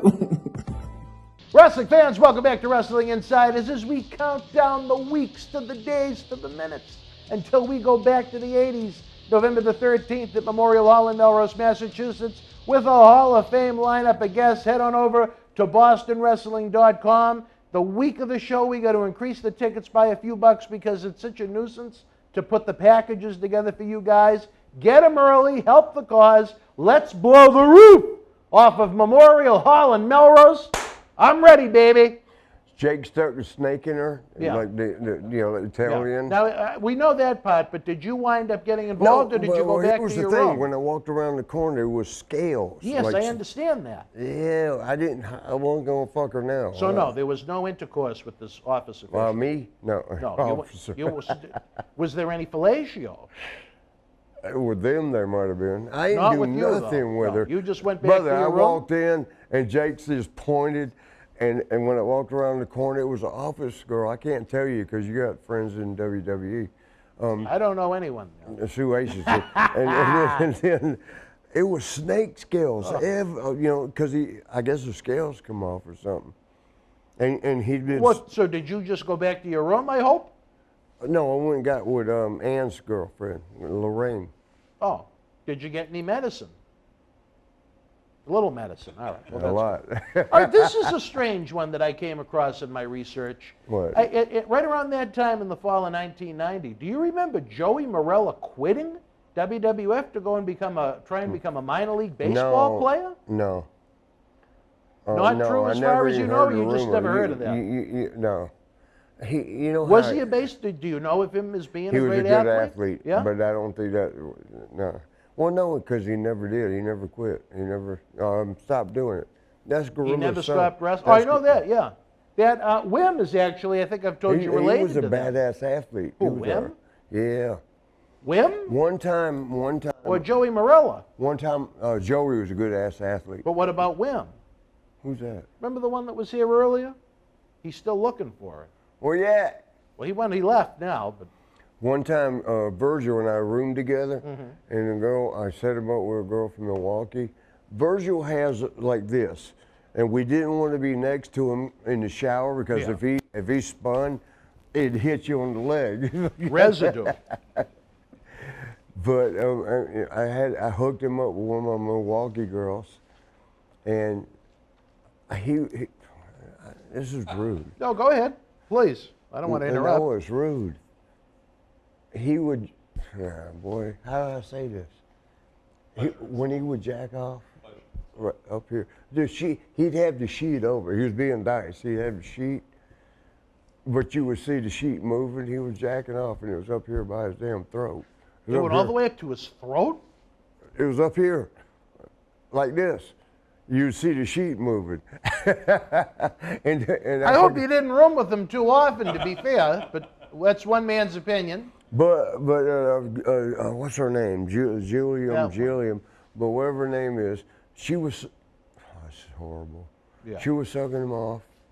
That's fucking horrible. I'm sorry. Hey, sweetie, but she didn't want him to fuck her because big. Like a third leg, yeah.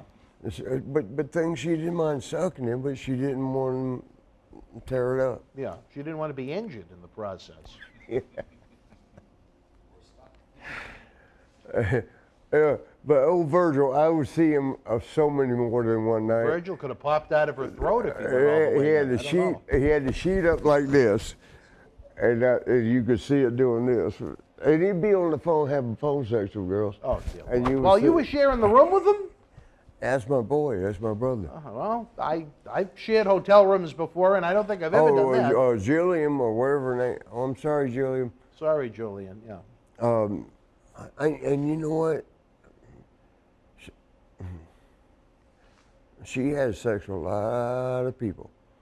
And where was Julian from? Which one? Whoever you're talking about right now. What city? Jillian. Jillian? Yes. What city was she from? Milwaukee. Oh, she was a Milwaukee Yeah. girl. All right. Yeah, a redhead though, that's the only problem. Nothing against redhead girls, but bleach it. You think she went all the way back to the AWA days? I watched her. Crusher and Dick the Bruiser? I watched, no, I don't know about that. I watched her, excuse my language, y'all. I watched her suck him off. Who? Virgil? Yes. God. Yeah, but he got tired of the blowjob. He was like, come here. He got bored. Yeah. Virgil was bored with this blowjob. Yeah, he wanted to fuck her, and she was like, no. Well, and then there's that, I guess. So how did it end? He came in her face. Oh, well, that's good to know. As always, here we get to the bottom of things on Wrestling Inside His Body with Marty. We know the end of the Virgil Jillian situation from some random time in some random year in some random hotel. Let's call her. Oh, you still speak to Jillian? Yeah. Well, maybe she can give us the inside details. We can do like a video insert. Where's my phone? No. We'll hold on to that. All right, on November the 19th, right before Survivor Series, one of the things that they would do that I always hated, they did one of those titles. I hated those things. You know why? Number one, you had to remember 16 finishes. Yeah. If you was in towards No, the end. this is the TV. I'm talking about the TV taping prior to Survivor Series.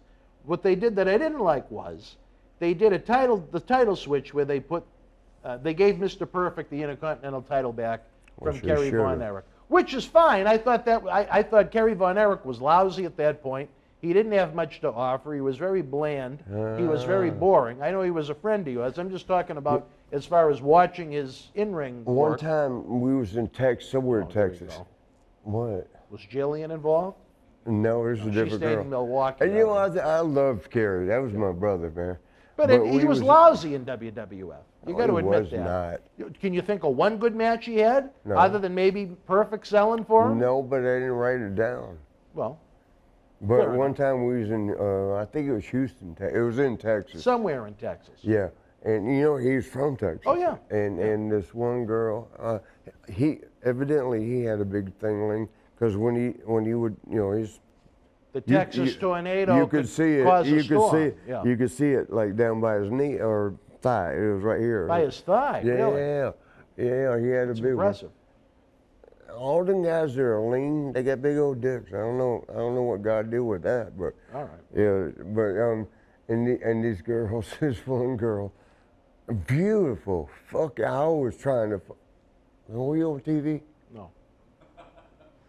Beautiful. She was beautiful. I was trying to One of fuck her. Kerry's girls? It wasn't until that night. Oh, all right. So it wasn't one of his regulars then? No. And I was trying to get that. We on TV? No.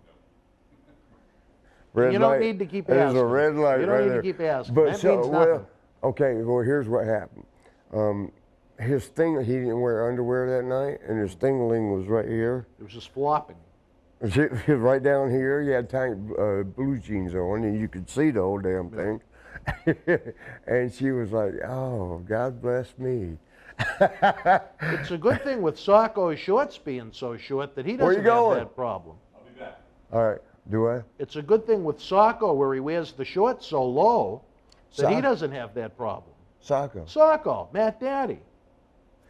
Socko! He's running the control room now. He can't come out. He'll be You out. do not have that big a dick, but here's what He's happened. going to be, all right, go ahead. With Carrie, that girl, she was like, she went crazy, because she could see it, right?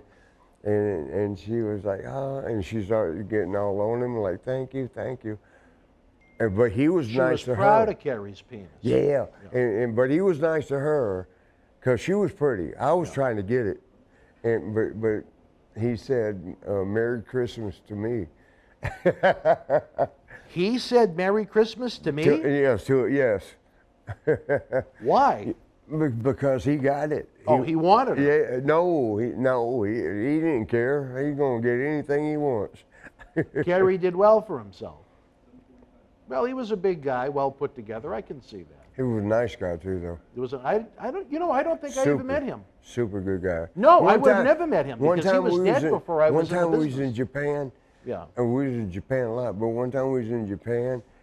Oh, the Bellagio fountain story? No. Oh, the squirt? Yeah. He was like, watch this. Yeah, I remember editing that not too long ago. MJ, watch this. And he pulled his shorts out, and he squirted. He urinated on the people of Japan. On the girls in front of us, the people. It Well, was actually. Back to the wrestling. And they're all looking like this. Yeah, where is this urine coming from? Yeah. Back to the wrestling aspect of it. Do you think it was the right move to put the title back on Perfect? On who? Mr. Perfect. Yeah.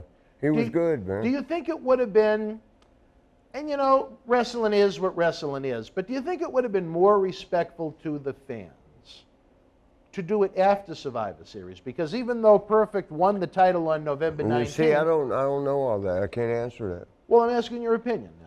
I don't know. On the TV taping before Survivor Series, they gave Perfect the title.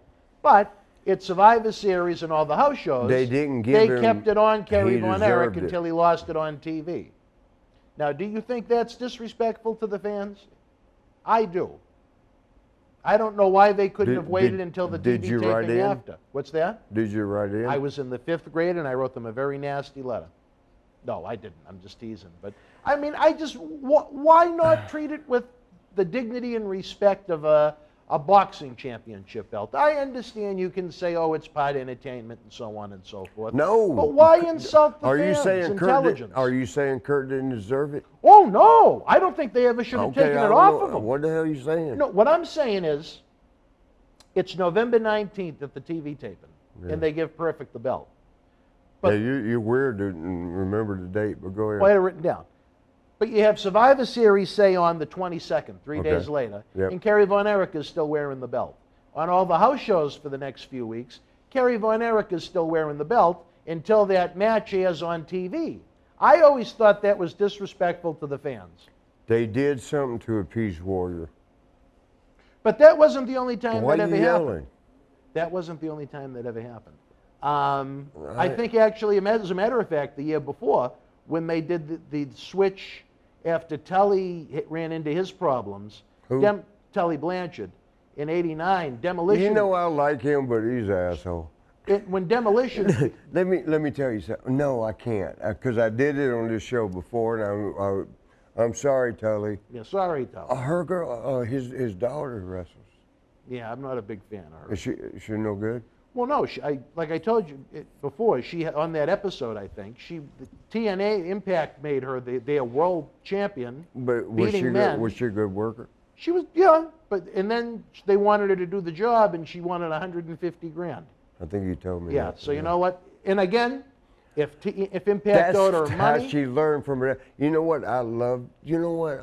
You know how close I came up 13 times to Tully. I'm sorry. Tully? I'm not supposed to. Yeah, I was gonna whip his ass a bunch. Sometimes he didn't know. Sometimes he did, and when he knew, he was like, okay, he backed off. There were sometimes you didn't know. I love Tully. I love him, even right now. But you wanted to beat his ass. I was going to tear his ass up. What about Angelo? Who? Angelo? That's his daddy? No, he worked down for Vince Sr. No. I don't know who that is. All right. Well, that's all right. But Tully, Arn would have been the one not to fuck with. What'd you just do? No, you fucked up. Arn, I love Arn so much. That's my brother, man. I love Arn. That's the one you don't fuck with. Tully tries to act the game. But he wasn't. Shut up. Well, think about Arn and Sid and that scissors incident over in England. Have you ever had to do this in your whole life? You take a brother by the head and you throw about 13. I know some people I'd like to do it too. No, I ain't asked you that. I've never physically done it, no. Yeah. I haven't been in a fist fight. Well, you can't, your leg. Mike, I couldn't, it's been so long, probably more than half my life. Your leg. When I was in school, though, I was known to... Fuck up. Did you play semi-pro football?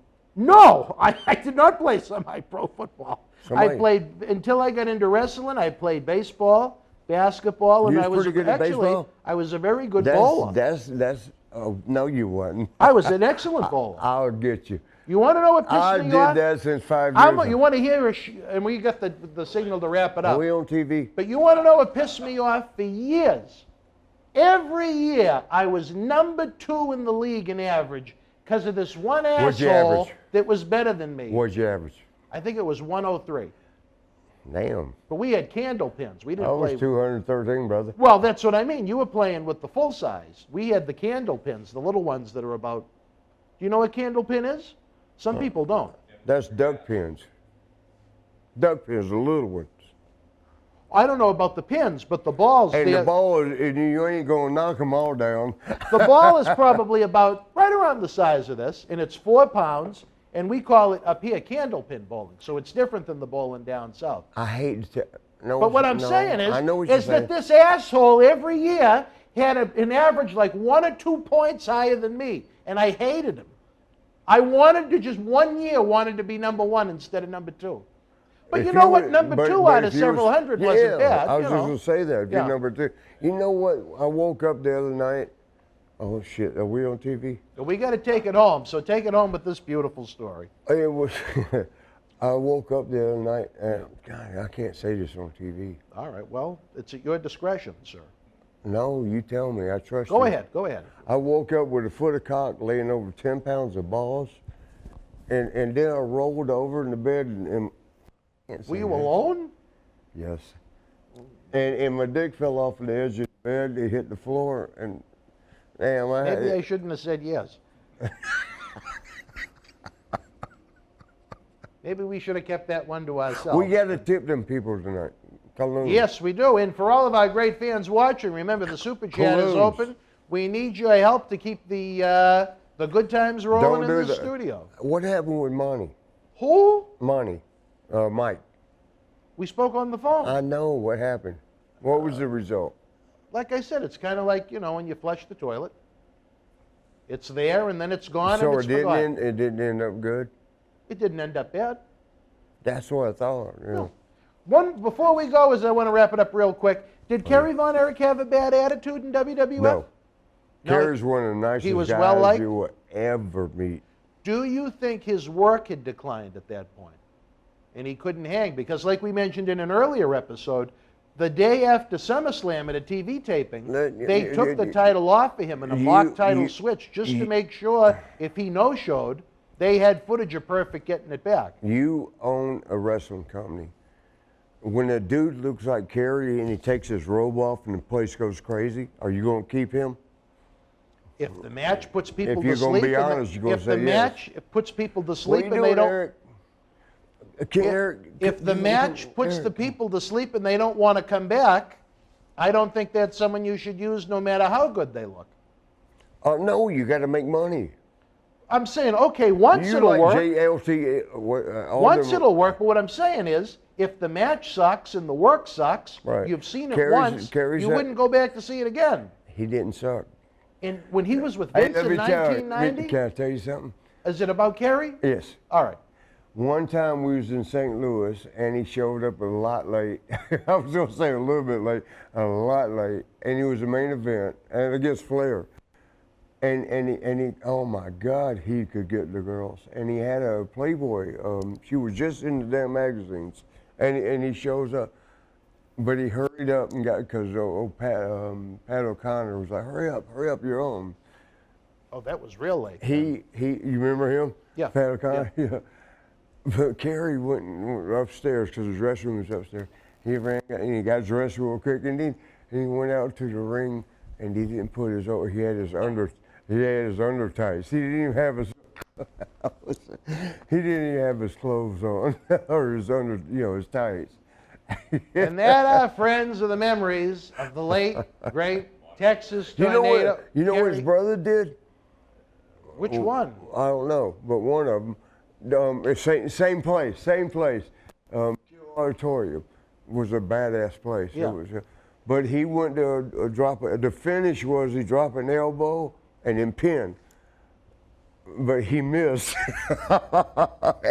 He jumped there, and it was like over here. He missed, and he told O'Connor. Pat O'Connor. He told Pat O'Connor, he goes, the air conditioning came on. I think it blew me over. Well, either that or a little medicine, one or the other. But Kerry Von Erich, unfortunately, that stint wasn't a great one in WWF. He was a good brother. He might have been a great guy, but as far as his work goes in the 1990 WWF, I give it thumbs down. Don't turn that up. No. No, he was Clapton. We'll ask you, brother. What did you think of Texas Tornado's body of work? Thumbs up, thumbs down, somewhere in the middle? Can you think of anything good that he did? If he was alive, would you give him a thumbs down? Oh, that's right. And you did that on the... Fans, what do you think in the premiere chat? Texas Are we still on? I'm not talking about his full body of work. I'm talking about his stint as Texas Tornado from 1990 to 1992. Thumbs up, thumbs down. Give us a super chat. Help the cause, keep the lights on. The Patreon is rocking, where you get early full-screen access to Wrestling Insiders, along with Studio Shooter Interview DVD library, is seen by millions online and millions more on The Howard Stern Show, with Patreon exclusive videos like our WrestleMania 5 Rockers match watch along. You can join the Boston Wrestling Patreon family at patreon.com/Boston Wrestling. Show it again. Look I at his can barely fucking see. arm. Do it again. Holy shit, brother. He thinks he's the Hulkster over there. Well, well, the fans, I don't know if you knew this, Marty. What? Phil joined us for one of our watch-alongs. Did you know that? He was right there. I was here. No. That's the one you got mad at. On Sunday a few weeks ago, he joined myself, Oh, you Charlie, did? and Captain Lou. I don't remember even what it was that we watched. Man, you're built good as fuck. Saturday, that's right, Saturday night's main event. I'll be back. All right, Let wrestling me have fans. those. All right, Marty, let's sorry, get to wrap it up, sorry, baby. sorry. Again, we're having some great memories, some great fun, but if you really want to have some fun and you're in the Northeast, we have folks coming up all the way from Virginia. Saturday night, November the 13th, Memorial Hall, Melrose, Massachusetts. We go back to the 80s. Marty's going to make Piggott think she's back in the 80s. He's going to be joined by Hacksaw Jim Duggan and so many more. You are not going to want to miss it. Get your all-inclusive VIP packages and tickets now. BostonWrestling.com. For my partner in crime, Mr. Marty Jannetty. You got to do something with them eyebrows. I'm Dan Marotti. We'll see you next Thursday, 10 o'clock. Good night from Boston. Tickets are on sale now for our 20th anniversary Back to the 80s and 90s WrestleFest Birthday Bash, Saturday, November the 13th at Memorial Hall in Melrose, Massachusetts. Fans, even I never know what to expect from Marty each and every Thursday night at 10 p.m. after Impact on AXS TV and Dark Side of the Ring. Sometimes I think that's what makes it so much fun for you guys to watch. Sometimes when we produce it, as you can tell, agitation sets in. Have you ever noticed a little agitation in my face or in my voice with Marty? I don't know. He's a good man. He's a good friend. And if you love Marty, and I know you do, he's just one of the featured superstars at Boston Wrestling. MWF's 20th anniversary bash just 5 weeks from right now as we go back to the 90s, Saturday night, November the 13th at Memorial Hall in Melrose, Massachusetts, with live wrestling and autograph photo fan fest, VIP exclusive Q&A, plus the kickoff to something that is very meaningful to me, that being the Paul Bearer Holiday Headlocks Toy Drive. It is going to be a happening, a live event experience with interactive memories, fans, that you will never forget. Order your VIP packages and tickets now at bostonwrestling.com. Meet Marty up close and personal. The sad thing is, with many of these great legends, you never know when you may never have another chance. Look at the original lineup we had for this back before the coronavirus in April 2020. Road Warrior Animal. He won't be able to join us. Mr. Wonderful Paul Orndorff, my friend. He won't be able to join us. You know, these reunions can be a lot of fun. They create a lot of memories. But again, you never know. And it's sad to say, but it's the truth. Well, rounding out the week is another individual we'll be seeing live on November 13th. The man putting up $10,000 in cold hard cash against his nemesis Cam Zagami. I can only be talking about John Cena Sr. Back with another Wrestling Insider's Fabulous Fridays. This week, Mr. Cena shoots on the Dark Side of the Ring episode about the plane ride from hell, the potential future of Braun Strowman, CM Punk and AEW improvements, plus the latest news and views in professional wrestling. Check it out. All right, wrestling fans, welcome to another installment of Wrestling Insider Fabulous Fridays. Dan Marati, John Cena Sr. Johnny, we're another week closer to the big one. Saturday night, November the 13th, Memorial Hall, Melrose, Massachusetts. 2 decades of this great organization, Boston Wrestling MWF, as we go back to the 90s with the superstars and legends of yesterday, today, and tomorrow. Those VIP packages are flying along with general admission tickets over on bostonwrestling.com. I know you're going to be there. Are you going to have the Fabo Pop? You're going to have the hot sauce? I'm glad one of the two of us will be there to enjoy it, but it's going to be a great night. It's going to be a big night. It'll be a huge night. Live wrestling, autographs, pose photos, VIP Q&A. VIPs have access to that big group photo with all of the legends at the same time. It's going to be, again, not a cookie-cutter wrestling show. It is going to be an event that you will not soon forget. Wow. And I'm happy to be contributing and collaborating with you and everyone here in the Boston Wrestling family to make it happen, to give the fans a night they deserve. Contributing and collaborating. Yes. Isn't that what David Reese asked of you and I? To collaborate and work together to try and I'm give the fans the biggest and the best? I'm going to keep those 2 words in the back of my head because I'm going back to Ken Zagami. Let's see what I come out with this. Well, he's been doing some collaborating. I'm sure he has. But anyway, and throughout you're his life, absolutely he's right. done, I'm sure, some interesting collaborating. Well, you know what? I'm looking forward to this. I'm waiting to see the lineup. I'd like to see some of the matches that are going to be there. I, for one, personally can't wait because every show that MWF has had has been outstanding. What I want to know is, Johnny, how many times are you going to hear, "Oh!" I don't know if Duggan's going to be hoeing or not, but once he sees, the crowd, I'm sure that we'll get that 3 or 4 times at least. I think you're going to hear it all night. Oh, I hope not. But I'll say this. My concern is, Johnny, is that a certain individual who we will not name may hear it and take it the wrong way and have a trespass issued. But that's a different story for a different time. Jim is talking about his unique chant, not any individual person when he says that. Remember they did that with Maybe that's why that trespass thing has been issued. Remember they did Be that kind. they did that with Edge and Lita once on Raw. Remember that? When Jim came out and he do. gave it the old. I remember. But anyway, you know who I'm looking forward to seeing in ring, Johnny, is JTG. That man has never looked better. I mean, he has reinvented himself in his mid-30s, and I tell you, I think it's just a matter of time before he's on one of the national television shows again. Who's his opponent? TBA. I mean, right now we're still signing the contracts. We've been announcing different athletes that are going to be there. But I tell you this, and again, I only like to announce things once they are confirmed. Finalized. But on paper, it looks like an exceptional lineup of hungry young athletes competing inside that squared circle. But anyway, Johnny, talk about competing inside the squared circle. A lot happening in the world of professional wrestling. What about some of the buzz outside of the world of professional wrestling? One of the more popular shows, much like this one, is Vice TV's Dark Side of the Ring. A couple of episodes that really get people chatting of late. First, the plane ride from hell episode. I don't know if you've had a chance to see that. Oh, yes. I definitely watched that one. Old JR was right up front. He wished it never happened, wished he didn't have to talk about it. It was just an embarrassment, I think they did a great job producing that. However, I think that sometimes the Dark Side of the Ring ends up being a dirt sheet.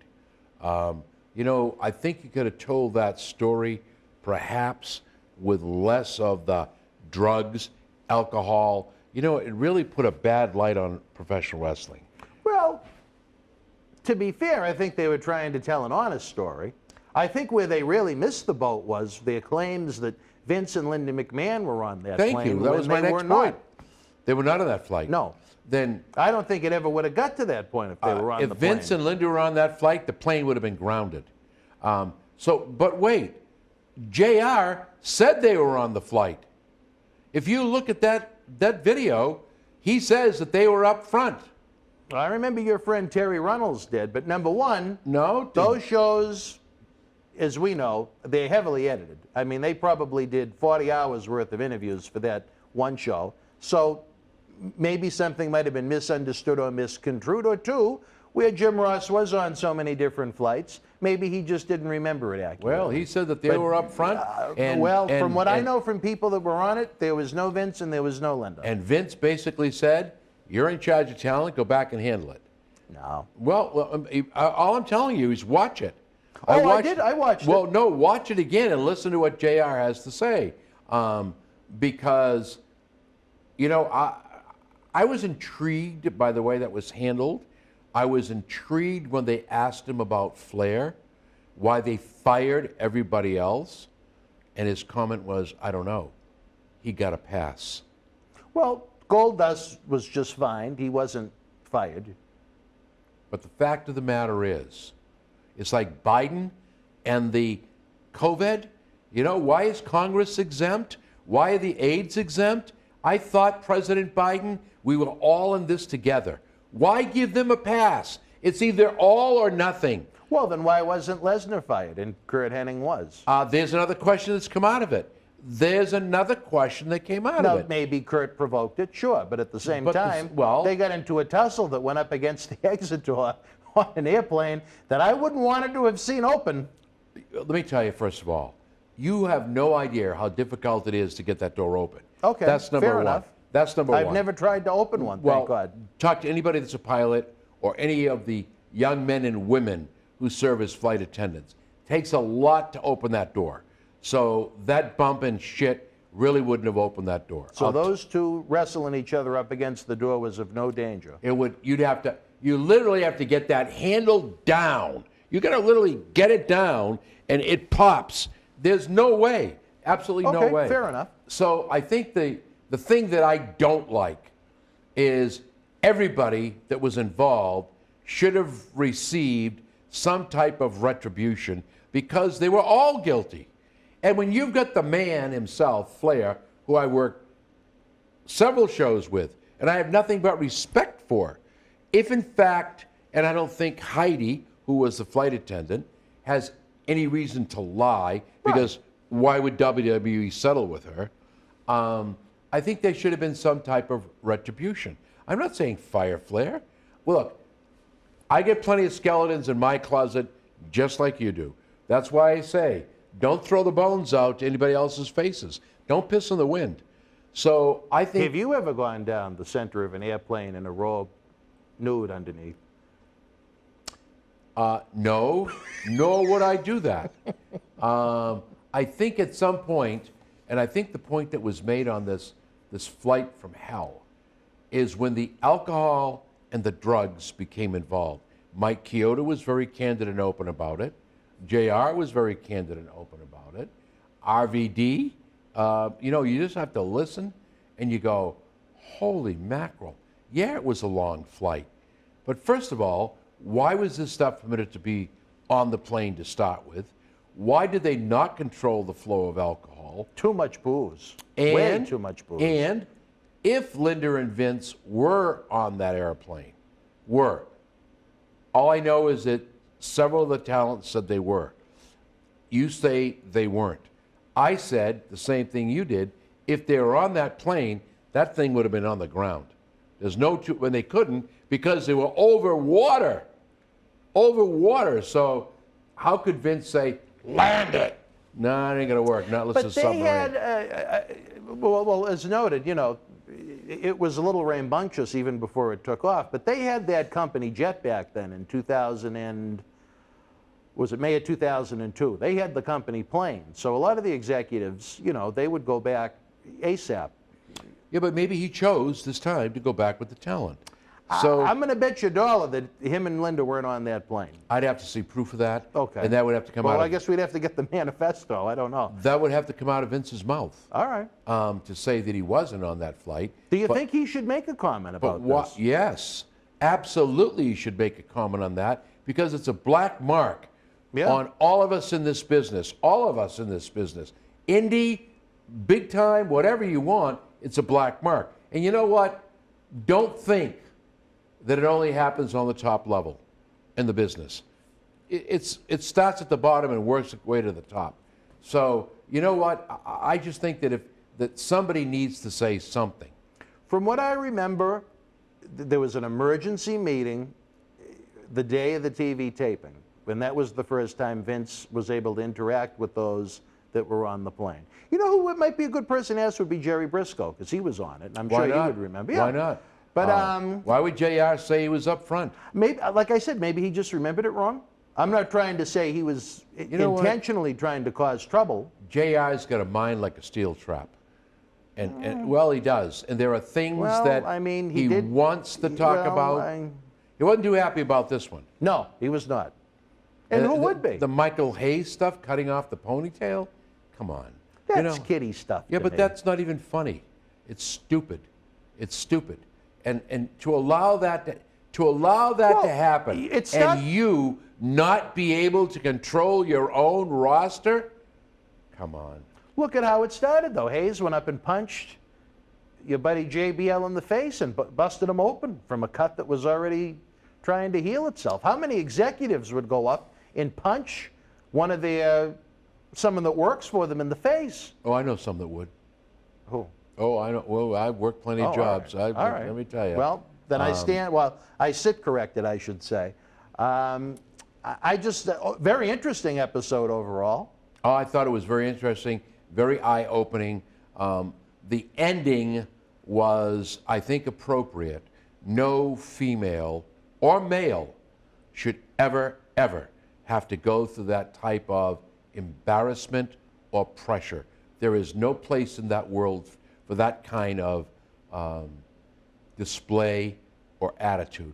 It just doesn't sit well with me. It doesn't. How would it be if it was your daughter or your son? So I think that's the thing you have to think about.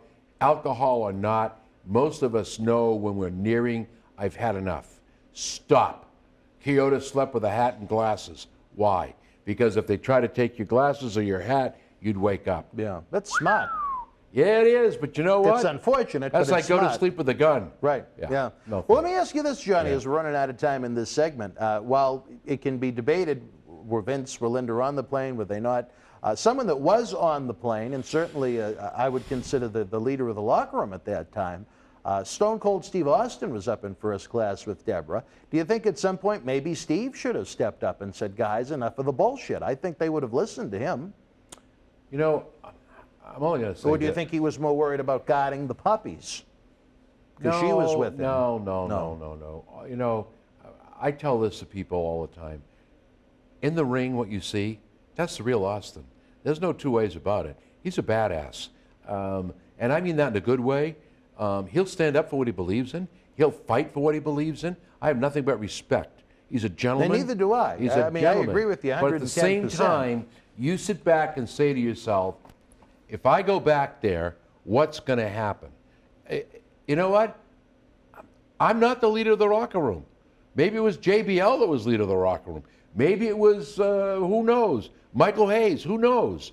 The fact well, Austin was the top dog. I understand that. Okay. He was the top draw, but the fact of the matter is, I'm in a different location than you are, and it's not going on here. What's happening back there is, you know, it cost my friend, my very good friend, his job on Impact for the comments that he made. You know, again, be sure your brain is in gear before you put your mouth in motion. No thought process there. And you know what? Not that it's cost Tommy Dreamer his job. He's been suspended at this point. It's cost him. Do you think that if you were Impact, would you ask Vice TV to see the unedited footage before you make a decision like that? Absolutely. Because anything is, you know, with even productions down here, if we really wanted to, we could manipulate almost any verbiage we wanted to fit a narrative we were looking to. If I'm Impact, I would want to see the unedited footage of what Tommy Dreamer had to say and then make my decision. Not to say that he's innocent, but I would want to see the unedited footage. Regardless of what you see. That's only fair. Yeah, but regardless of what you see, it's the comment that was made. But you don't know in what context it was even made. It doesn't make a difference. That was where they edited it and chose to include it. But the words are there. You don't endorse sexual harassment. You don't do that. But who knows what question they asked him leading into it? I would assume, and it's only an assumption, that's why I which say makes an ass out of you and me. Right. I would assume that when you look at what's there, the question is relevant. Chioda answered almost the same way. Nothing's happened to Mike Chioda. I guess he's not working anywhere. He's not working anywhere, right? Well. Do you think that it's perhaps hurt the chance of Space Mountain going for a ride to AEW? Could you imagine Tony Khan, where he's knocked the Hogans so bad and banned them from the company that he'd bring in Ric Flair after this allegation, at the very least, has been brought to light on a nationally televised broadcast about Space Mountain? I think that you really have to sit and review and use some good thought process here. You know, there are a lot of people on television that probably have done the same thing Ric Flair has done. That have run down airplanes nude with a wrestling robe on? Could be even worse. Really? The only thing I'm saying is it hasn't been publicized. I think the thing that was wrong, and maybe I'll get in trouble, but you never say, like Bill Clinton, I never had sex with that woman. You'd be better off to sit here and say, yep, I was an asshole on that flight from hell. I really didn't. It was the alcohol. It wasn't me. And I know that people in the business never forcibly put themselves on somebody unless they've popped some, had some, or are out to lunch. So, you know, alcohol is an enemy, not a friend. Socially, it's not even a friend, because you begin to say things and do things that you can't retract. And unfortunately, this was the situation, even though they reenacted some of the footage.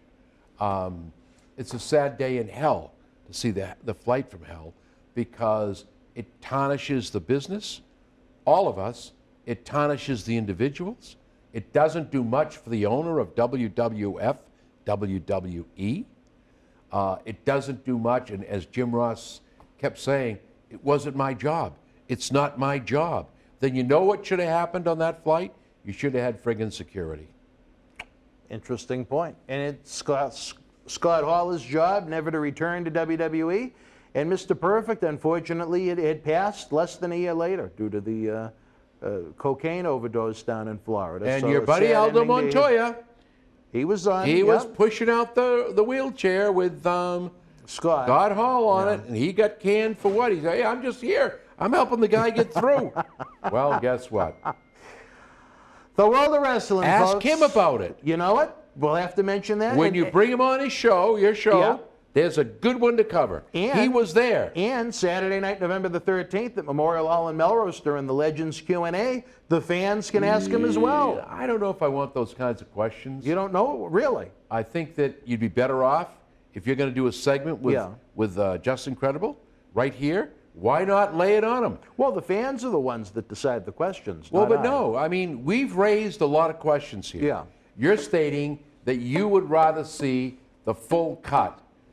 I'm saying to you, why not get somebody who was on the friggin' plane? We'll put the unedited version on. There you go. All right, well, you know what? Very good point. All right, wrestling fans, right now, we're going to take a brief timeout. We come back, we'll be back with more Wrestling Insiders. Head on over to BostonWrestling.com. Now, if you're in the Northeast, get those tickets as we go back to the 90s, November the 13th in Melrose. Tickets are on sale now for our 20th anniversary Back to the 80s and 90s WrestleFest Birthday Bash, Saturday, November the 13th at Memorial Hall in Melrose, Massachusetts. The World Wrestling Federation was live at the Sun Dome in Tampa, Florida, Saturday, October the 8th, 1994. In the opening contest, IRS beat the 1-2-3 Kid. The Bushwhackers with the win over Well Done. Lex Luger battled Tatanka to a double countout.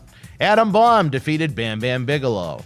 WWF Intercontinental Champion Razor Ramon retained the title over Owen Hart. The Smokin' Guns victorious over the Heavenly Bodies. Bob Holly beat Quang. WWF World Champion Bret Hitman Hart retained the title over Jim the Anvil Neidhart.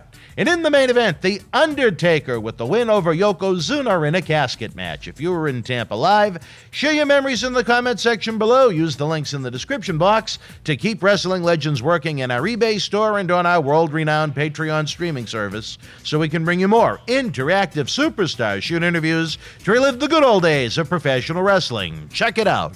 Boston wrestling sports in the MWF explodes into a new year with professional wrestling content galore and need you to join our family. Every Tuesday night at 10 p.m. after our Monday Night Raw review, it's Wrestling Insiders at your house with WWE Hall of Famer Mr. USA Tony Atlas. Wednesday nights at 10 p.m. after NXT and AEW, join rotating legends on Wrestling Insiders Special Edition.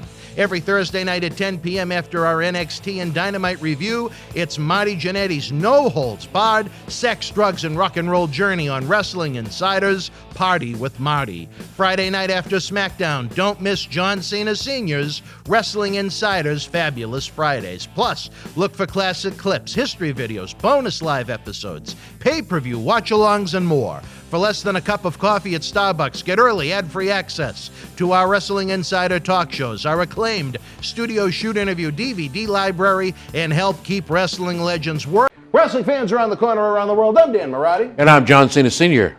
Johnny, the momentum here in Boston wrestling continues as we continue to build and build and build. The fans want to know, how do we help? We subscribe to the Patreon, but we see all the great merchandise on that set. Coronavirus may have killed the nightlife, especially for someone like Marty, but our acclaimed eBay store is open 24/7 around the world. Wow. Check it out. Support Wrestling Insiders in-studio shoot interviews on eBay with this brand new personally autographed WWE Royal Rumble 2021 11x14 poster signed by WWE Universal Champion Roman Reigns, his advocate Paul Heyman, and Kevin Owens. Reigns and Owens battled for the Universal title in a last standing match January 31st in the Thunderdome in Tampa. This limited edition collector's poster is number 31 of only 50 produced. Comes with WWE authentication hologram on the poster itself. Also comes with an on-air shout-out from WWE Hall of Famer Mr. USA Tony Atlas and a bonus autographed 8x10 photo. Get this rare, awesome collectible for your man cave and help keep wrestling legends working now. Wrestling fans, especially here in the Boston area, we want to thank our great friends at Red Rose for their support for all of our charitable endeavors and programming efforts. Red Rose is 2 years young and extremely thankful for all the support they've had from our neighbors here in Melrose and beyond for an amazing first 2 years. Red Rose thanks Melrose and all of the first responders who have fought the good fight and have never given up hope during these unprecedented times. We did it together. Follow Red Rose on Facebook for their anniversary special, facebook.com/Red Rose Melrose. You'll be glad you did. Open until 2 a.m. Red Rose will give you fresh, piping hot, mouth-watering food that'll put an ear-to-ear smile on even the toughest critic's face. Check out their full menu online at redrosema.com or give them a call, 781-620-1889. All right, wrestling fans, welcome back to Wrestling Insiders. Dan Marotti, John Cena Sr. We talked a little bit about the plane ride from hell. Do you enjoy the Dark Side of the Ring series in general? I do. The episodes you have seen? I truly do enjoy it. It's called The Dark Side for a reason. Let's not make it too dark. Let's bring out the facts. Let's make it an excellent documentary, which I think these two guys are doing a great job at. Sometimes it gets a little edgy. Did you see the Canyon episode?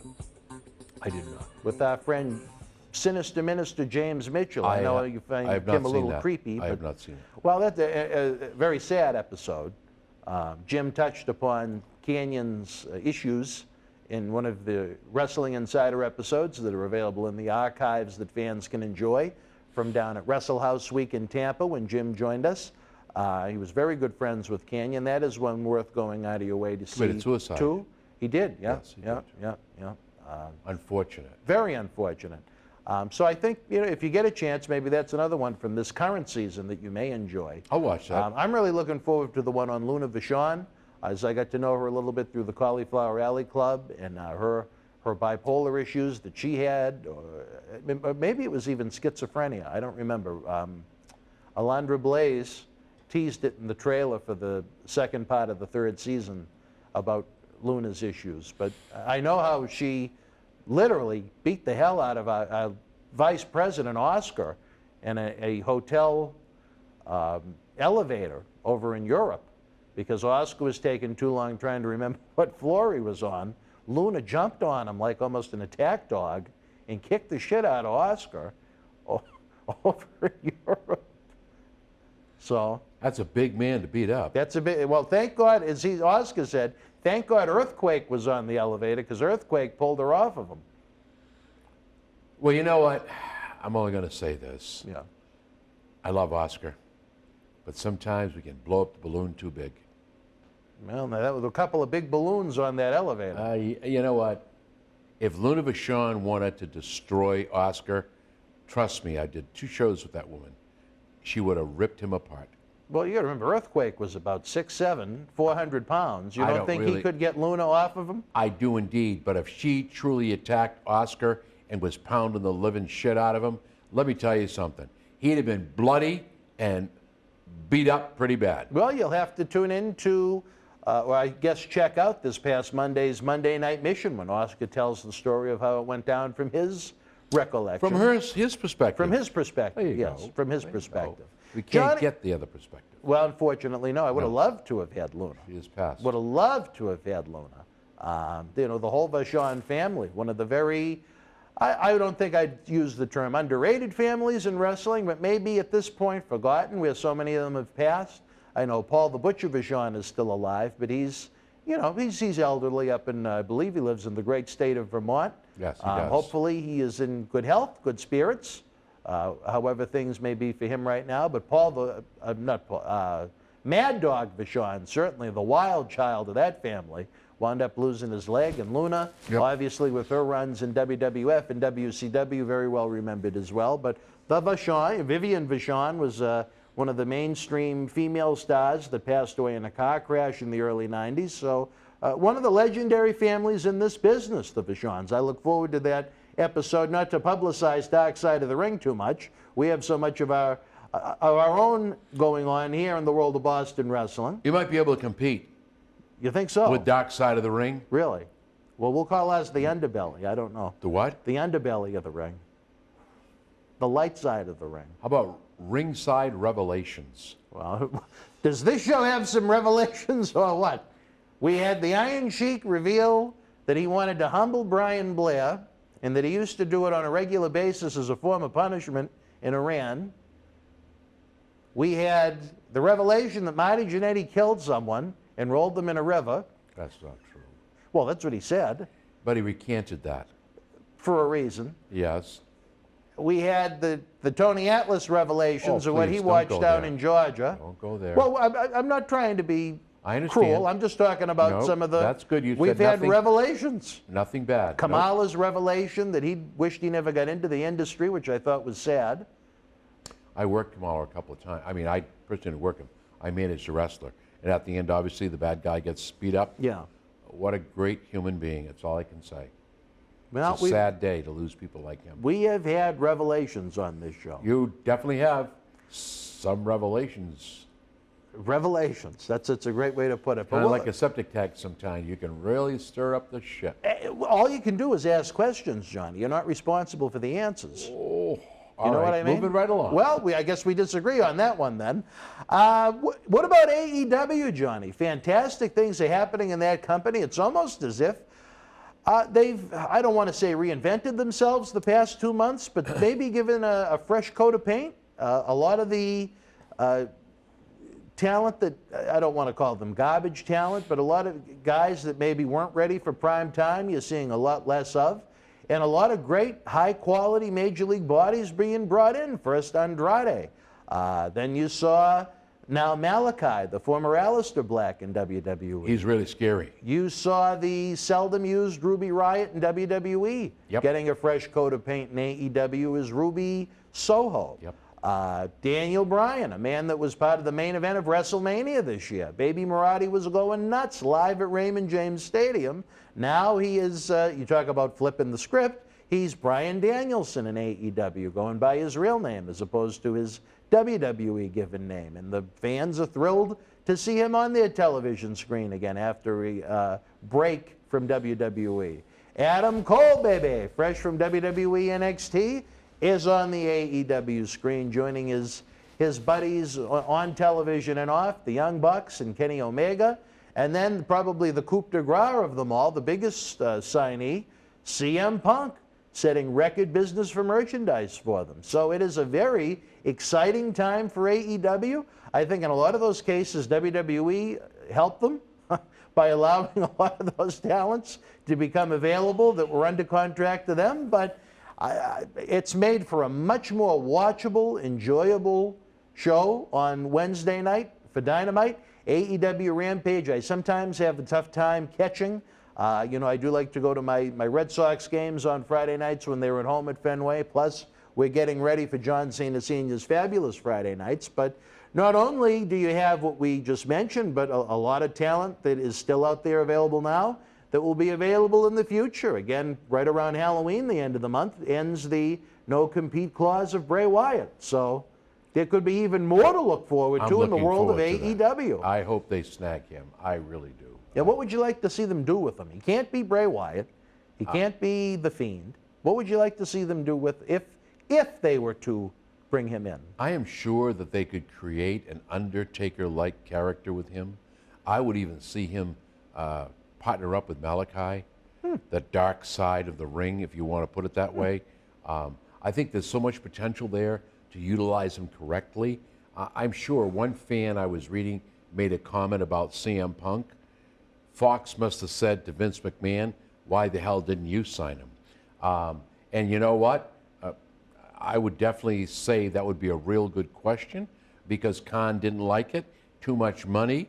And I'm sure that Phil Brooks really didn't want to go back to WWE because I'm sure if he went back, it would be the same old, same old.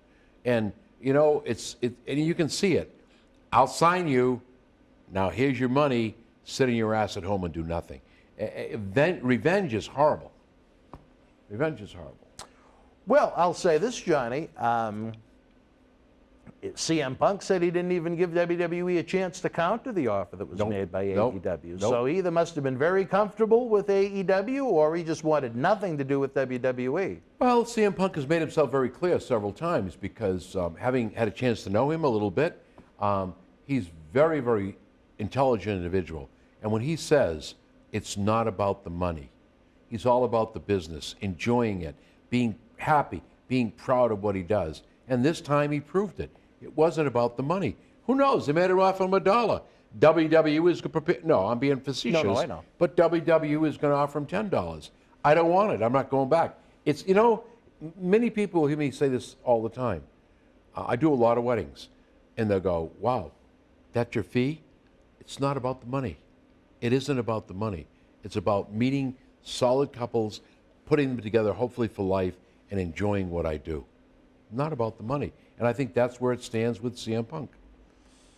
Well, let me ask you this. If you are Fox or if you are USA Network and you are paying WWE all of this money for Raw and SmackDown each week, to see not only the ratings continue to go down, but for them, since the virus began back in the spring of 2020, to release 60 to 70 stars, at some point do you say, what the hell are you doing? Yes, I think you do. Or you say, what's your price? What do you mean? Buy it. You buy it and run it yourself. Ultimately, I'm telling you. I don't think Fox would want, well, I mean, there's a lot of logistics that would go into it, but do you think Fox would want to run an NBC-owned WWE on their network? Maybe NBC will buy it. Who knows? Maybe Fox will buy it and take it all over.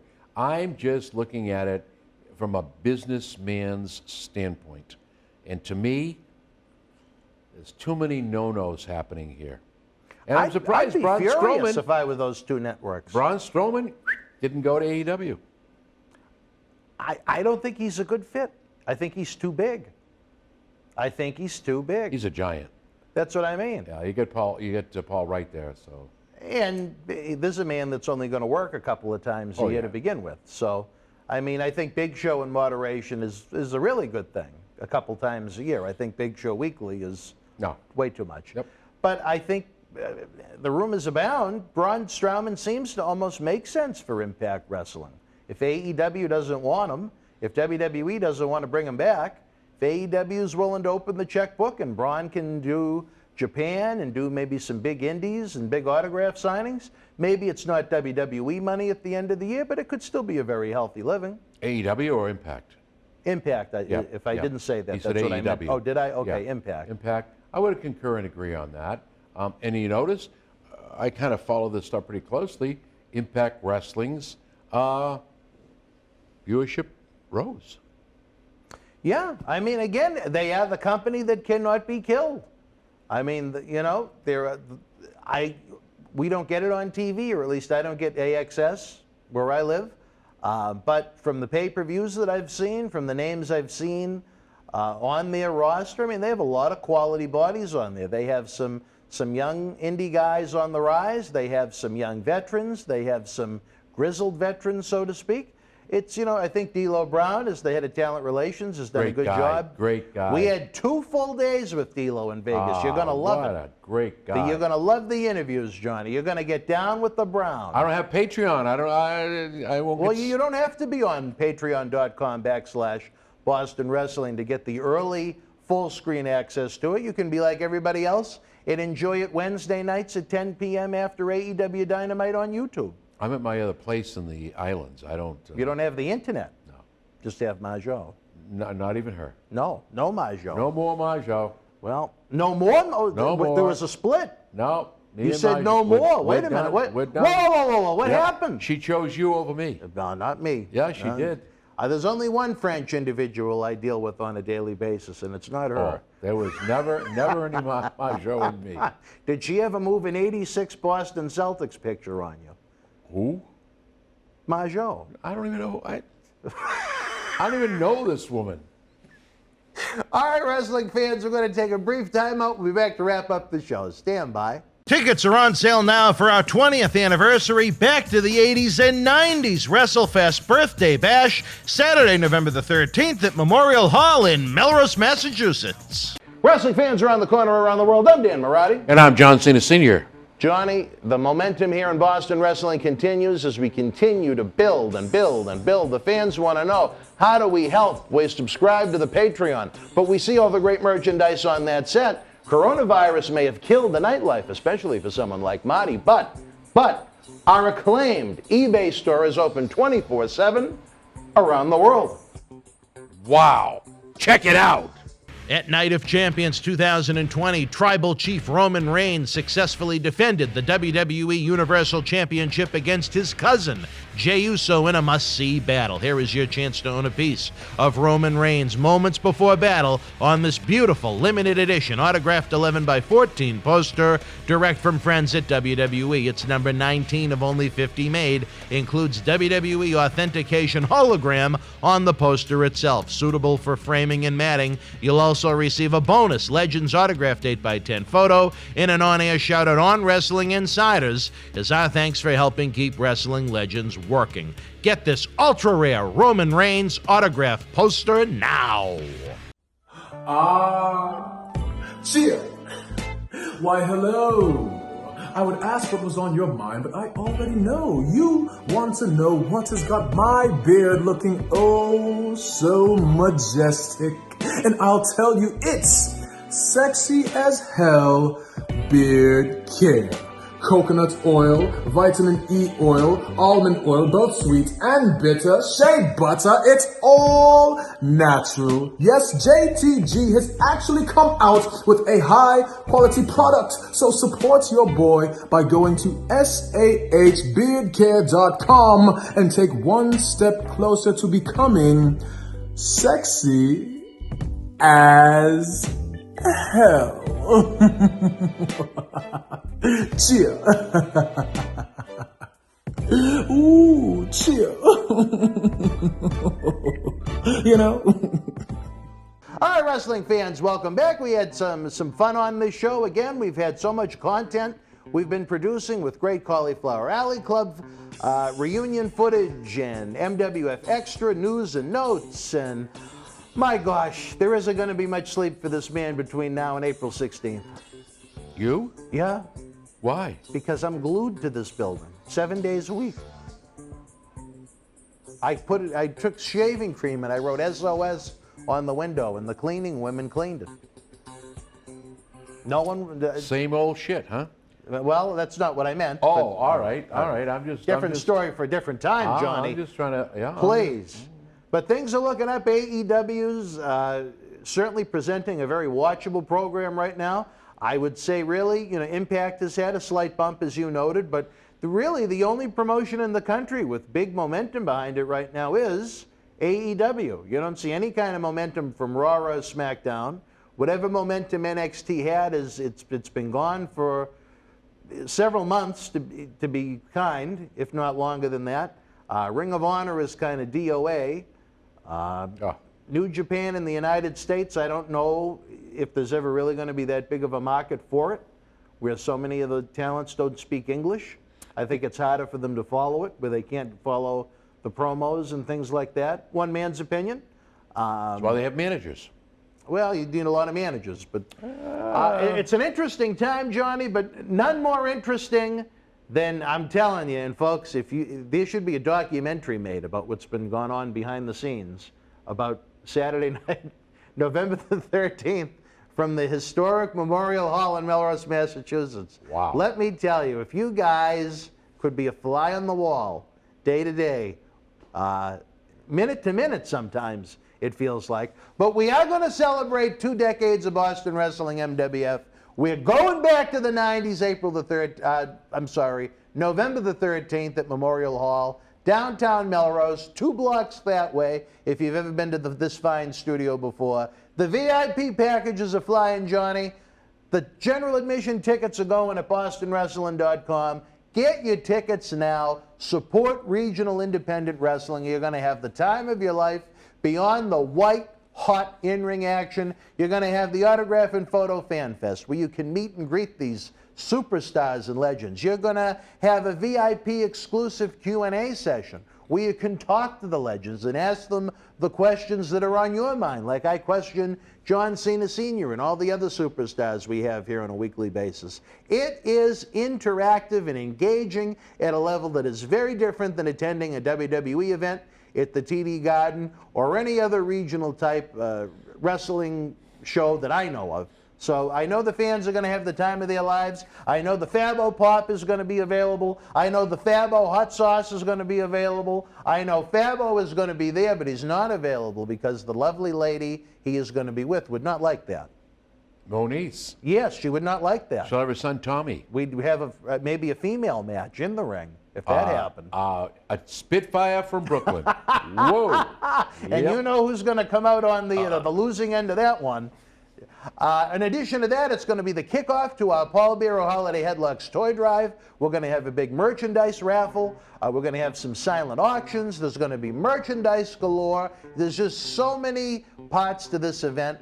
And again, you know what? You don't want to miss it. You don't want to be that one person on November 13th that can't be there. Believe me. Believe me. But again, tickets available at bostonwrestling.com. For John Cena Sr., I am Dan Marati. Again, we're cutting it short. So many meetings we have to take part in. What can we say? Be well, be healthy. Good night from Boston. Tickets are on sale now for our 20th anniversary Back to the 80s and 90s WrestleFest Birthday Bash, Saturday, November the 13th at Memorial Hall in Melrose, Massachusetts. Tickets are on sale now for our 20th anniversary Back to the 80s and 90s WrestleFest Birthday Bash, Saturday, November the 13th at Memorial Hall in Melrose, Massachusetts. Wrestling fans, join John Cena Sr. every Friday night after SmackDown and AEW Rampage for a brand new episode of Wrestling Insider's Fabulous Fridays. Fans will be able to purchase Mr. Cena's Fabo Pop soda and his brand new hot sauce at Memorial Hall on November 13th to go along with the rest of the festivities. Fans, it's that time again. Unfortunately, as much as I'd love to hang around and talk wrestling all night, we got to get ready to go. We hope to be back live tomorrow night, Live, live, for another fun, out-of-the-box watch-along. Stay tuned to our social media outlets and YouTube channel for updates on that. 5 weeks from right now, this very moment, I'm probably going to feel like one of the guys in the Hangover movie as we wind down our Boston Wrestling MWF 20th anniversary, Back to the 90s live wrestling event and fan fest. Again, that's right. Saturday, November the 13th is creeping up on us at Memorial Hall in Melrose, Mass. It is shaping up to be the biggest event in our 20-year history. You've got to join us live. Those VIP packages are moving fast. All tickets are on sale now at bostonwrestling.com. Our Patreon streaming service is becoming more important than ever as we gear up to head back to Tampa, Florida, the first week in December for Wrestle House 2, part of our Paul Bearer Holiday Headlocks toy drive efforts. We go into overtime with Wrestling Insider tapings, live episodes, and cyber autograph signings. We've got some cool guests lined up, some old friends, some new ones. We need the Patreon numbers to increase. We're going to be tinkering with how we do things on the YouTube episodes this month to see if it helps. You may have noticed it this week on Wednesday night during Wrestling Insider Special Edition with Demolition Axe. You can join the Boston Wrestling Patreon family for pennies on the dollar at patreon.com/Boston Wrestling. Our Boston Wrestling eBay store is open 24/7 with cool merchandise from superstars of every era. Click on the link in the description box below, or you can go over to bostonwrestling.com and click the store button. Every purchase made helps keep Wrestling Legends working. It helps us keep the lights on. Don't forget to tip the bartender by using the Super Chat button on the right-hand side of the screen. It's that little gray $ symbol under the Premier Chat box. Or, thanks to Captain Lou Data, you can use the Venmo app at Boston Wrestling or PayPal with the bw@bostonwrestling.com email address. Again, every single dollar helps us keep producing these shows. The little things add up too, folks. We've said it before. We'll say it again. Let's let YouTube's algorithms know how much you love what we're doing. Share your thoughts in the live premiere or in the comment section below after the fact. Give the video a big thumbs up. Subscribe to the channel. It's free. 2,000 plus videos in our archives. Share the links with fellow fans. You know, we can make what we're doing now even bigger and badder than ever before as we kick off our third decade. We are running out of time, fans, and I'm not talking about Din Fan. Hope you can join myself and Tiger Mulligan for Wrestling Insider's Stern But Fair tomorrow night. And if the stars align, a brand new Sunday Night Live. Until then, be well, stay healthy. Good night from Boston.